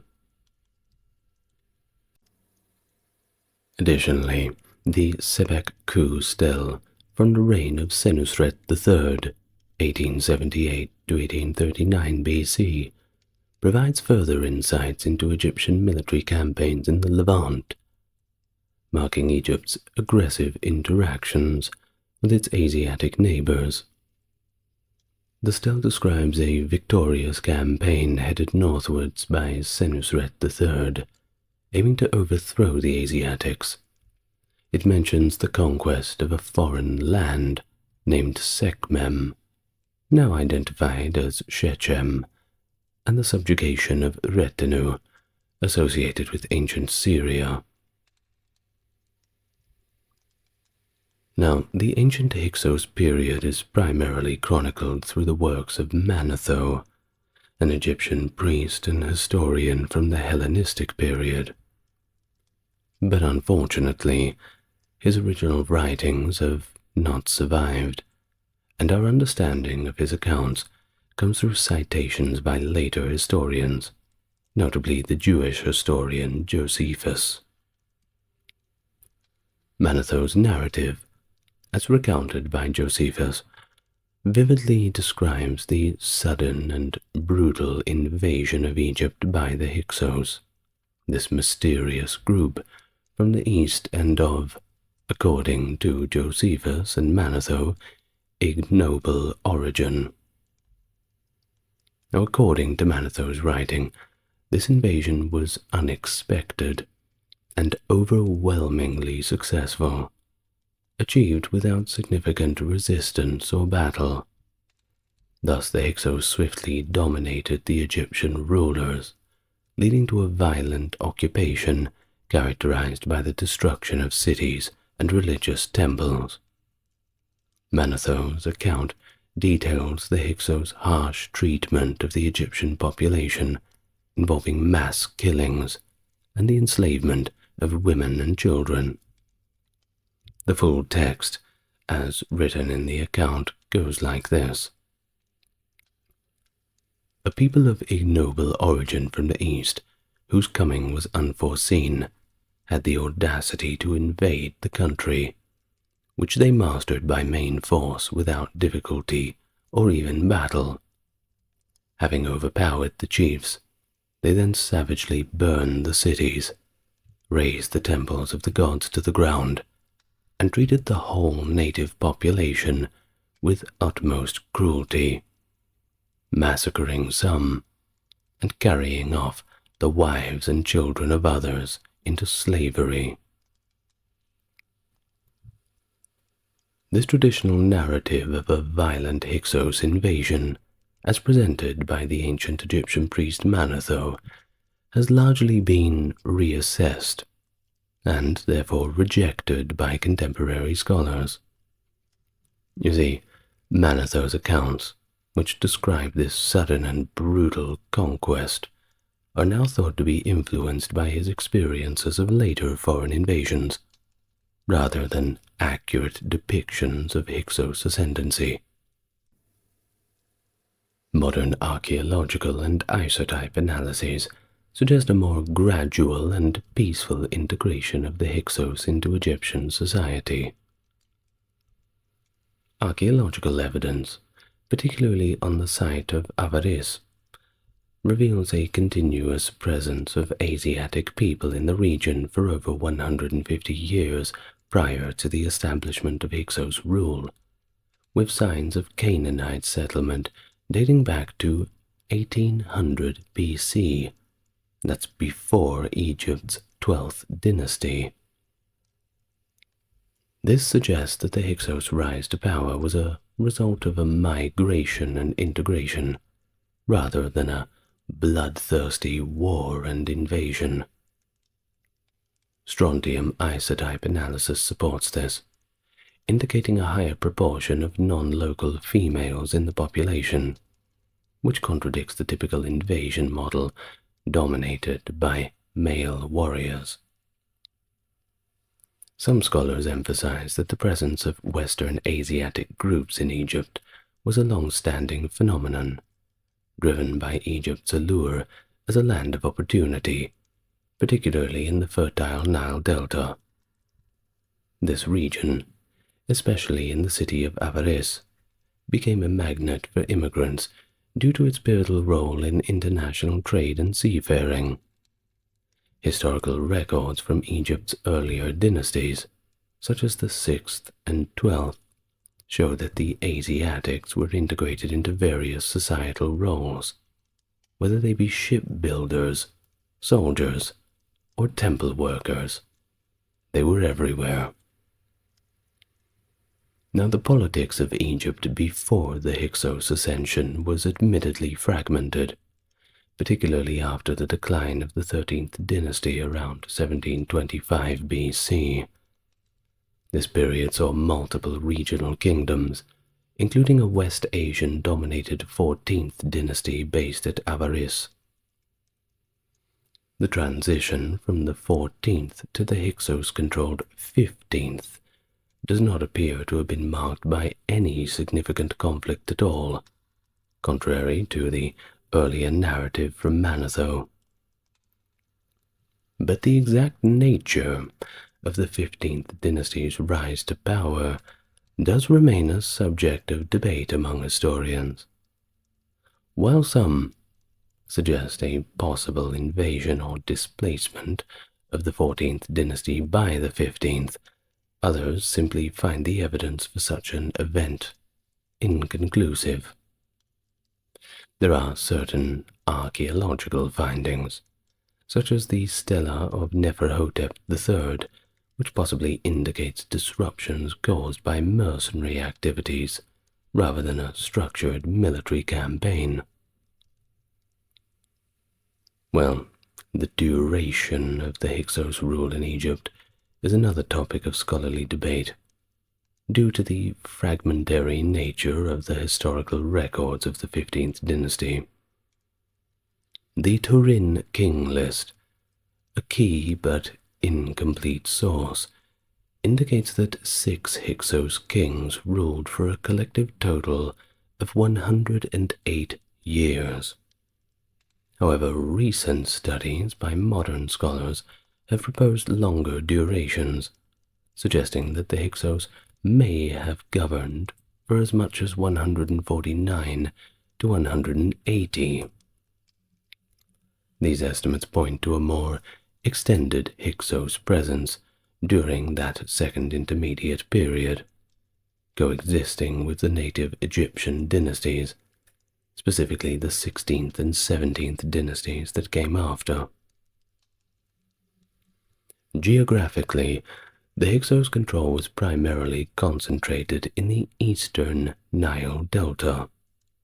We've already made mention of their capital, Avaris, strategically located at the junction of the Pelusiac branch of the Nile, which in our modern times is unfortunately well and truly dry.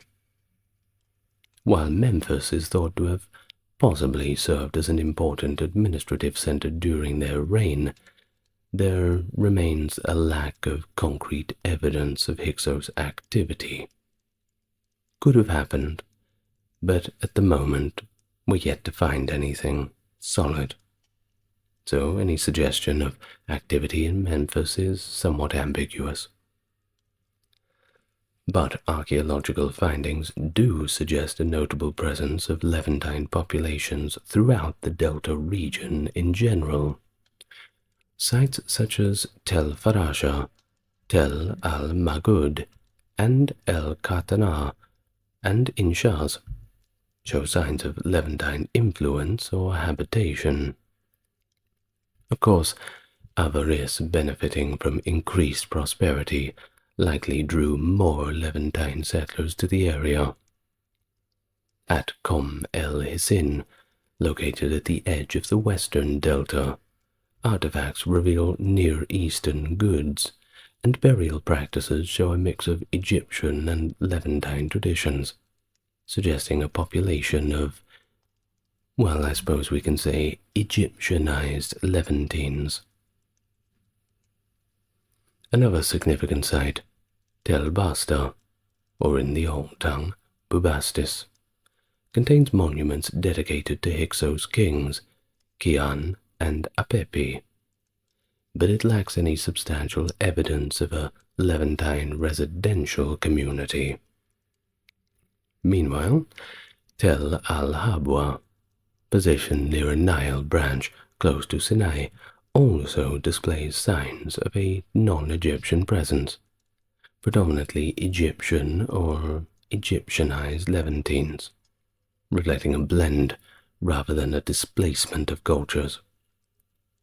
The site would have been crucial in supporting Avaris with grain and trade goods, facilitating the Hyksos' economic and administrative activities. Now, within the Wadi Tumilat, Tel el-Mushkuta is a particularly notable settlement for its abundance of Levantine pottery and its occupational history that aligns more closely with the 15th dynasty, showing once again the Hyksos' cultural connections to the Levant. And nearby, Tel al-Rataba and Tel al-Sahaba also provide archaeological evidence suggestive of Hyksos-style burials. Tel el-Yahudia, positioned strategically between Memphis and the Wadi Tumilat, is remarkable for its large earthwork, which may have been constructed by the Hyksos, and its Levantine burial practices that date back to the 13th dynasty.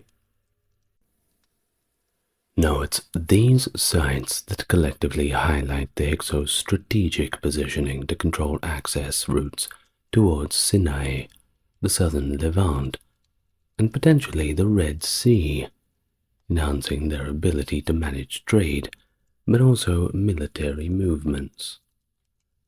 Now, there are other sites such as Tel al-Kabir, Tel Yahud, and Tel Fazia that have been noted by scholars to exhibit elements of what could be recognized as Hyksos culture. However, there is a lack of published archaeological data for these sites, which makes it difficult to conclusively ascertain their roles or the extent of Hyksos' influence there. Although the Hyksos had claimed sovereignty over both Lower and Upper Egypt, the actual control was likely more circumscribed, with their southernmost boundary around Hermopolis and Kusei. The presence of Hyksos-related objects in Upper Egypt, such as Thebes, has been suggested to reflect either Theban war booty or evidence of trade, diplomatic engagements, or possibly short-term raids rather than direct control. The broader impact of the Hyksos, initially believed to be indicative of a vast empire due to the distribution of goods bearing Hyksos rulers' names as far as Baghdad and Knossos, is now more commonly interpreted as a result of extensive diplomatic gift exchanges and a rather strong trade network, rather than direct imperial rule or military ambition abroad. This reassessment aligns with a more nuanced understanding of the Hyksos as integrative rulers who engaged in and facilitated complex webs of international relations and commerce, rather than just rolling in with the swords and bows.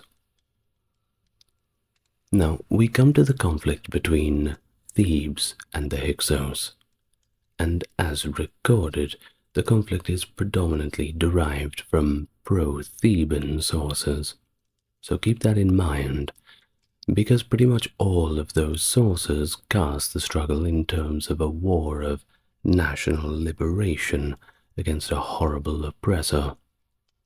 This narrative was once widely accepted by scholars, just as Manetho once was, but in the modern day, with a little bit of introspection, it's shifted somewhat, and the characterization of the conflict as a nationalistic uprising is also now viewed with a great deal of skepticism. Hostilities likely began in the reign of Sekenenra-Ta, a Theban king. Intriguingly, the cause of his death determined from his mummy, which shows multiple axe wounds to the head, suggesting that he died in battle against the Hyksos. And multiple axe wounds, I said, not just one. So they wanted to make sure he was certainly dead. And that's a very efficient way of doing it. Well, the exact reasons for the outbreak of hostilities are admittedly not clearly documented, but there is one tale, a satirical one at that, titled The Quarrel of Apophis and Sekenenre, which suggests that the conflict was sparked by a demand from the Hyksos ruler Apepi, now known as Apophis, that Sekenenra silence a group of noisy hippopotamuses near Thebes, which were reportedly preventing Apepi from sleeping. Well, nobody likes being woken up. This narrative, however, is considered part of the King's novel genre, blending the entertainment factors with political allegory rather than providing a factual account. It's still a funny story, though. Well, approximately 3 years after Sekenenra's death, his successor, Kamose, aggressively resumed military actions against the Hyksos. His campaigns are well documented through inscriptions on 3 stelae at Karnak. The first of these, known as the Carnarvon tablet, poignantly expresses Kamose's frustration with Egypt's divided state. And we have the primary text here, which I will read now. To what effect do I perceive it, my might, while a ruler is in avarice and another in Cush, I sitting joined with an Asiatic and a Nubian, each man having his own portion of this Egypt, sharing the land with me. There is no passing him as far as Memphis, the water of Egypt. He has possession of Hermopolis, and no man can rest, being deprived by the levies of the Setu. I shall engage in battle with him, and I shall slit his body, for my intention is to save Egypt, striking the Asiatics. Of course, this text not only shows the desperation of Kamose to reclaim and unify Egypt under native rule, but it also shows the complex political landscape at the time, with foreign rulers controlling significant territories within Egypt himself. You see, he mentioned a Nubian as well, so it wasn't just the Asiatics that were taking their territory. It was just a bad time. I suppose that's why they call it an intermediate period. In one vivid dramatization, quite typical of Egyptian royal narratives, Kamose's advisors are depicted urging caution, but the king boldly proceeds with his military campaigns. He describes his assaults on Nefrusi and other cities aligned with the Hyksos. In a notable account on a second stele, Kamose asserts that he captured Avaris, though he subsequently returned to Thebes after intercepting a messenger between Apepi, the Hyksos ruler, and the king of Kush. Kamose's reign ended shortly thereafter, around 1540 BC. The conflict continued under Ahmose, Kamose's successor, who launched early and effective campaigns, likely including the conquest of Memphis, Taru, and Heliopolis, as referenced in the Rhind mathematical papyrus.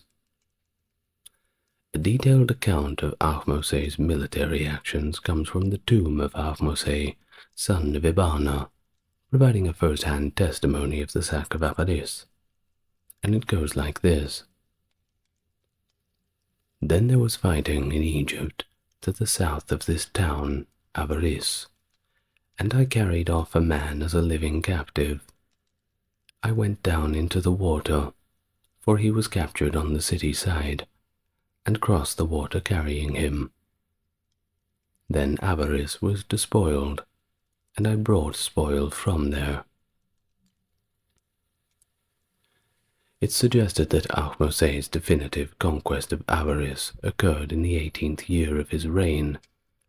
However, archaeological investigations at Tel el-Daba, the site of the ancient Avaris, indicate that the city was not destroyed, but rather gradually abandoned. Little by little, the Hyksos simply left. The peaceful departure of the Hyksos is captured in the writings of Manetho, as quoted by Josephus, highlighting an arranged treaty that ended the siege. And I'll read that from Josephus, now retelling from Manetho. Tomosis invested the walls of Avaris with an army of 480,000 men, and endeavored to reduce the Hyksos to submission by siege. Despairing of achieving his object, he concluded a treaty under which the Hyksos were all to evacuate Egypt and go whither they would unmolested. Upon these terms, no fewer men than 240,000, entire households with their possessions, left Egypt and traversed the desert to Syria. End of the account from Josephus quoting Manetho. While Manetho's historical account suggests a large-scale expulsion of the Hyksos to the Levant, contemporary archaeological evidence does not seem to support this narrative. Instead, findings suggest that many Asiatics were likely resettled throughout Egypt, particularly as artisans and craftsmen. Can't have any of that brain drain after all. Now this is supported by an analysis by Manfred Pietak, which points to continued production of Hyksos-style pottery and scarabs in the eastern delta region, particularly around Avaris, even after this supposed expulsion. And furthermore, the persistence of Canaanite cults at Avaris indicates that the Asiatic population and their cultural practices continued in Egypt, rather than being entirely displaced. In addition to reconfiguring the demographic landscape of Avaris, Ahmose's military campaigns extended into Canaan.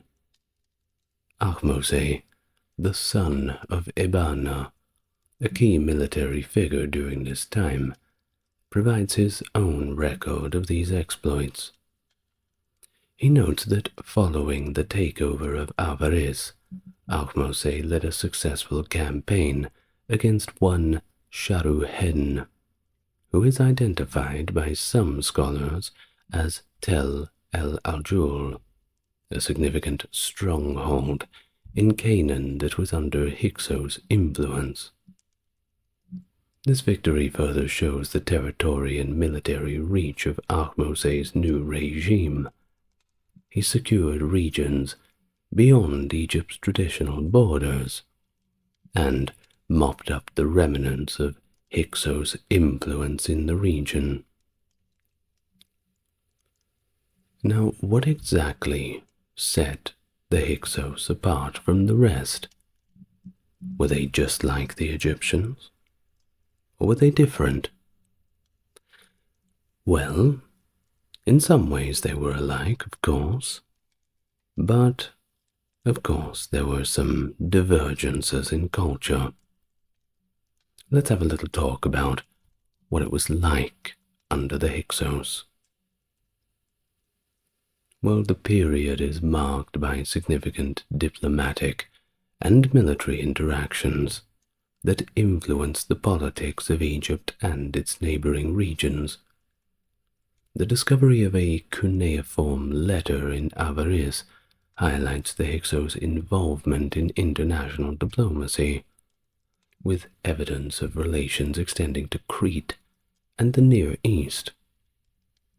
Notably, artifacts bearing the name of Hyksos king Kian, such as those found in Knossos and Hattusa, that was the Hittite capital, suggest active diplomatic engagements with both Minoan Crete and the Hittite Empire. Additionally, a sphinx with Kian's name found in Baghdad, the modern capital of Afghanistan, indicates possible ties with the Babylonian Kassite dynasty. Prior to the outbreak of hostilities that characterized the end of the Hyksos rule, there are indications of cooperative relations between the Hyksos and the Theban 17th dynasty, and they possibly involved a marital alliance, which was of course not uncommon. This period of peace, well, relative peace at least, contrasts sharply with the later violent conflicts documented during the reigns of Seqenenre-Tar and his successors. One significant diplomatic correspondence is the intercepted letter between the Hyksos king Apepi and the Nubian king, which suggested a formal alliance against Thebes. This is supported by archaeological finds, such as seals from Avaris that have been found at Kerma, which attest to ongoing interactions and even possible military collaboration between the Hyksos and Nubia. The strategic position of the Hyksos in the north and the Nubians in the south, of course, posed a considerable threat to Thebes, which was right in the middle. Now, during the sieges led by the Theban pharaohs Kamose and Ahmose I, both rulers faced threats from Nubian forces, who were potentially allied with the Hyksos. Ahmose's campaigns are particularly notable for his military successes, which included defeating the Nubian forces and killing their leader, a victory that is proudly recorded in his tomb at Thebes.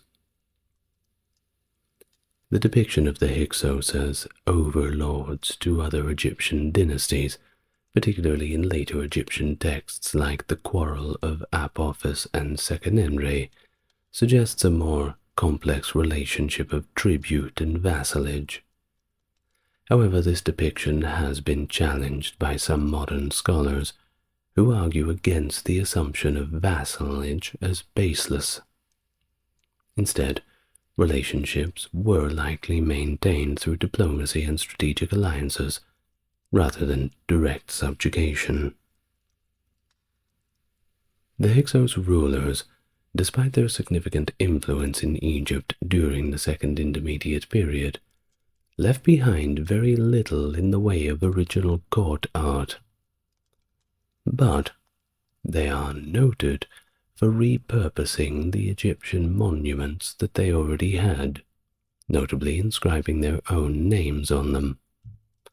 This appropriation is well illustrated by the actions of Hyksos king Khian, who left his mark on numerous artifacts originally created for earlier pharaohs. Similarly, other Hyksos kings followed suit, reinscribing monuments such as the so-called Hyksos sphinxes and the Tanite sphinxes.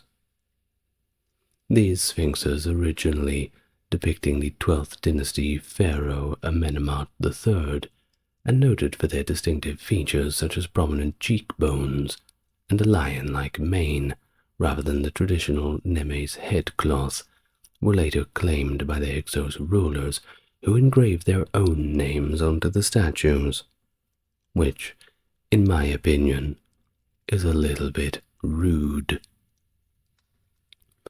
While a substantial architectural discovery in Avaris reveals a large palace constructed in Levantine style, predominantly under King Khian, indicating a departure from traditional Egyptian architectural norms in favor of styles native to Hyksos origins.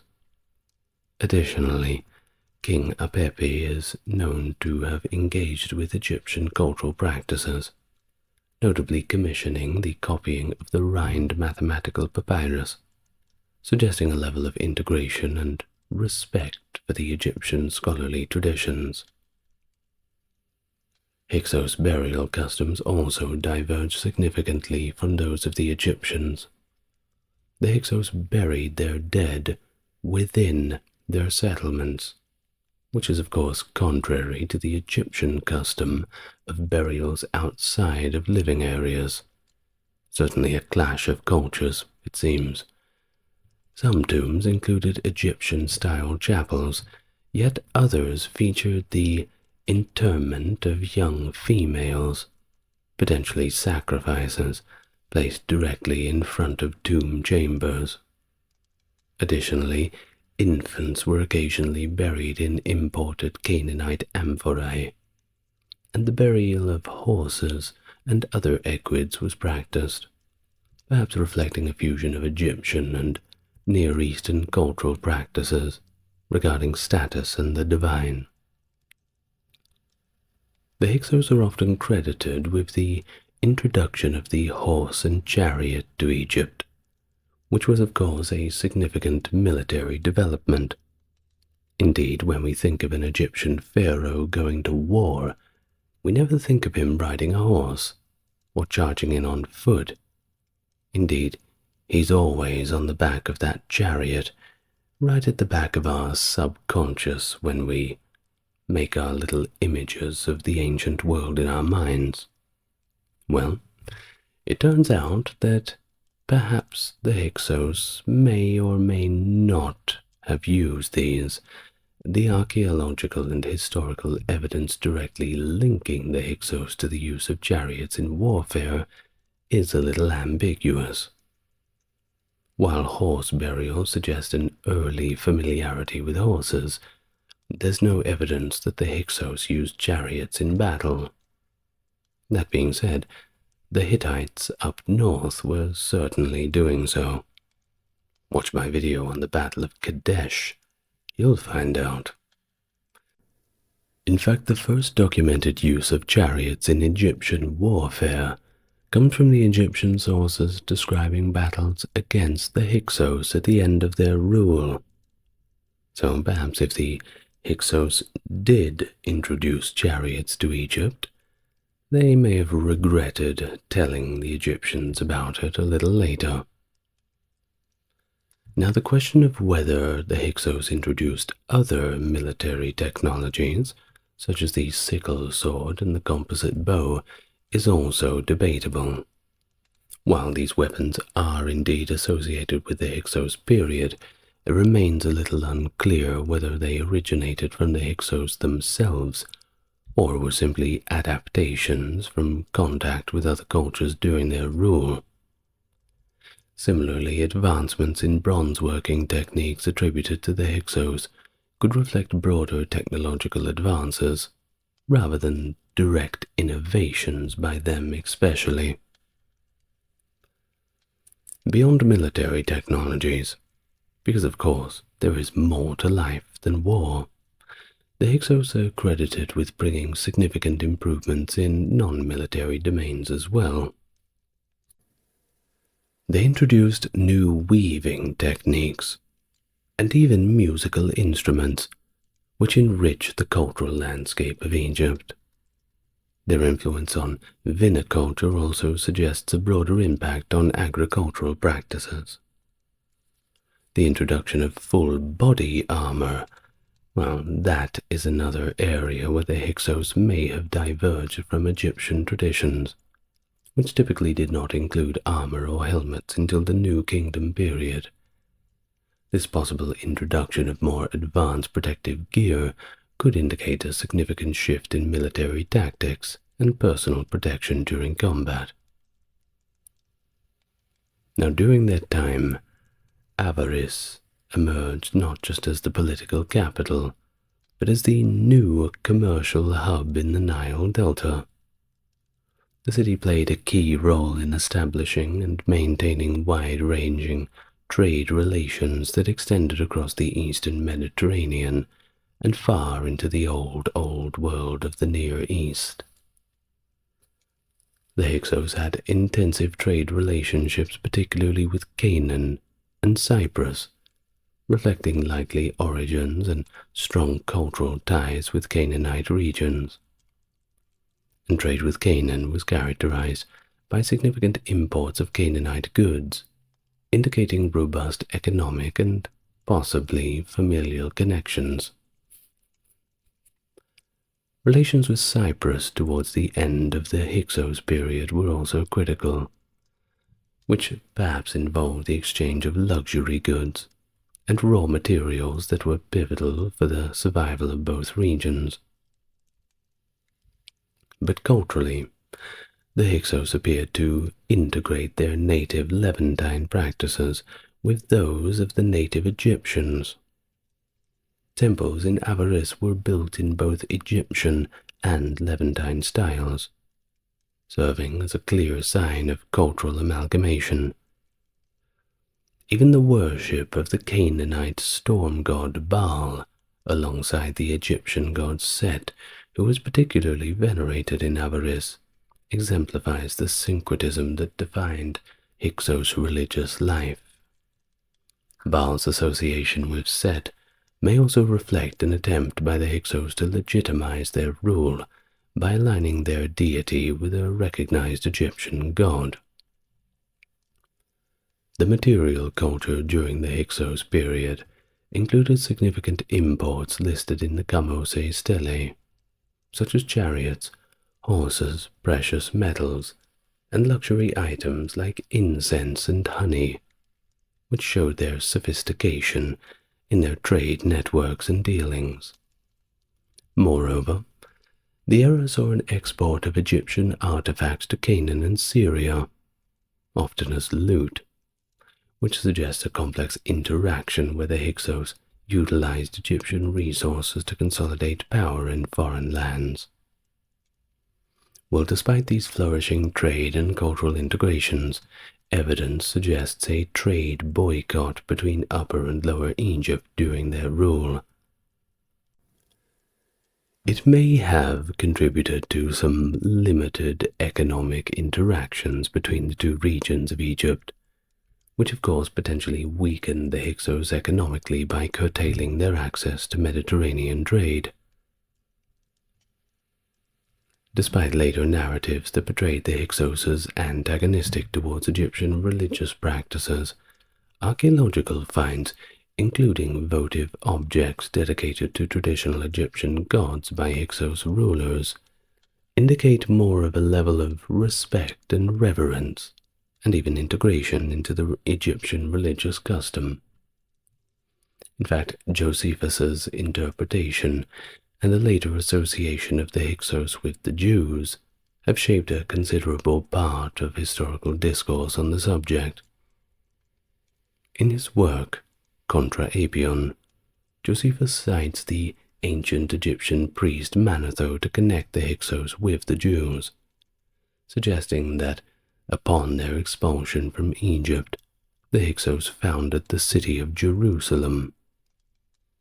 But this account raises significant questions regarding its authenticity, and of course, the motives of the author, as the original works of Manetho do not survive independently, but are known only through quotations by later authors, including Josephus himself. Thus, we must know that perhaps his use of Manetho is strategic.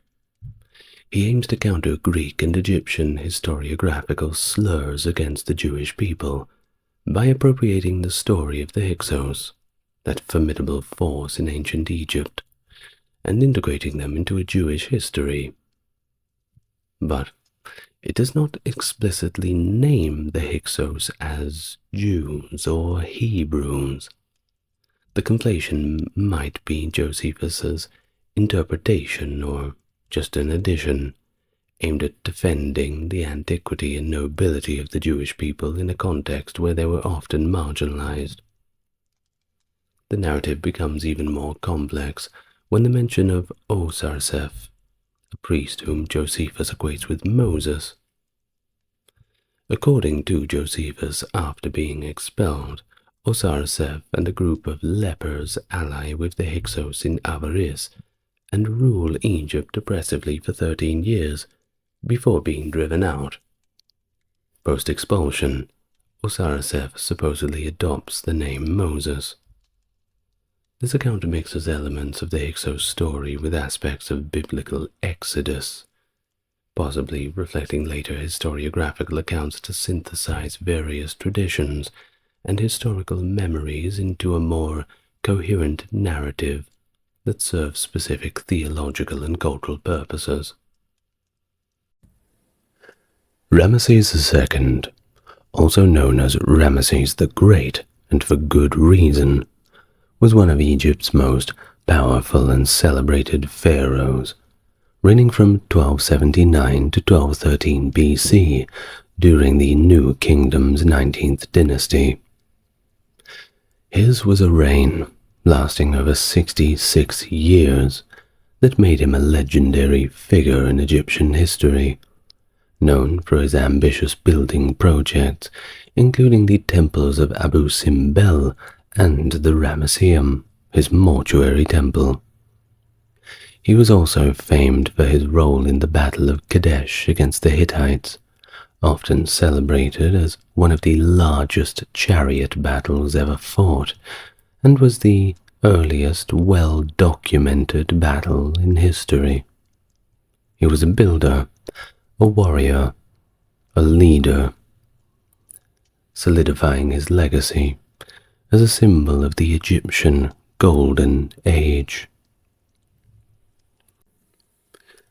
Hello my friend, and welcome to the channel.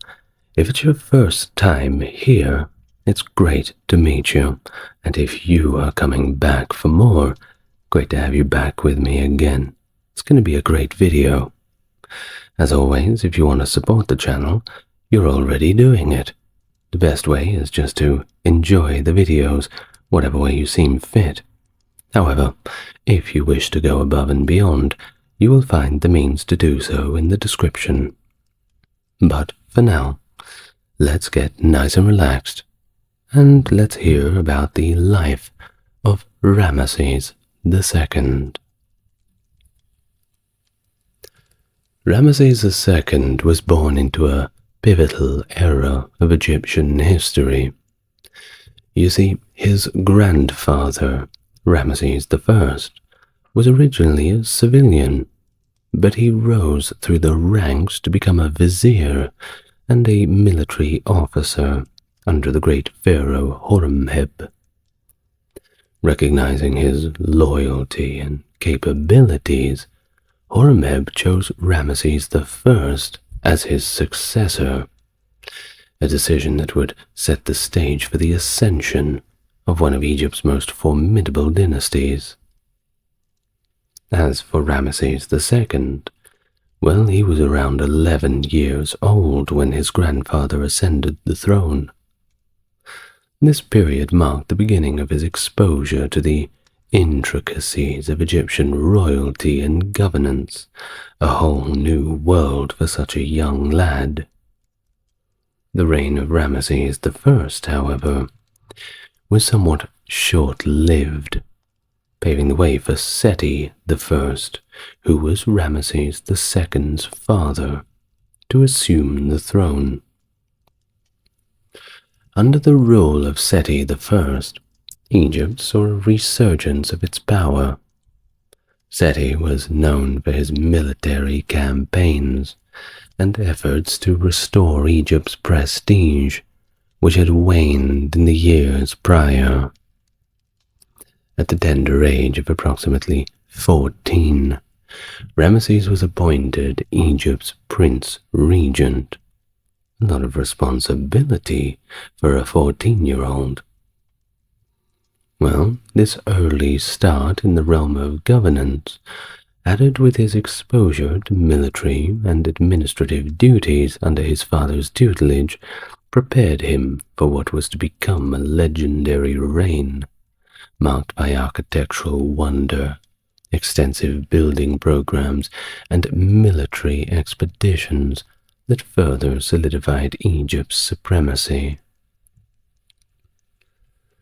Well, he ascended the throne on the 31st of May, 1279 BC, which in the Egyptian calendar corresponds to 3rd Shemu, day 27.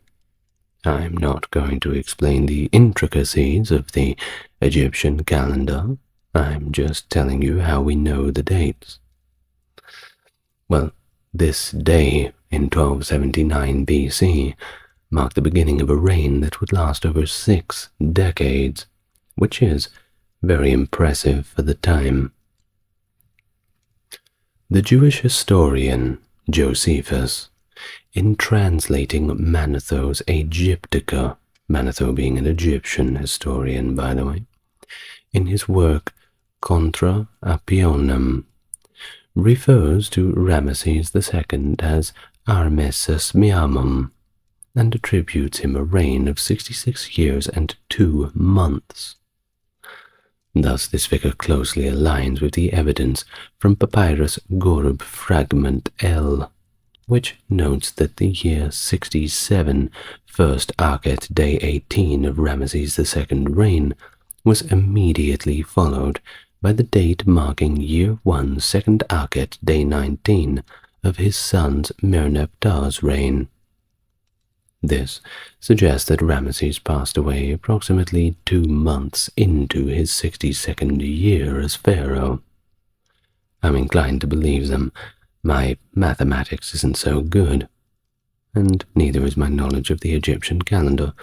Perhaps a full video on the Egyptian calendar soon, Let's learn about it together.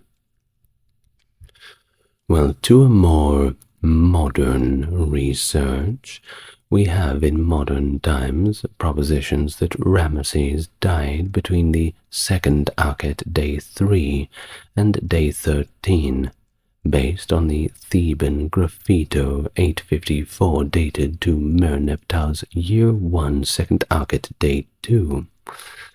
However, there is a fragment from the mid-20th dynasty necropolis journal from the workman's village of Deir el-Medina, indicating that 2nd Akhet day 6 was a feast day for commemorating the sale of Usima Re Setepenre, another name for Ramesses II, which suggested a celebration of his passing. Such of these sailing feasts, kind of like a funeral, were observed in Thebes or Deir el-Medina to honor the deified royals. For example, the sailing of Ahmose Nefertari was celebrated on the 2nd Shemu 15th, Seti 1st on 3rd Shemu 24, and Ramesses II on the 2nd Akhet 6. Well, whichever case, this sailing ritual, which I'll just elaborate on quickly, essentially preparing the pharaoh and having him go down the Nile on a kind of barge, a kind of funeral popular at the time. So it was laid on a boat, covered by a kind of shrine or canopy, attended to by the priests. Well, early in his reign, he was proactive in restoring Egyptian authority over territories lost to foreign powers like the Nubians and the Hittites, and in securing Egypt's borders. Now you see, the Nubians, they were in the south, which the Egyptians viewed as Upper Egypt. You see, the flow of the Nile would go that way. So towards the Mediterranean, there would be Lower Egypt, and going south along the Nile, Upper Egypt. So south of Upper Egypt, or at least further up from the Nile, would be the Nubian kingdoms, and the Hittites were kind of near central Anatolia, modern-day Turkey. You can still see their capital city, Hattusa, in modern-day Anatolia. Quite a wonder to see, and certainly on my personal list. Add it to yours. Well, his military campaigns, of course, were not limited to the grand battles like Kadesh, which we will get to later, but they also included skirmishes and, of course, smaller conflicts that all helped to stabilize the region and maintain Egypt's influence. His efforts against the revolts in Nubia and campaigns in Libya further solidified his reputation as this formidable military leader.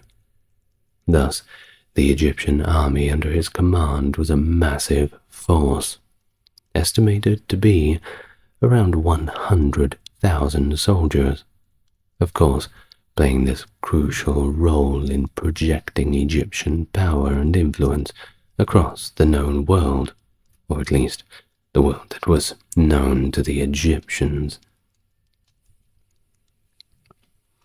One of these significant early military campaigns that Ramesses faced was the threat from what were known as the Shurden Sea Pirates. In the second year of his reign, these pirates were causing significant disruption along Egypt's Mediterranean coast, attacking and plundering cargo ships traveling to Egypt. The Shurden were seafaring warriors, likely originating from the coast of Ionia, southwest Anatolia, or possibly the island of Sardinia. Thus Ramesses devised a strategic plan to deal with them. He stationed troops and ships at critical points along the coast, and waited for the pirates to strike, luring them in. Well, when the Shurden pirates took the bait and engaged their targets, Ramesses' forces launched a surprise counterattack. In this decisive sea battle, the Egyptian forces managed to capture all of the pirates in a single, well-executed maneuver. It is a victory that is well documented on a stela from Tanis, which describes the Shurden pirates as having come in their warships from the midst of the sea, and none were able to stand before them. This suggests that the battle actually took place near the Nile's mouth, where Ramesses' forces were likely strategically hidden to launch their surprise attack. Well, following the victory, many of the captured Shurden were incorporated into Ramesses' bodyguard, and this was a practice that was not uncommon in ancient military strategies, to utilize the defeated foes as your own military assets. Kinda like recycling, you know what I mean. While these Shurden gods are easily recognizable in Egyptian inscriptions, notably those depicting the Battle of Kadesh, as they wore distinctive horned helmets with a central spike, round shields, and were armed with naue swords, a type of weapon that underscores their origins from the Aegean or Eastern Mediterranean regions. Now, it wasn't just the Shurden. Ramesses' forces also confronted and defeated other seafaring tribes during this battle, including the Luca, likely the ancestors of the Lycians, and the Shekelesh. The initial military campaigns of Ramesses set the stage for these significant conflicts to come, particularly with the much more formidable Hittite Empire. His first campaign occurred in the 4th year of his reign, and was marked by the erection of the first commemorative stele of Nar el-Kalb, near modern-day Beirut in Lebanon. However, the inscription on this stele has been mostly lost to weathering, rather unfortunate, which obscures a lot of the details of the campaign. Hopefully we can find something waiting under the ground. Those old tablets certainly seem to keep their quality. Well, during this same year, Ramesses achieved a significant victory by capturing the Hittite vassal state of Amurru during his campaign in Syria, an action that was part of a broader effort to reassert control over Canaan and push the boundaries of Egypt's influence further into Syrian territory. And speaking of which, we find ourselves at the Second Syrian Campaign, and of course, the Battle of Kadesh. Now, the most famous battle was indeed the Battle of Kadesh for Ramesses. It took place in his 5th regnal year.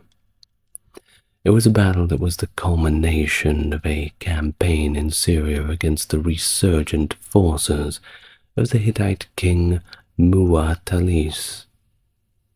Ramesses aimed to secure a victory at Kadesh to extend Egypt's frontiers into Syria and emulate the triumph of his father, Seti I, who had entered the city a decade earlier. Thus, to prepare for such a campaign, Ramesses built his new capital, Pi Ramesses, where he established extensive military production facilities. These factories were capable of producing significant quantities of weapons, chariots, and shields, equipping the Egyptian army for the long and difficult campaign ahead. Of course, the Hittites were, as I've mentioned, a formidable force. They weren't just a bunch of tribesmen or rebellious pirates. Nope. If the Battle of Kadesh had have gone differently, perhaps all of those long videos would be about the Hittite Empire rather than the great Egyptians. But it didn't, so here we are. Well, let's find out. After a month of advancing through Canaan, Ramesses and his forces arrived at Kadesh on the 1st of May, 1274 BC. The Egyptian troops were unexpectedly ambushed by Hittite forces, leading to a chaotic battle where the Egyptian chariotry was initially overwhelmed. However, reinforcements helped the Egyptians to counterattack and eventually rout the Hittites, who abandoned their chariots and fled across the Orontes River to safety within the walls of Kadesh. Although Ramesses held the battlefield and claimed a great victory, the strategic outcome was more complex. The inability of the Egyptians to sustain a long siege and their subsequent retreat allowed the Hittite forces to occupy, albeit briefly, Egyptian territories in the Damascus region. This outcome led many to view the campaign as a Hittite victory, despite the tactical success of the Egyptians on the field. And if you want a very detailed breakdown of the battle, I've already done a full video on it, which I'm surprised that the video about the Battle of Kadesh came before the video about Ramesses II, but thus we find ourselves in this position. Now on to the Third Syrian campaign. So following the Battle of Kadesh, the Egyptian sphere of influence was confined to Canaan, while Syria predominantly fell under Hittite control. Inspired by the Egyptian military's apparent weaknesses and encouraged by the Hittites, Canaanite princes began revolts against Egyptian rule. Determined to counteract these developments, Ramesses embarked on his Third Syrian campaign, late in the 7th year of his reign. The campaign was more successful against the Hittites, with Ramesses managing to split his forces effectively. Now one part of his army, led by his son Amun-her-Kepeshef, pursued the Shashu tribes across the Negev to the Dead Sea, capturing Edom Seir, and then advancing to Moab. Meanwhile, Ramesses himself led another force that attacked Jerusalem and Jericho, before also entering Moab and reuniting with his son's forces. The reunited Egyptian army continued its campaign, capturing key locations such as Hezbon and Damascus, and successfully re-establishing Egypt's influence over the territories around Damascus. In the 8th and 9th years of his reign, Ramesses continued to assert Egyptian military power far beyond its traditional boundaries. His armies crossed the Dog River and pushed into Amurru, advancing as far north as Dapur. This region had not seen an Egyptian military presence since the time of Thutmose III, almost 120 years earlier. Ramesses II's forces laid siege to Dapur, eventually capturing the city. His journey northward was marked by the erection of the commemorative statue, signifying his presence and conquest in northern Amurru, well beyond the strategic city of Kadesh. And indeed, he loved putting up little statues everywhere. I just wish we had more of them left to see. Sands of time, I'm afraid. Well, by November of 1272, Ramesses had returned to Egypt, arriving in Heliopolis, which means the city of the sun, by the way, and that's the Greek word for it, Helios being sun and polis being city, just in case you were wondering. Well, even though he had arrived back in Egypt, his control over the newly conquered territories was certainly short-lived. The thin strip of land between Amurru and Kadesh proved to be very difficult to hold, and within a year these areas had reverted back to Hittite control. This prompted Ramesses to lead another military expedition against Dapur in his 10th year.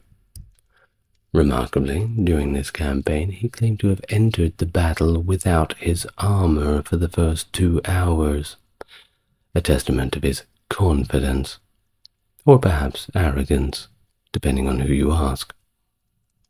Either way, this campaign was a family affair, with 6 of his young sons participating, their youth marked by the traditional side locks of hair, as we can see in some of the stelae. Now, despite his repeated military successes, the gains in these regions were simply not durable, nor were they practical to maintain. The contested territories oscillated, therefore, between Egyptian and Hittite control, with neither side able to secure a decisive and lasting victory. Ramesses' engagements in these areas, such as the captures of towns in Retjenu and Tunip in Naharin, were significant enough to be recorded on the walls of the Ramesseum, that being his mortuary temple, which we'll talk a little bit about later. Well, by his 18th year, the situation had somewhat stabilized, allowing Ramesses to put up a stele at Beth Shean on January 19th, 1261. This stele served as a symbolic assertion of his presence and power in the region, despite this ephemeral nature of his territorial control. The episode involving the deposed Hittite king, Mosili III, marks another significant moment in the diplomatic history of the ancient Near East. Mosili III fled to Egypt after his unsuccessful overthrow of his uncle, which led Hatshepsut III, the new Hittite king, to demand that Ramesses, the pharaoh of Egypt, extradite the fugitive prince back to Hatti. Well, Ramesses denied him. He said, "Well, I don't know anything about that. I don't know who you're talking about. Go away." Thus, his denial of Mosili's presence in Egypt, despite the fact he was obviously there, brought the two empires to the brink of war. However, by the 21st year of Ramesses' reign, which was around 1259, the situation evolved towards a more diplomatic resolution. Ramesses and Hatshepsut agreed to meet at Kadesh, the site of their earlier military standoff, to negotiate a peaceful end to the conflict. And they did. The meeting resulted in the earliest known peace treaty in world history.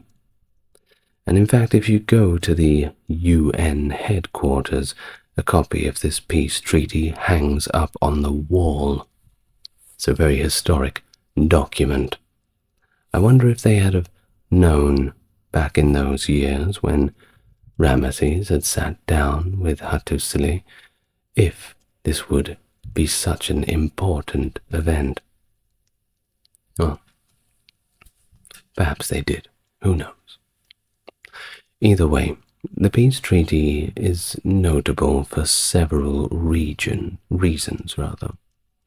It was recorded in both Egyptian hieroglyphs and Hittite cuneiform, with both versions largely agreeing on content, though differing slightly in perspective.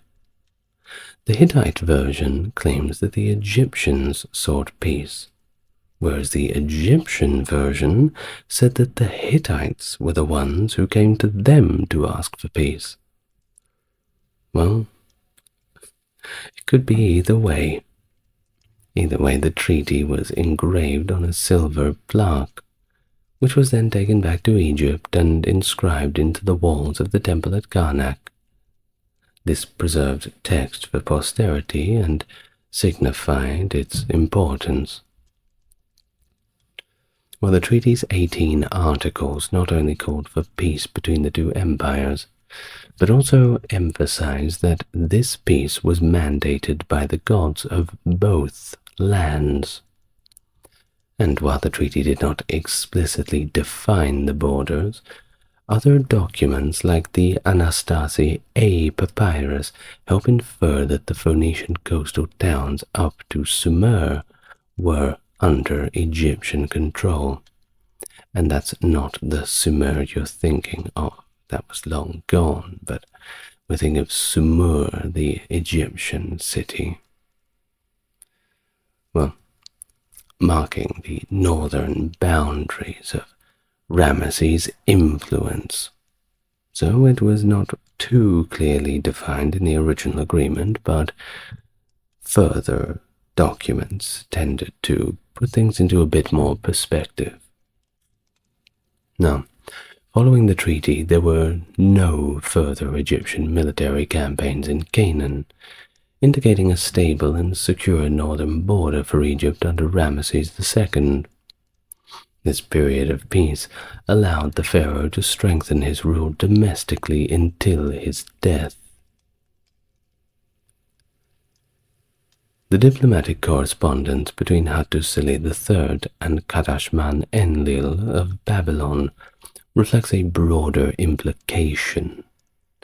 Hattusili's letters suggested a shift in regional dynamic, where former adversaries were now encouraging cooperation against common enemies, for example, Assyria. This change was part of a larger pattern where major powers sought stability through diplomacy rather than continued conflict. What a novel idea. Well, Ramesses' campaigns into Nubia now, particularly south into the first cataract of the Nile, form a significant part of his military legacy that's not often talked about. Pretty much anything to do with Ramesses lives under the shadow of the Battle of Kadesh and the peace agreement. Well, by the age of 22, he was actively leading military expeditions into Nubian territory, demonstrating an early involvement in Egypt's colonial and military activities. And during these campaigns, he was not only at the forefront of the battle, but he brought along his sons, a family affair, as part of the royal entourage, indicating his role in their military training and intention to showcase the continuity of rule and valor. The conquest and continued dominance over Nubia were important for Egypt both strategically and economically. Nubia had been under Egyptian control for around 200 years by the time of Ramesses. But the region's rich resources and its strategic position as a buffer against other African powers made its reassertion a significant focus for Ramesses' military efforts. These campaigns and their significance are vividly recalled in the decorations of several temples Ramesses constructed in northern Nubia.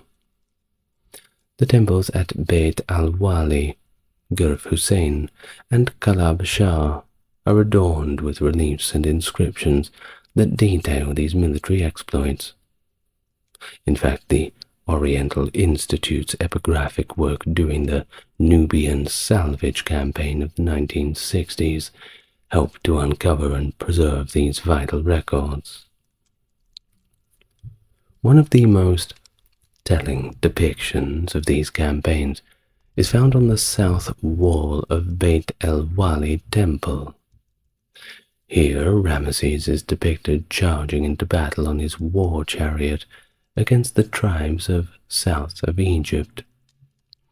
What is notable about this depiction is the presence of his two young sons, being Khaem Wamset and Amun-Er-Khepeshef, who are portrayed behind him in their very own war chariots. A portrayal that not only emphasizes Ramesses' role as a warrior king, but also highlights once again these familial aspects of the campaigns, Ramesses preparing his sons the only way he knows how. Of course, it's always best to learn on the job, right? Well, another intriguing aspect of these campaigns, as depicted on the temple walls, is Ramesses' claim of having engaged in battle against certain tribes without the aid of his soldiers. That's right.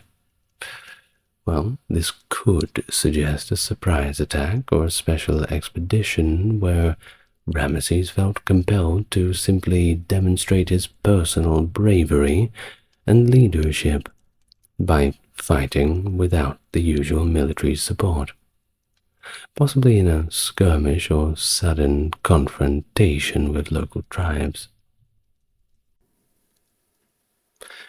So, during Ramesses II's reign, Egyptian influence extended significantly along the Mediterranean coast, particularly over a 300-kilometer stretch up to Zawiet el-Rakam, where evidence of Egyptian fortifications have been found.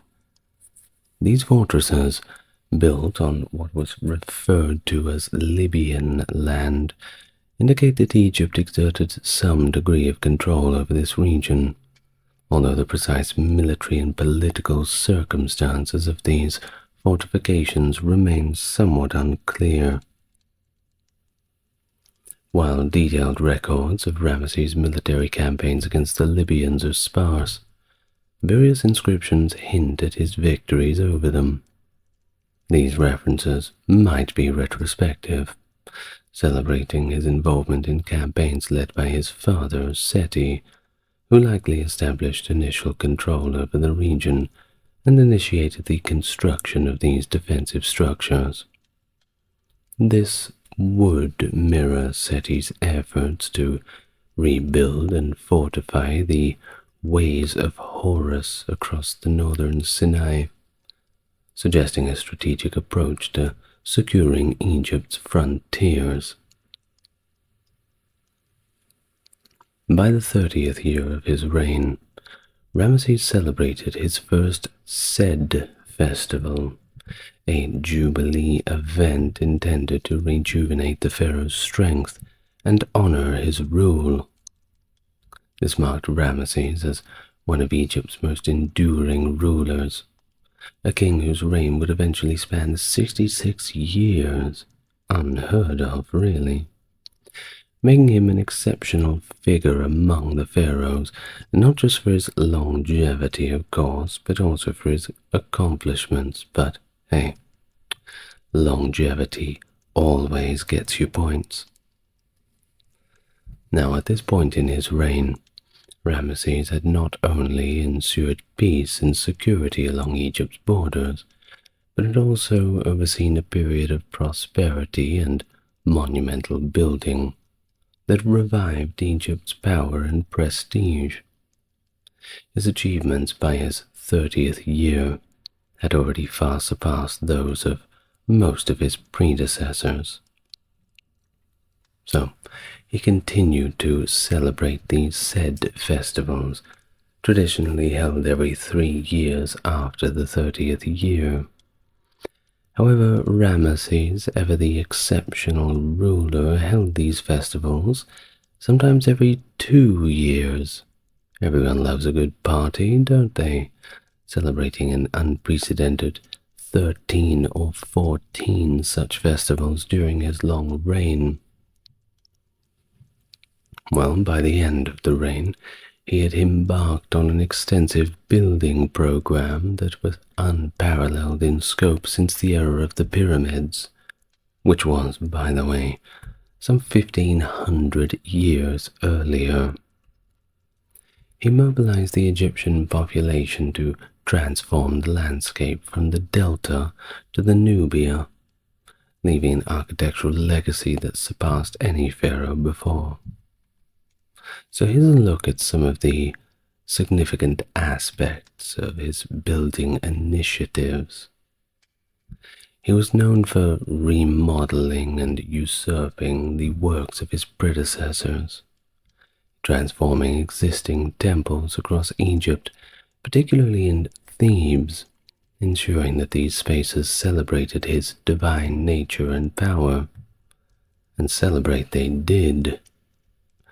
By modifying these structures, he shoehorned himself into the narrative of Egyptian gods and kingship.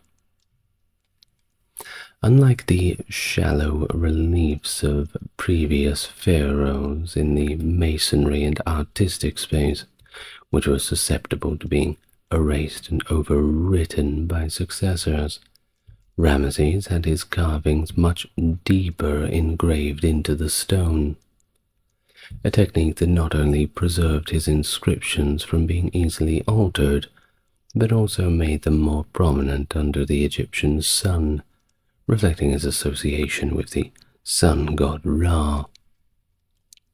He also used art to propagate his victories and achievements. Temples and other structures across Egypt were decorated with reliefs that depicted his triumphs over foreign enemies, serving as visual propaganda that reinforced his image as this powerful warrior king. Thus his cartouches and images appeared everywhere, even on structures that he did not originally build. Oh, that word just then, cartouche. It's the French word for bullet. And the reason why they called them cartouches, well, if you look at a lot of the name styles of the old Egyptian pharaohs, they're often wrote in this bullet-shaped border. Thus, when the French were excavating and during that golden age of archaeology, pilfering a lot of little artifacts, they called these inscriptions cartouches. So there you go. Well, his desire to be omnipresent led to his name and likeness being a common sight across countless monuments and buildings throughout all of Egypt. In fact, Ramesses established a new capital city called Pi-Ramesses in the Nile Delta, which had served as a summer palace during his father Seti I's reign. This new capital was not just a political center, but also a manifestation of Ramesses' vision and his desire to create a legacy that would endure through the ages. He also expanded gold mining operations, which were mainly around Akhenaten, which is modern-day Wadi al-Aki, helping to finance his extensive building projects and, of course, bolster the economy of Egypt. Take a cheeky little bit for yourself, too, Perhaps one of his most famous architectural developments was the temple complex at Abu Simbel, carved out of a mountainside and renowned for its colossal statues of Ramesses at its entrance. These temples celebrate his reign and his divine status, and were designed to awe both his subjects and the gods. Next, of course, is the Ramesseum, a mortuary temple in western Thebes, built by Ramesses between Kurna and the desert, an object of awe since the 19th century. Now, unfortunately, it lies mostly in ruin. The Greek historian Diodorus Siculus, I'm sure you're familiar with, once marveled at this gigantic temple complex, showcasing the grandeur of Ramesses' reign. The temple was oriented northwest to southeast and featured a sequence of courts leading up to the main temple area. The complex started with an enormous pylon that formed the first court, where scenes depicted Ramesses and his army triumphing over the Hittite forces at the Battle of Kadesh. Adjacent to this pylon was of course the royal palace, and at the back stood a colossal statue of Ramesses. Though only fragments of the base and torso remain today, the original stood at over 17 meters tall and weighed over 1,000 tons. That's pretty heavy.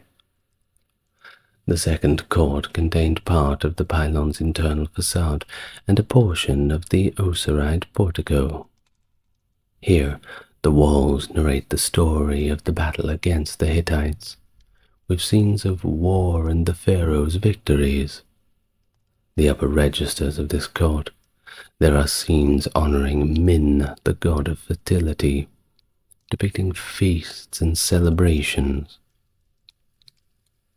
The grand hypostyle hall, measuring 41 by 31 meters, still has 39 of its original 48 columns standing.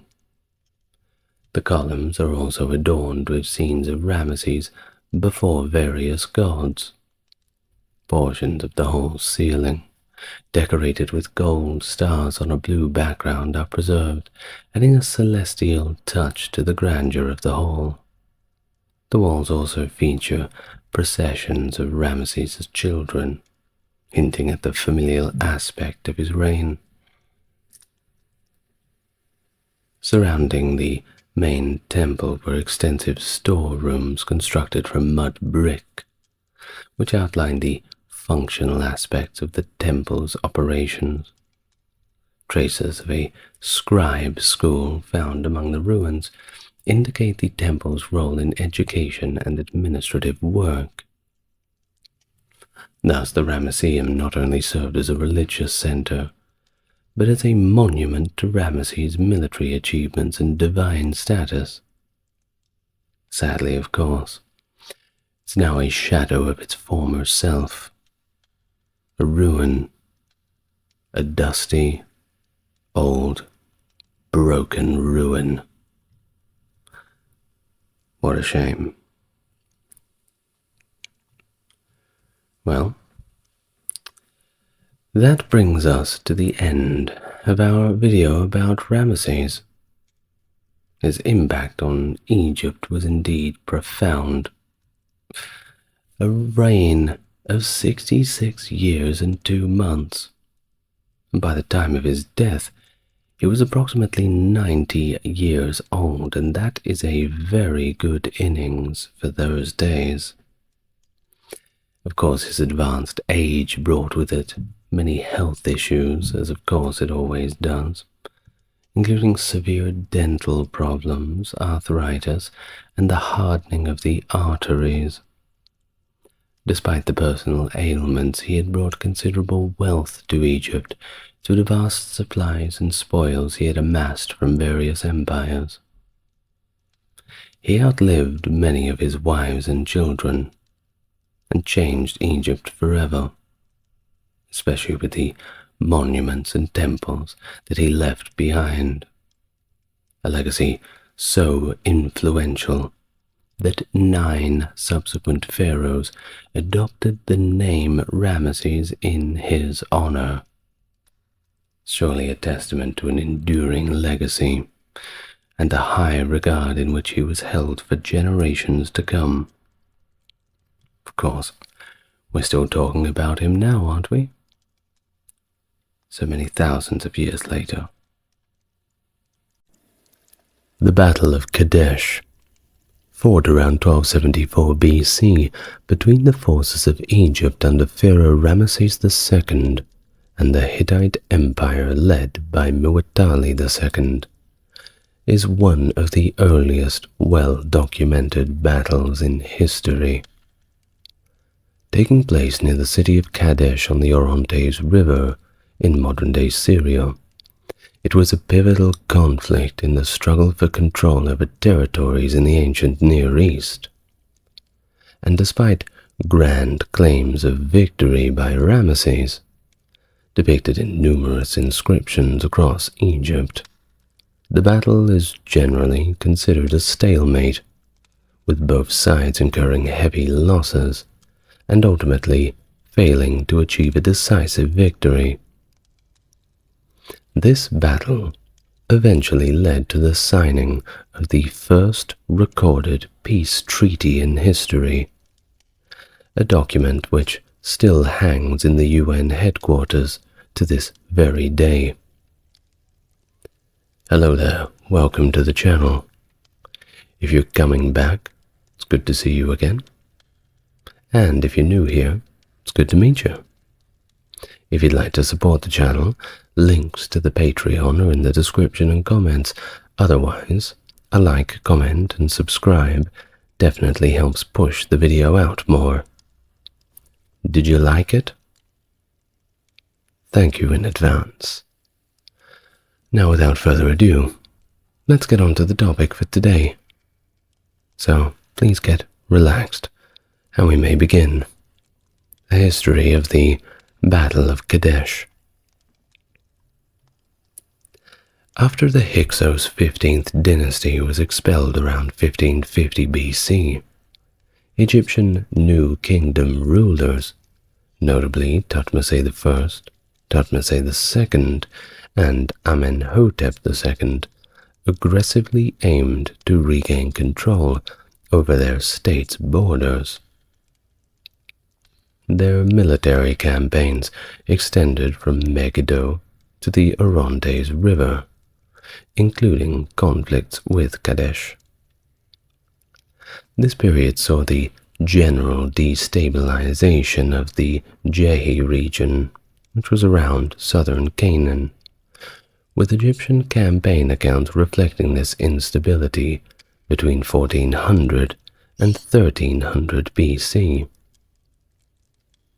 Thusly, the reigns of Thutmose IV and Amenhotep III marked a continuation of territory lost to the Mitanni in northern Syria, despite Egypt's ongoing efforts. One source that we have for this is the Amarna letters from the 18th dynasty, which indicate Egypt's declining influence in the region, showing a decreased interest in Canaan until the dynasty's end. The last dynasty's ruler, Horemheb, actively campaigned in the region, signifying a rejuvenation of Egyptian interest towards the end of the 18th dynasty. The revival persisted into the 19th dynasty. Seti I, like his predecessor Ramesses I, was a military leader solely focused on restoring Egypt's empire to its former glory. Seti's inscriptions at Karnak detail his campaigns into Canaan and ancient Syria, where he reoccupied Egyptian posts, garrisoned cities, and, in an informal peace with the Hittites, regained control of the coastal areas along the Mediterranean, thusly continuing campaigns in Canaan. His capture of Kadesh and the Amurru kingdom were significant victories, commemorated by stelae. His son and heir to Egypt, Ramesses II, also participated in these military ventures. Historical records do suggest that Ramesses ordered a large quantity of weapons in preparation for his expedition to Kadesh by his 5th regnal year. However, the control over both regions might have reverted to Hittite dominion after some time. The fate of Amurru is a matter of debate. Hittitologists posit that while Amurru could have been once again fallen under Hittite control, it was more likely that it remained a vassal state to the Hittites. Now, if you want a detailed history about the Hittites in general, I've got a video that, yes, is a little bit old and the visuals are a bit different, but it's going strong at about 5,500 views at the moment, so it must be good. If you want to learn about the Hittites in general, then it's probably a good place to start. But today let's just concentrate on the Battle of Kadesh. So leading up to the battle, the initial campaigns of Ramesses II into Canaan played a crucial role, and that's why we have to start there. In the 4th year of his reign, he undertook a northward march into Syria, aiming to either reclaim Amurru or as a strategic move to verify the allegiance of his vassals and, of course, scout the potential battlegrounds. By the spring of the 5th year of his reign, in May 1274, Ramesses set out from his capital, Ramesses, which is modern-day Cantir, advancing beyond the fortress of Tagel and toward the coastal route of Gaza. This campaign to reclaim Amurru was explicitly cited by Muwatalli II, the Hittite ruler, as his reason for moving south to face the Egyptians head-on. Ramesses II commanded an army organized into 4 divisions, and they were named thusly: Amun, Re, Set, and the Ta division, the last of which appears to have been newly established at the time. Of course, these are all named after Egyptian theological terms. Additionally, there was a unit that was referred to as the Ne'arin or Niarin, whose exact nature is not fully clear due to the limited documentation that we have. But we do know a few things. The forces were possibly Canaanite military mercenaries who aligned with the Egyptians, or perhaps they were Egyptian units themselves. Well, either way, Ramesses had stationed these troops in Amurru, ostensibly to maintain control over the port of Sumur. Not Sumer, Sumur. Very different. Now, the role of the Niarin division would prove to be pivotal in the ensuing battle. Notably, the Egyptian army also incorporated Shurden troops as mercenaries, and this marks the first recorded instance of the Shurden serving with the Egyptian military framework. Remember, first recorded. Now, their involvement would grow to be significantly influential, especially in the late Bronze Age, with the Shurden later emerging among the Sea Peoples. Yeah, that's right. Those guys who inflicted widespread devastation across the eastern Mediterranean at the close of the Bronze Age. In fact, many people just simply attribute the end of the Bronze Age to the Sea Peoples entirely, but, well, it's a little bit more nuanced than that. Now, there certainly exists a lot of challenges in determining the exact size of the Egyptian chariot force at Kadesh, and it's estimated that it comprised no fewer than 2,000 chariots, which were, of course, distributed among the Amun, Re, Ta, and Set divisions, with each of them most likely commanding around 500 chariots respectively. The estimate might also need to account for the chariots of the Niarin, should they have been distinct from the main Egyptian army. Now, on the opposing side, the Hittites, The king Muwatalli II had rallied several allies, including Ramesses the king of Aleppo, among others. Ramesses II documented a comprehensive list of 19 allies that Muwatalli had convened at Kadesh. Muwatalli had strategically concealed his forces behind Old Kadesh. Unbeknownst to Ramesses, he was deceived by two captured nomads who falsely claimed that the Hittite army was stationed far, far away near Aleppo. These nomads were, in reality, Hittite spies, tasked specifically with misleading the Egyptian pharaoh. And it worked. Strange to think that in the 1200s BC they had spies and espionage, but they did. Well, trusting this information, Ramesses instructed his troops to quickly establish their camp. He then led a rapid march towards Kadesh, completely unaware that a formidable Hittite force was there, lying in wait for him.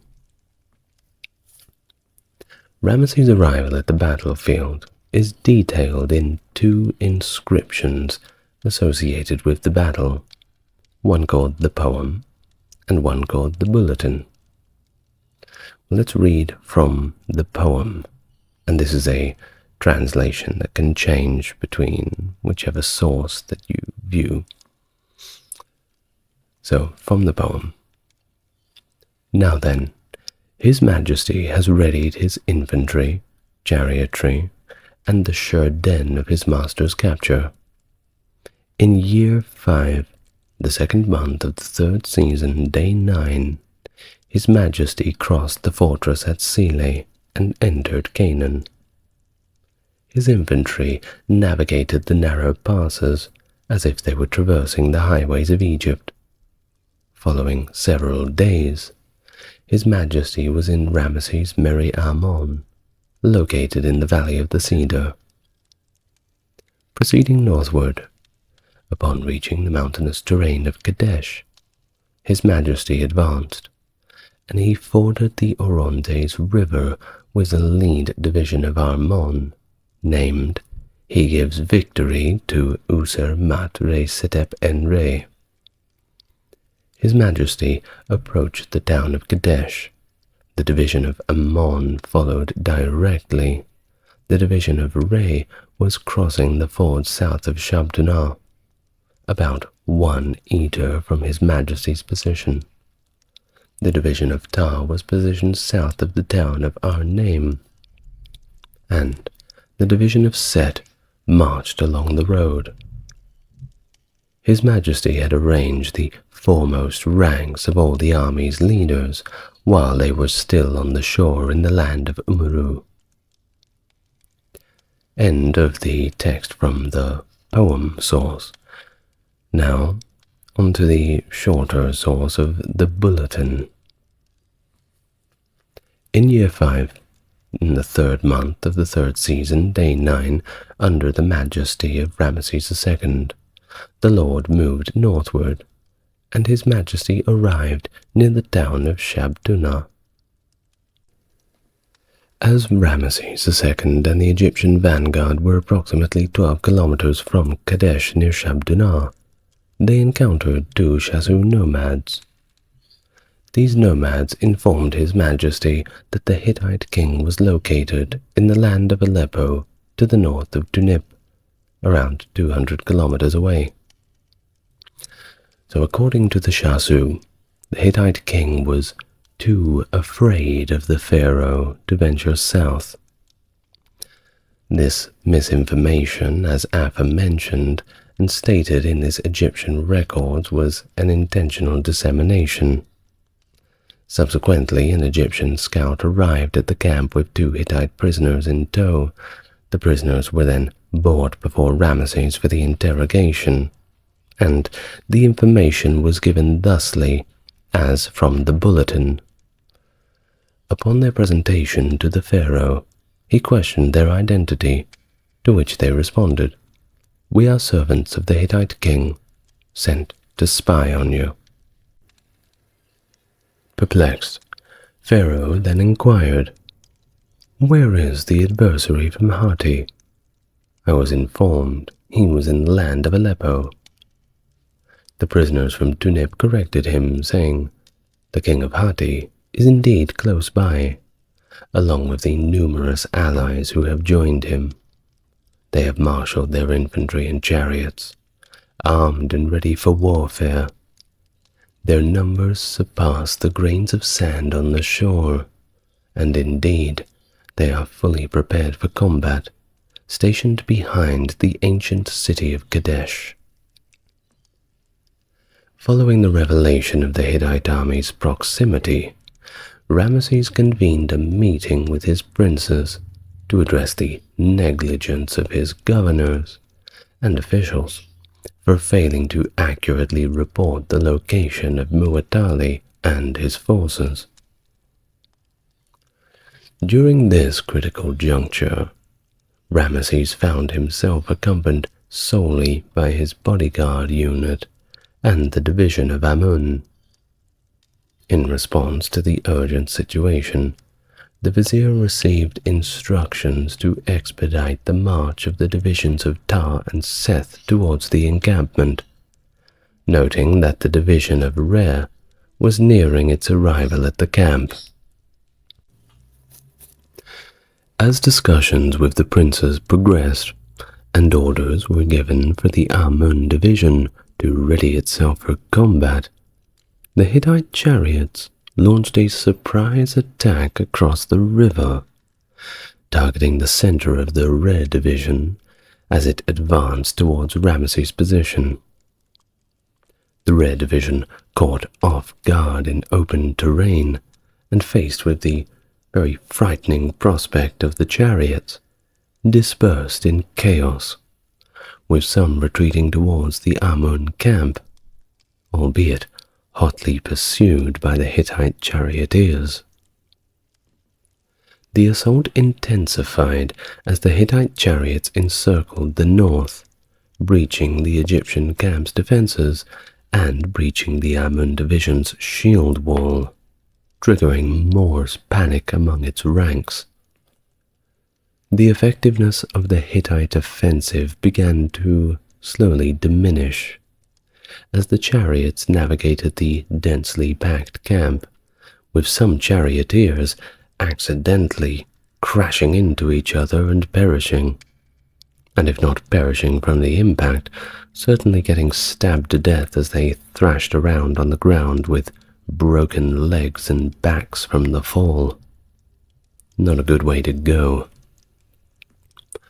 Well, complete chaos. And in the midst of this chaos, Ramesses portrayed himself as solitary, abandoned by his officers, charioteers, soldiers, shield-bearers, at least according to the Egyptian narrative. Despite being overwhelmed, Ramesses managed to repel the initial wave of attackers and rejoined the Egyptian lines, likening his ferocity in battle to the deity Set, a war god sent to Earth. Pretty cool. Now he recounted dispersing the Hittite chariots encircling him, charging through their ranks with his horses. Whether or not this is what actually happened certainly paints Ramesses as quite a brave character. I suppose it depends on who's doing the writing. Either way, a good bit of propaganda that makes the Egyptians look like the real tough guys. Now confronted with a dire situation, the pharaoh invoked the protection of his deity Amun and took to the offensive, leading the charge with his personal guard, a contingent of chariots from the Amun division, and the remnants of the dispersed Re division. Ramesses gallantly at the front of the line fought back against the Hittite adversaries. You see how this is kind of one-sided, but that's what the Egyptian sources tell us. The Hittite forces, under the impression that they had completely vanquished the Egyptians, engaged in looting the Egyptian encampment, thereby rendering themselves vulnerable to Ramesses' strategic counteroffensive. He successfully repelled the looters, driving them back towards the Orontes River, thereby safeguarding the Egyptian camp from further plunder.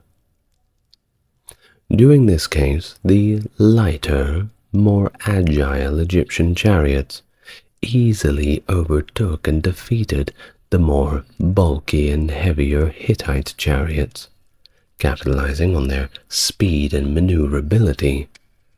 Of course, the Hittite chariots were great out in the open, but around these tight corners and the uneven ground of the camp, well, they weren't as good as the smaller variants. Well, despite this setback, Muwatalli remained at the helm of a formidable force, comprising not only reserve chariotry and infantry, but also the fortified town's protective barriers, and that's gotta count for something. As the Hittites' retreat reached the river, Muwatalli orchestrated a counter-strike with an additional deployment of 1,000 chariots, led by the most noble of his soldiers. This move aimed to reassert Hittite presence near the Egyptian encampment. However, it didn't go as planned. The strategy encountered some unexpected resistance.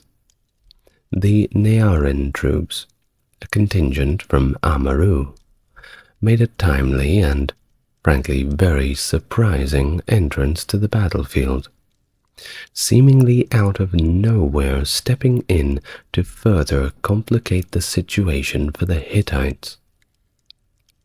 Compounding Hittite distress, the Egyptian Tar division also made its presence felt from the south, posing a significant threat to the rear of the Hittite forces. The battle was turning in the Egyptians' favor. The battlefield dynamic shifted even more dramatically after 6 intense charges led by the Egyptian forces that resulted in the Hittite forces being nearly encircled with their backs against the Orontes River, and I doubt that all of them could swim. The encirclement forced the remaining Hittite troops into a desperate attempt to flee by abandoning their chariots, simply leaving them there, throwing down all of their things and attempting to swim across the river, likened in the Egyptian narratives to be scurrying away like crocodiles. However, many were not very fortunate. Of course, some made it across, but the majority of them succumbed to the depths of the Orontes River. And, well, they did not last the day. The aftermath of the battle has, of course, been subject to many different interpretations. It ranges from an outright Egyptian triumph to a more equivocal stalemate. Now, some scholars even argue for an Egyptian defeat, suggesting that the Egyptian historical records were more propagandistic than factual in nature. And honestly, I don't blame them for this. Now, while there's no solid evidence to come to this conclusion, when you read through the Egyptian narratives, it seems so fanciful, especially when they're talking about Ramesses II and his heroic actions, it certainly seems like something that's, well, a little bit blown out of proportion. But how far out of proportion can it be blown? Would it be for propaganda purposes, all the way to a complete lie about the victory? I don't think so. Personally, I don't think so. But there's certainly some credence to think that certain aspects were made different for political purposes. It's not the first or the last time that that has happened. Now, despite the forced retreat of the Hittite army, the Egyptians were unable to secure Kadesh, which marks the battle's conclusion without a decisive victory. Now, what was the victory condition? Was the condition on beating the Hittites, defending their camp, or was it on the capture of Kadesh? If it is on the latter, then we can't really chalk this one up to an Egyptian victory. And even if we chalk it up to a Hittite victory, which we're not going to do, we could perhaps call it a Pyrrhic victory for both sides. Now, facing the logistical challenges of maintaining a prolonged siege on the fortified city of Kadesh, Ramesses made the strategic decision to simply withdraw his forces, directing them southwards towards Damascus before he himself returned to Egypt. Now, despite not achieving this objective of capturing the city of Kadesh itself, Ramesses declared a personal victory, and he portrayed the retreat as a rout of his adversaries. The assertion, however, is pretty much seen as largely symbolic, highlighting his ability to extricate his forces from a potentially disastrous ambush through the deployment of his innovative, lighter, and frankly faster two-man chariots, which proved to be advantageous against the slower, heavier Hittite chariots. Of course, think of it in this way. If they had used the same chariots during the raid on the camp, then the Hittites, well, it may have been a more even ground, and they may have even managed to capture or kill, in whichever order, Ramesses himself. But that's just speculation now, isn't it? But you know, the Egyptians, they're not the only ones with written records. The Hittites had their own account of it. Contrasting narratives emerge from the Hittite records preserved in Hattusa. That was the Hittite capital, by the way. And of course, the Hittite records suggest a slightly less favorable outcome for the Egyptian forces. Color me surprised. Well, the Hittites suggest that Ramesses' retreat was a consequence of defeat rather than a tactical withdrawal. These accounts provide a perspective that certainly diverges significantly from the triumphant Egyptian narrative, suggesting a rather complex aftermath to the battle that is, of course, once again subject to the listener's interpretation. But in terms of modern historians, they genuinely still view the battle's outcome as inconclusive. Not much was really lost or gained, and they recognize it as a stalemate, but with significant long-term implications for Egyptian military strategy and tech advancements. And of course, it marks just another pivotal moment in Egypt's ongoing conflict with the Hittites. Well, in the aftermath on the Hittite side, Mu'tali expanded his campaigns into the Egyptian territory of Arpa, asserting Hittite control and positioning his brother, the future Hattusili III, as the regional governor. This expansion effectively limited Egypt's influence in Asia to Canaan, a region that itself became unstable due to revolts among Egypt's vassal states. The ensuing years saw Ramesses undertaking a series of campaigns to reinforce Egyptian authority in Canaan, setting the stage, of course, for more confrontations with the Hittites.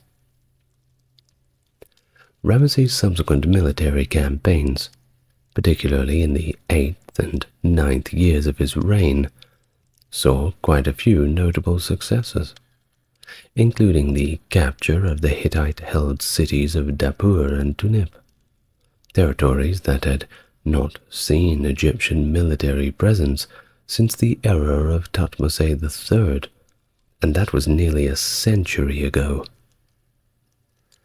However, the victories were short-lived, as the strategic importance and defensibility of the region between Umuru and Kadesh proved to be more or less untenable, leading to its recapture by Hittite forces shortly thereafter. A second campaign against Dapur in Ramesses' 10th year mirrored the impermanence of his earlier achievements. The protracted conflict eventually led to the negotiation of a formal peace treaty with Hattusili III, which was signed 15 years after the Battle of Kadesh. This historic agreement, documented on a silver tablet with a clay copy discovered in Hattusa and currently displayed at the Istanbul Archaeology Museum, symbolizes one of the earliest recorded instances of an international peace treaty. And, as mentioned in the introduction, this treaty, which is also commemorated at the United Nations headquarters, is well known to this day. Walk into the UN, you'll see it up there on the wall. So what is the treaty? What did they get? What did they lose? Well, let's talk about the treaty a little bit. It meticulously outlines pledges of peace and also mutual respect, effectively ending decades of conflict over Syrian territories and establishing a precedent for international peace agreements. Its clauses articulate a clear intention to maintain peace, delineate boundaries, and prevent future hostilities, signifying mutual recognition of sovereignty and also a commitment to coexistence. A significant aspect of the treaty is its provision for mutual defense, promising aid in the event of an external aggression, or perhaps an internal turmoil. Think about rebellions, that sort of thing. And all in all, that reflects a pretty deep level of strategic alliance that pushes the agreement beyond this mere peaceful cohabitation. This clause of it not only facilitated a defensive pact against common enemies, but it also ensures stability within each empire by discouraging internal dissent and rebellion, thereby strengthening Hattusili's position and securing his dynasty's future. Furthermore, the treaty's emphasis on the extradition of political refugees and dissidents underscores a broader theme of legitimacy and political stability in general, with both empires agreeing to a protocol that prevented the harboring of fugitives who could pose threats to internal security. The invocation of divine witnesses in the treaty reflects another profound role religion played in legitimizing political authority and legal agreements in the ancient world. By calling upon the gods to witness and enforce the treaty, The document taps into the religious beliefs and practices of the time, emphasizing the sacred nature of the oath and severe divine repercussions if it is violated. All in all, this treaty of Ramesses II and Hattusilis III is just an example of the advanced diplomatic acumen that the ancient civilizations don't often get credit for. It showcases an ability to negotiate a complex international agreement, also foresight in establishing mechanisms for peace and cooperation, and of course the integration of legal, political, and religious elements into a binding document. So, for Ramesses, the decision to enter into an alliance with the Hittites marked a pragmatic shift in his foreign policy objectives. After years and years of costly and inconclusive military campaigns, which were aimed at reclaiming lost territories in Syria, Ramesses recognized the diminishing prospects of military success, especially against a force as formidable as the Hittites. Of course, in light of this realization, he just turned to victory through diplomacy, aiming to bolster his reputation as a capable and influential pharaoh on the world stage. And he did. By accepting the terms of this treaty, Ramesses aimed to achieve several strategic objectives. Firstly, he sought to maintain the status quo in the region and prevent any further depletion of Egypt's resources through costly wars like the one against the Hittites. Secondly, he aimed to secure Egypt's claims in Syria by establishing a mutually beneficial agreement with the Hittites, which of course would grant Egypt access to ports in Hittite territory and facilitate trade routes extending as far north as Ugarit. Thirdly, Ramesses aimed to mitigate the emerging threat posed by the rising power of Assyria, which had begun to assert its own dominance within the region. By forging this alliance, Ramesses simply hoped to deter Assyrian encroachment into Syrian territories and safeguard Egypt's interests against external threats. Did it work? Well, if you want to know, you should go watch my video on Assyria. Shameless self-plug, I know. Furthermore, by portraying the treaty as a victory over the Hittites, Ramesses sought to assert his supremacy as the ruler of Egypt and, of course, enhance his political stature among his own subjects. Through carefully crafted depictions at the Ramesseum and other monuments, Ramesses presented himself as the architect of the settlement, positioning the Hittite king as simply a supplicant seeking terms of peace. While this narrative, of course, allowed Ramesses to protect an image of strength and also leadership, further consolidating his authority and bolstering his legitimacy. Now, on the other hand, for Hattusilis, the treaty with Egypt offered a means to address more internal challenges to his reign and navigate the complex politics of the ancient Near East. Facing questions of legitimacy and internal dissent, Hattusilis sought to consolidate his position as the rightful king of the Hittites by securing the endorsement of Ramesses.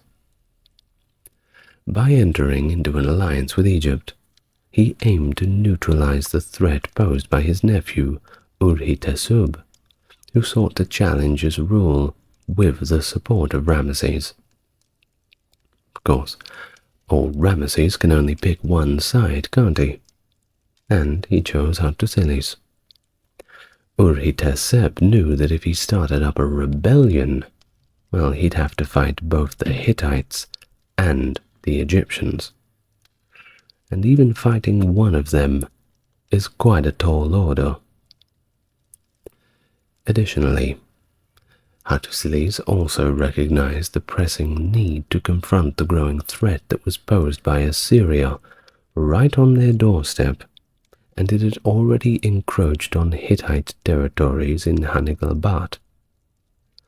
The prospect of this further Assyrian aggression prompted Hattusilis to seek the protection of Egypt and forge a defensive alliance against what was quickly becoming a common adversary.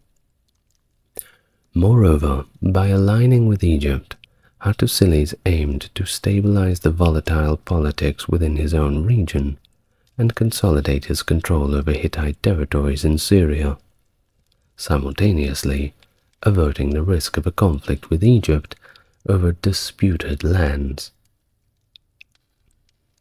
Well, this treaty of Ramesses and Hattusilis was a grand product of strategic calculations, diplomacy, and mutual interest between two powerful empires.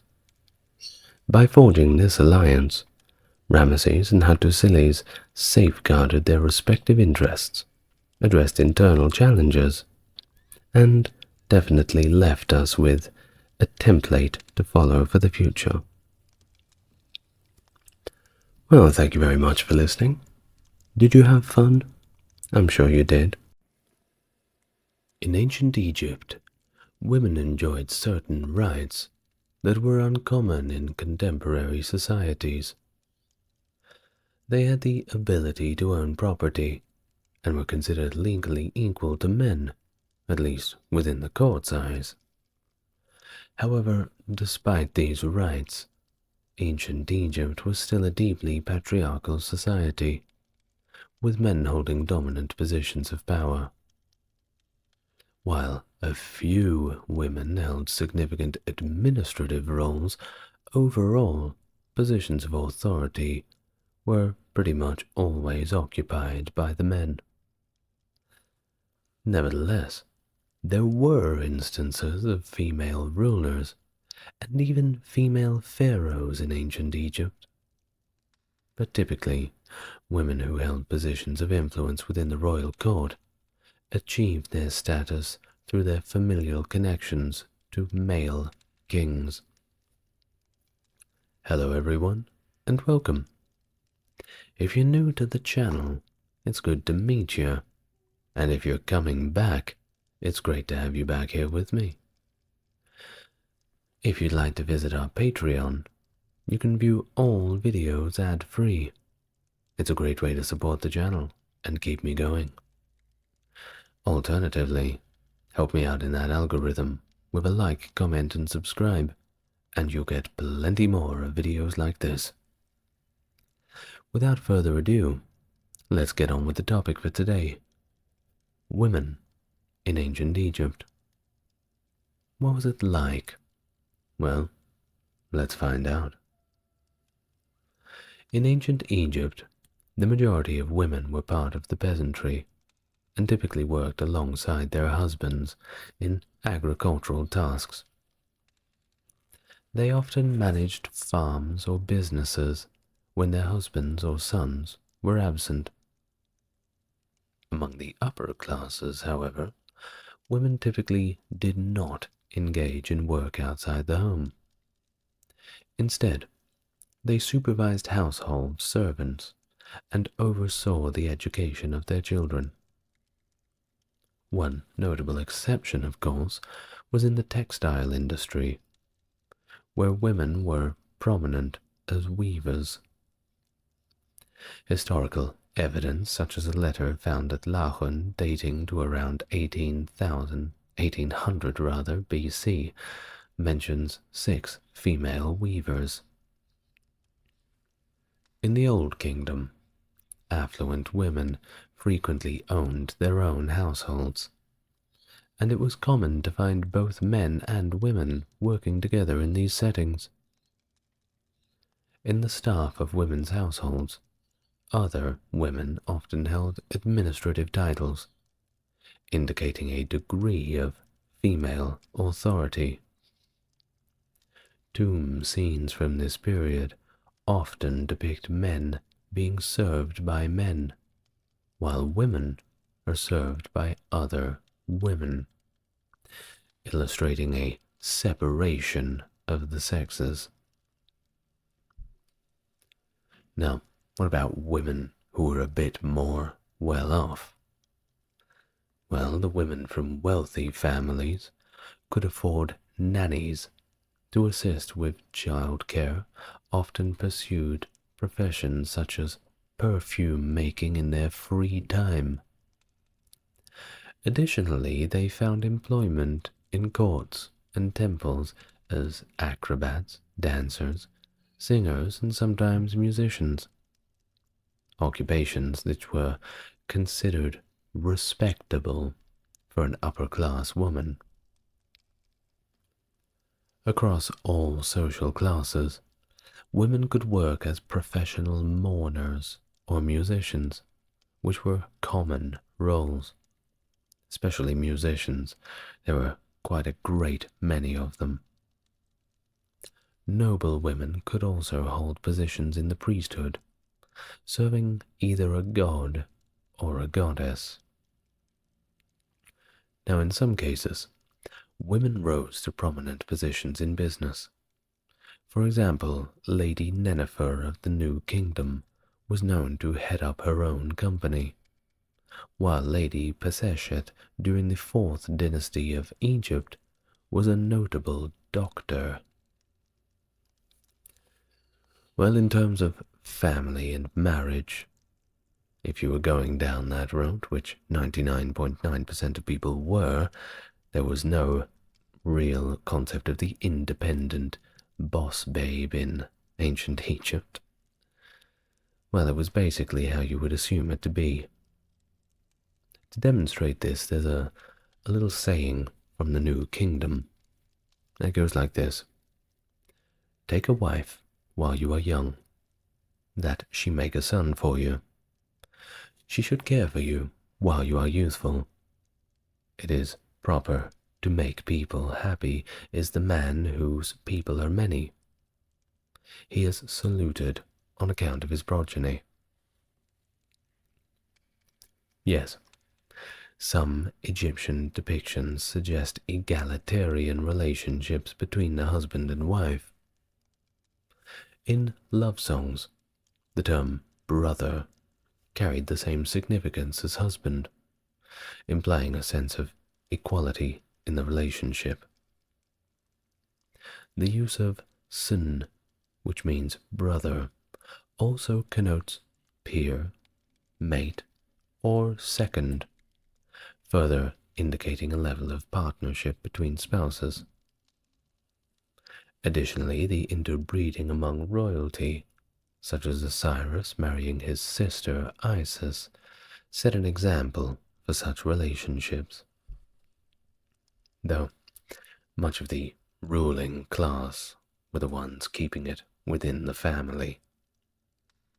Far be it from me to judge other people's proclivities, but that's a bridge too far for me. Marriages were typically depicted as affectionate partnerships, with husbands and wives often shown together with their children, suggesting overall family happiness.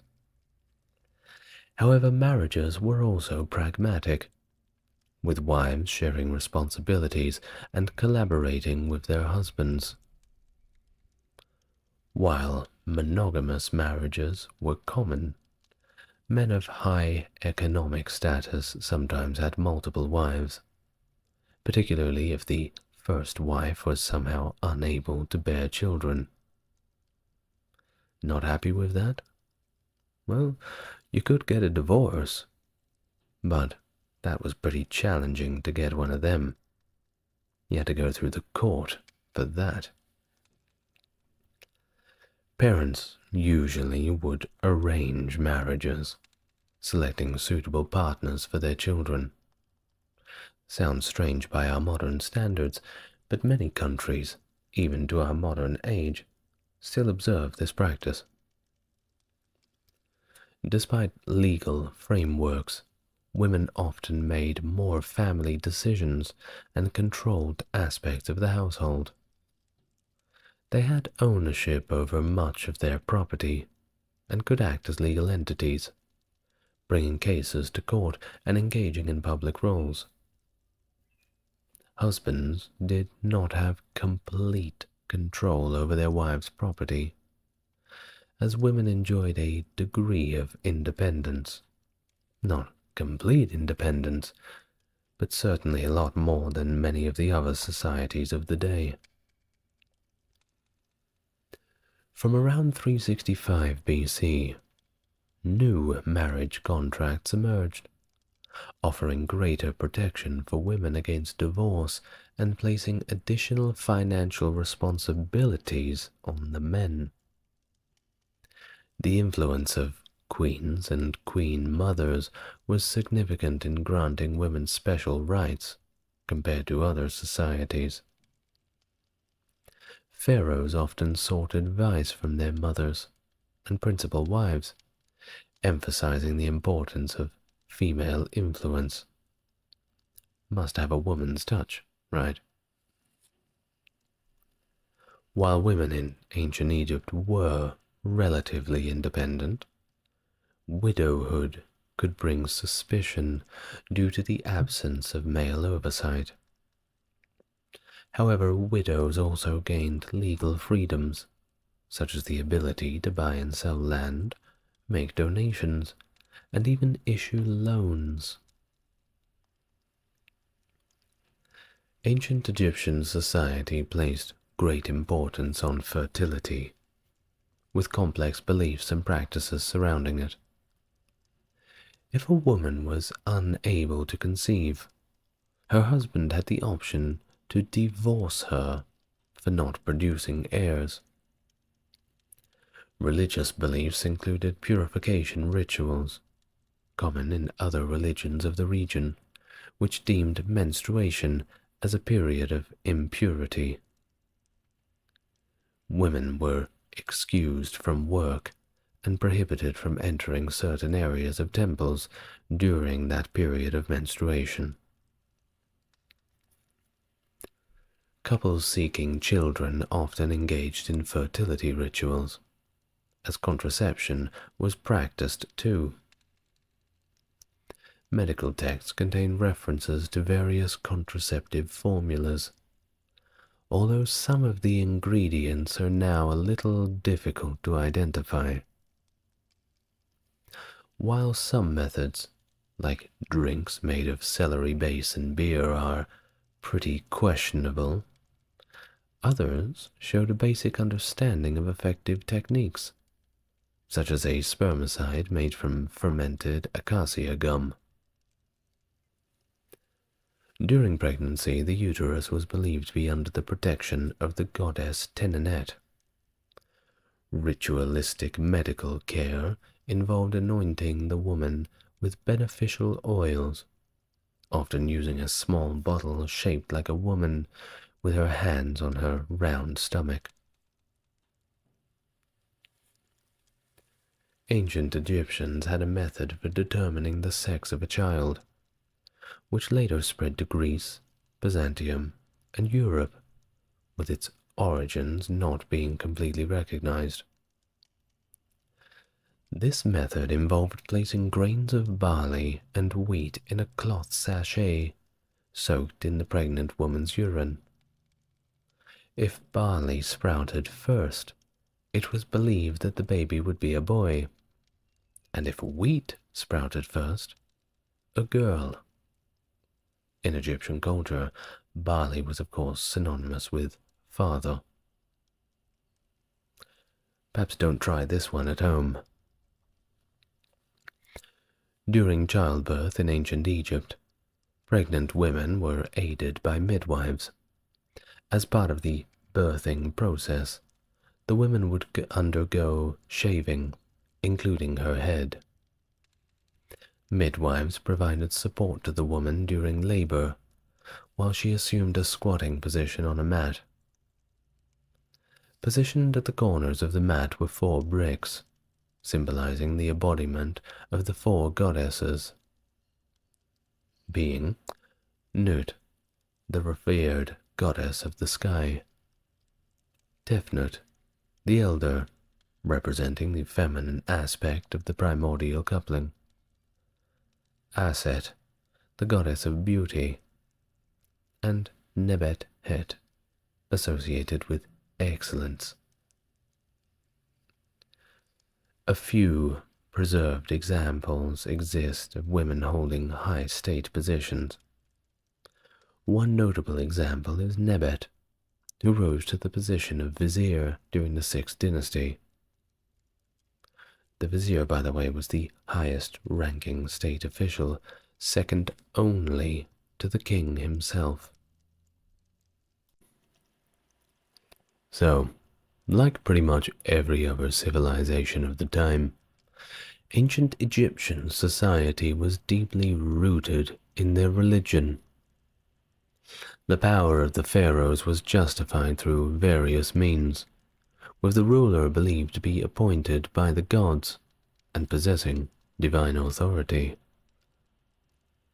Traditionally, power was passed from one male to the next, with sons inheriting the throne and serving as heirs to their fathers.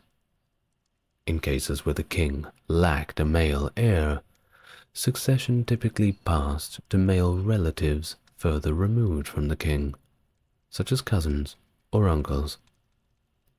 Under this system, daughters did not automatically inherit power.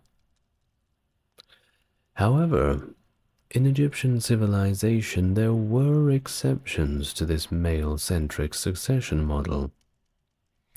Access to the throne was primarily determined by royal blood, which was considered to have divine legitimacy. Yet the divine essence was also believed to be transmitted to the royal spouse, demonstrated by figures like Nefertiti, the wife of Akhenaten. In ancient Egypt there was a preference for being governed by a woman with royal blood, as this lineage was considered divine according to their own mythology, rather than by a man without royal heritage. During times of succession crises, there were instances where women did assume power. In such cases, the female pharaoh would adopt all the traditional symbols of masculine authority associated with the throne. There are even debates surrounding the sex of certain pharaohs, with some historians suggesting that they may have actually been women. An example from the 18th dynasty illustrates this dynamic. When Amenhotep passed away, his successor, Thutmose I, was not his son, at least not from a secondary wife of the late pharaoh. If Thutmose's first wife, Ahmes, was related to Amenhotep I, this union would have provided divine legitimacy to the succession.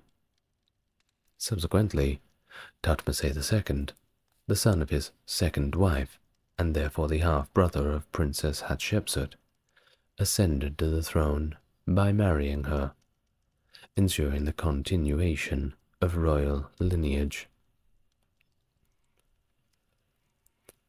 In ancient Egypt, it became increasingly common for women to ascend to the throne. One notable example is Hatshepsut, who assumed the role of pharaoh after her husband's death, displacing her nephew Thutmose III. Upon inheriting the throne, Hatshepsut's daughter, Neferure, took on duties that surpassed those typically assigned to a royal princess, assuming a more queen-like role.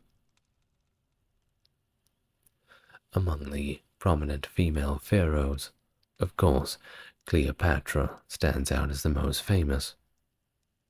Renowned not only for her beauty, which apparently was not that impressive, but also for her relationships with Julius Caesar and later Mark Antony, both of whom relied on her throne for political support.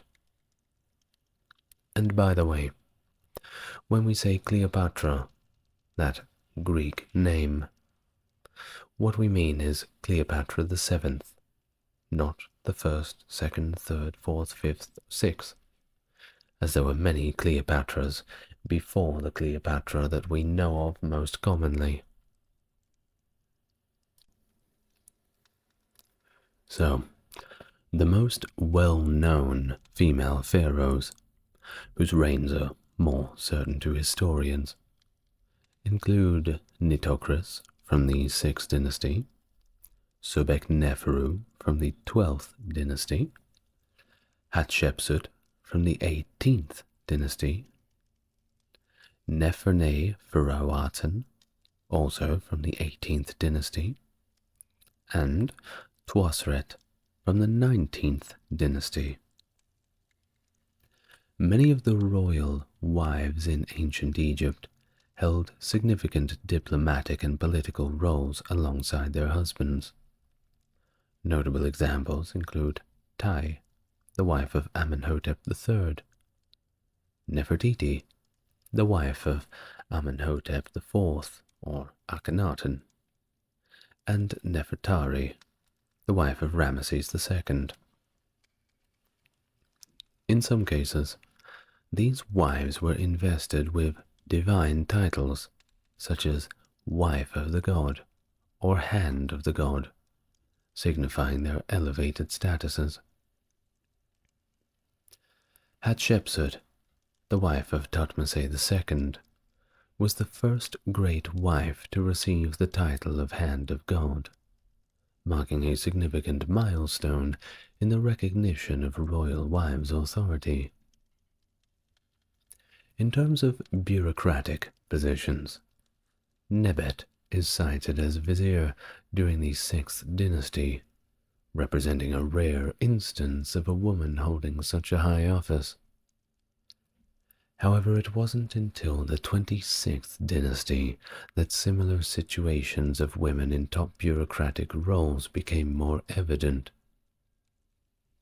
While women did occupy various bureaucratic positions, such as scribes, during most periods, the New Kingdom saw these roles as predominantly male ones. Anytime a woman was in there, it was pretty much by circumstance and not by principle. Another notable position held by women in ancient Egypt was that of the divine adoratrice of Amun, granting significant spiritual authority, albeit this was restricted to Thebes.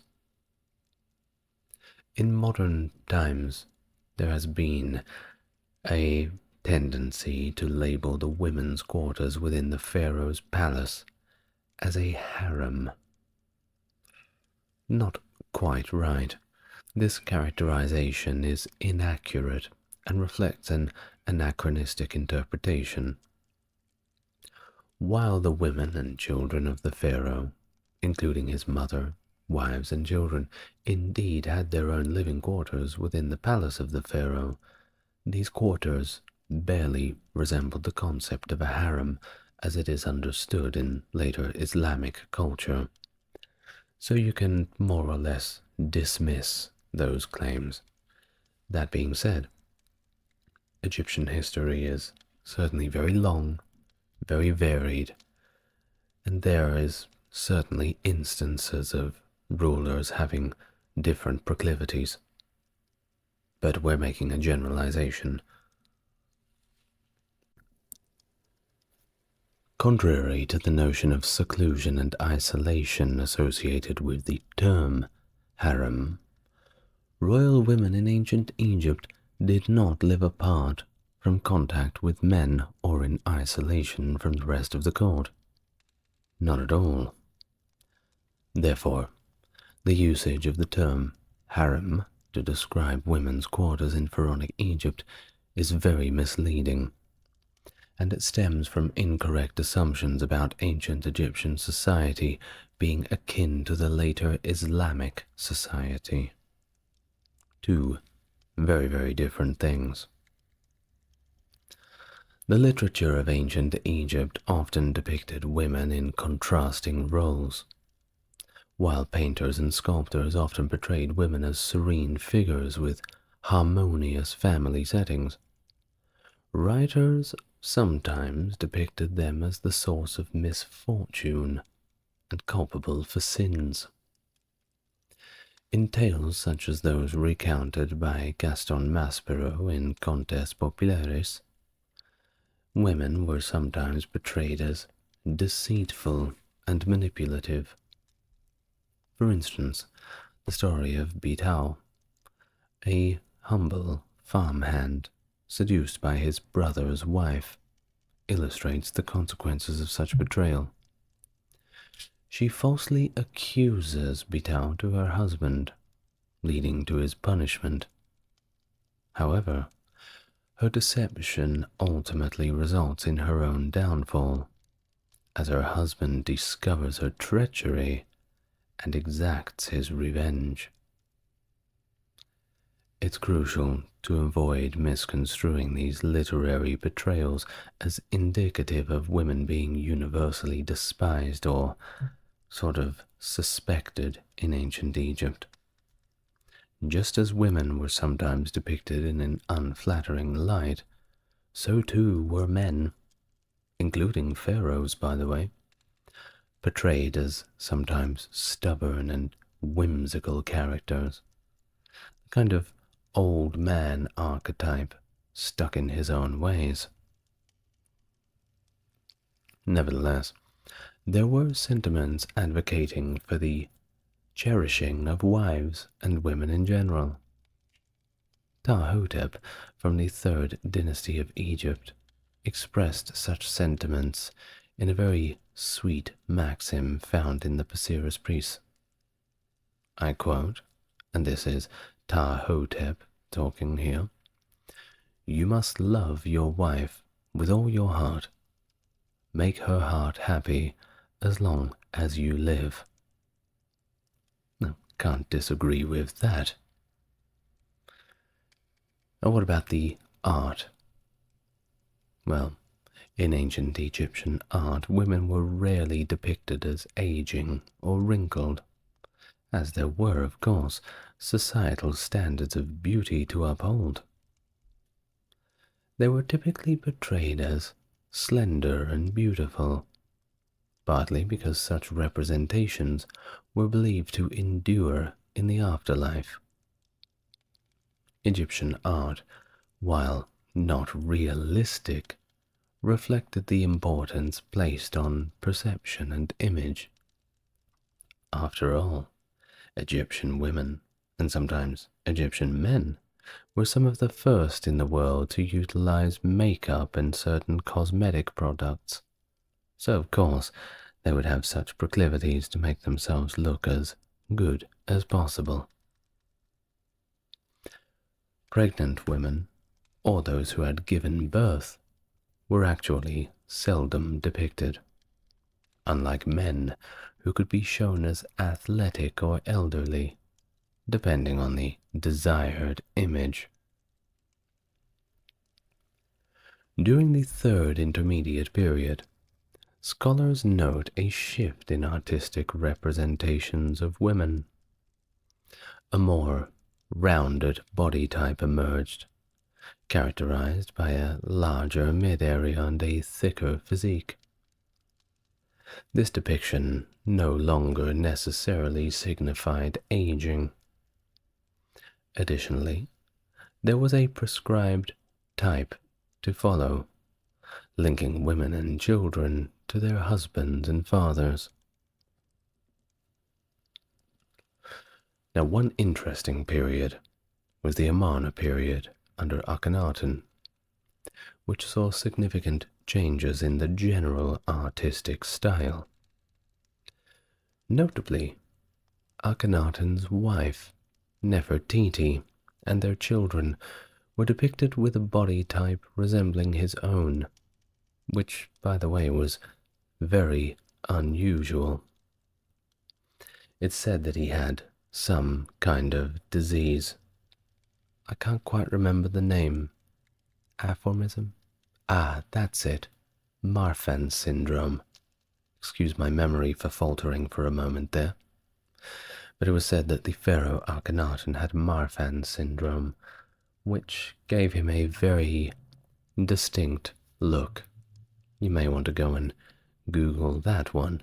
You'll see what I mean.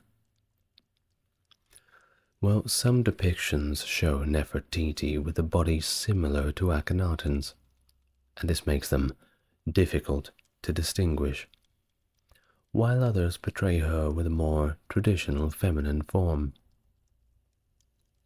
Also, this Amarna artwork, it showed the first time where the pharaoh and his wife and children were depicted in a traditional family sense.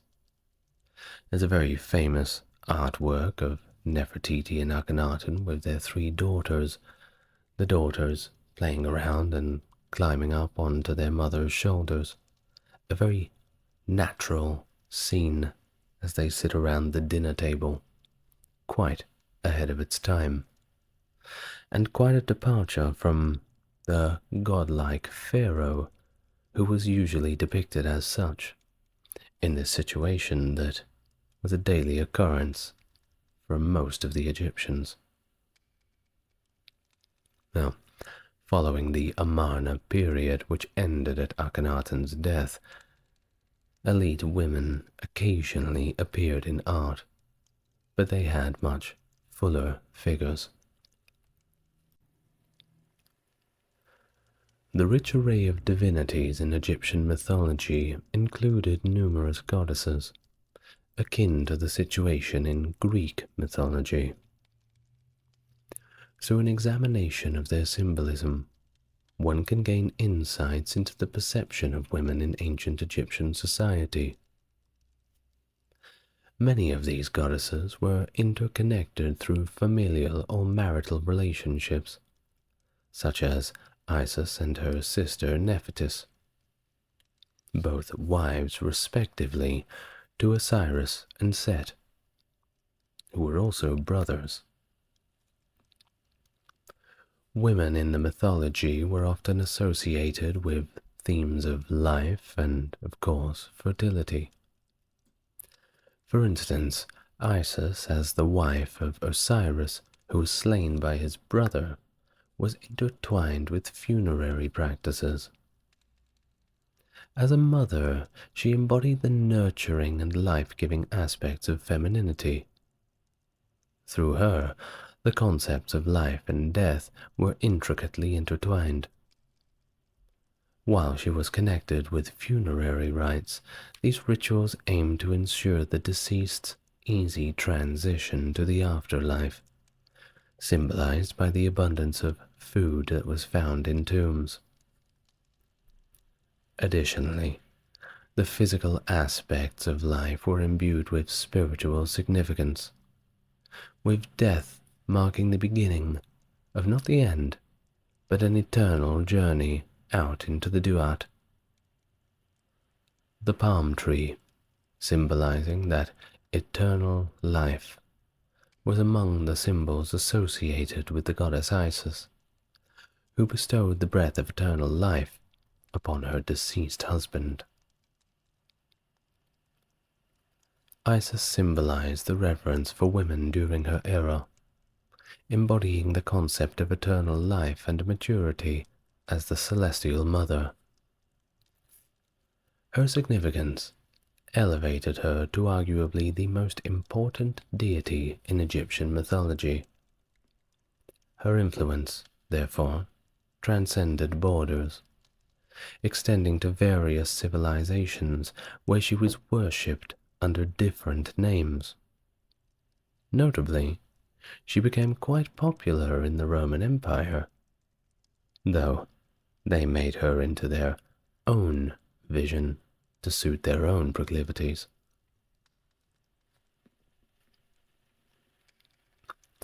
Prominent goddesses besides Isis included Hathor, associated with nourishment and love. Bastet, the guardian of the home. And Sekhmet, representing wrath. Women had also the opportunity to become priests, or rather priestesses, although the eligibility always varied on the specific cult of each deity and temple. There was no universal rule governing women's rights to priesthood, leading to discrepancies where women might be accepted as priests in one temple, but not in another. Granted, this wasn't because they were women. This was merely because every temple had its own rules. Sometimes it would be left up to the discretion of the high priest of that temple, who would, of course, sometimes prefer not to have women knocking about with the men. But the situation for men was somewhat mirrored for this. There was no real logic to the rules between the temples, and they tended to run pretty much independently from one another from city to city. Now, one notable priesthood for women was the priestess of Hathor, or prophetess of Hathor, a title held by the priestess of the goddess Hathor in the temple of Dendera. Another prestigious role was that of the god's wife of Amun, the highest-ranking priestess within the Amun cult. Initially associated with royalty, particularly kings' wives or mothers, this title held significant importance. This was the big one. Notably, Ahmose Nefertari, wife of Ahmose I, and later Hatshepsut, used this title alongside or in place of the title of king's principal wife, highlighting its significance. During the Nubian or Sate period, women holding this title constructed their own chapels and mortuary temples. Additionally, they held other titles, such as Divine Adorer or God's Hand.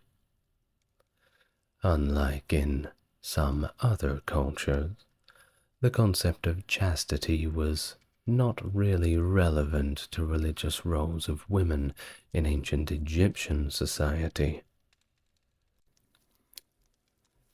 Now, all of these depictions certainly challenge the notion of women solely as traditional homemakers, don't you think? It showcases their contributions to society in diverse and sometimes unconventional ways. Scenes from weaving workshops and tomb inscriptions detailing women's professional roles indicate a range of responsibilities that went from political, religious, and funerary domains, all the way down to the people who made the clothes. Some titles inscribed on tombs were honorary, serving to commemorate and honor women after their passing, with examples including overseer of female physicians, judge and vizier, director of the dining hall, and overseer of funerary priests. Contrary to popular belief, religious positions were not exclusive to noble women, as evidenced by the aforementioned priestesses of major goddesses, holding humble titles such as tenant farmer. The decline in the visibility of women in positions of authority from the Old Kingdom to the Middle Kingdom suggests a shift in political and societal norms. However, during the New Kingdom, texts indicate that women enjoyed legal autonomy, being able to acquire and inherit land independently without any male consent. In Egyptian art, They were always depicted in different forms and sizes, with their status and wealth often reflected in the scale of their statues. Idealized portrayals were significant, as the Egyptians believed those representations would endure into the afterlife. Of course, the mother held a preeminent role in Egyptian society, with men often commemorating their mothers on monuments and in literature. The size and grandeur of tombs were indicative of the deceased's importance, with some queens of early dynasties having tombs as grand or even grander of those of their husbands. For instance, the pair statue of Amenhotep III and Queen Tai in the Cairo Museum portrays the queen as equal in stature to the king, emphasizing her significance. Queen Hatshepsut took steps to assert her authority by documenting her divine birth to legitimize her rule as pharaoh, highlighting the importance of lineage and divine approval in ancient Egyptian governance. So, did you learn something? I hope you did. It's been a pleasure making this video for you once again. Before we go, I'd like to thank my Mega Chad Patreon, that being Stark Factory, for his glorious contribution. I'd also like to thank Papa Bear CDXX, also for his contribution and continuing to support the channel. Both Mega Chads in their own right. If you'd like to support the channel, why don't you head over to my Patreon? It's so easy. You just gotta follow that link. Otherwise, continue to enjoy the content however you seem fit. Thank you once again for watching, and I will see you in the next video. Good night, everyone.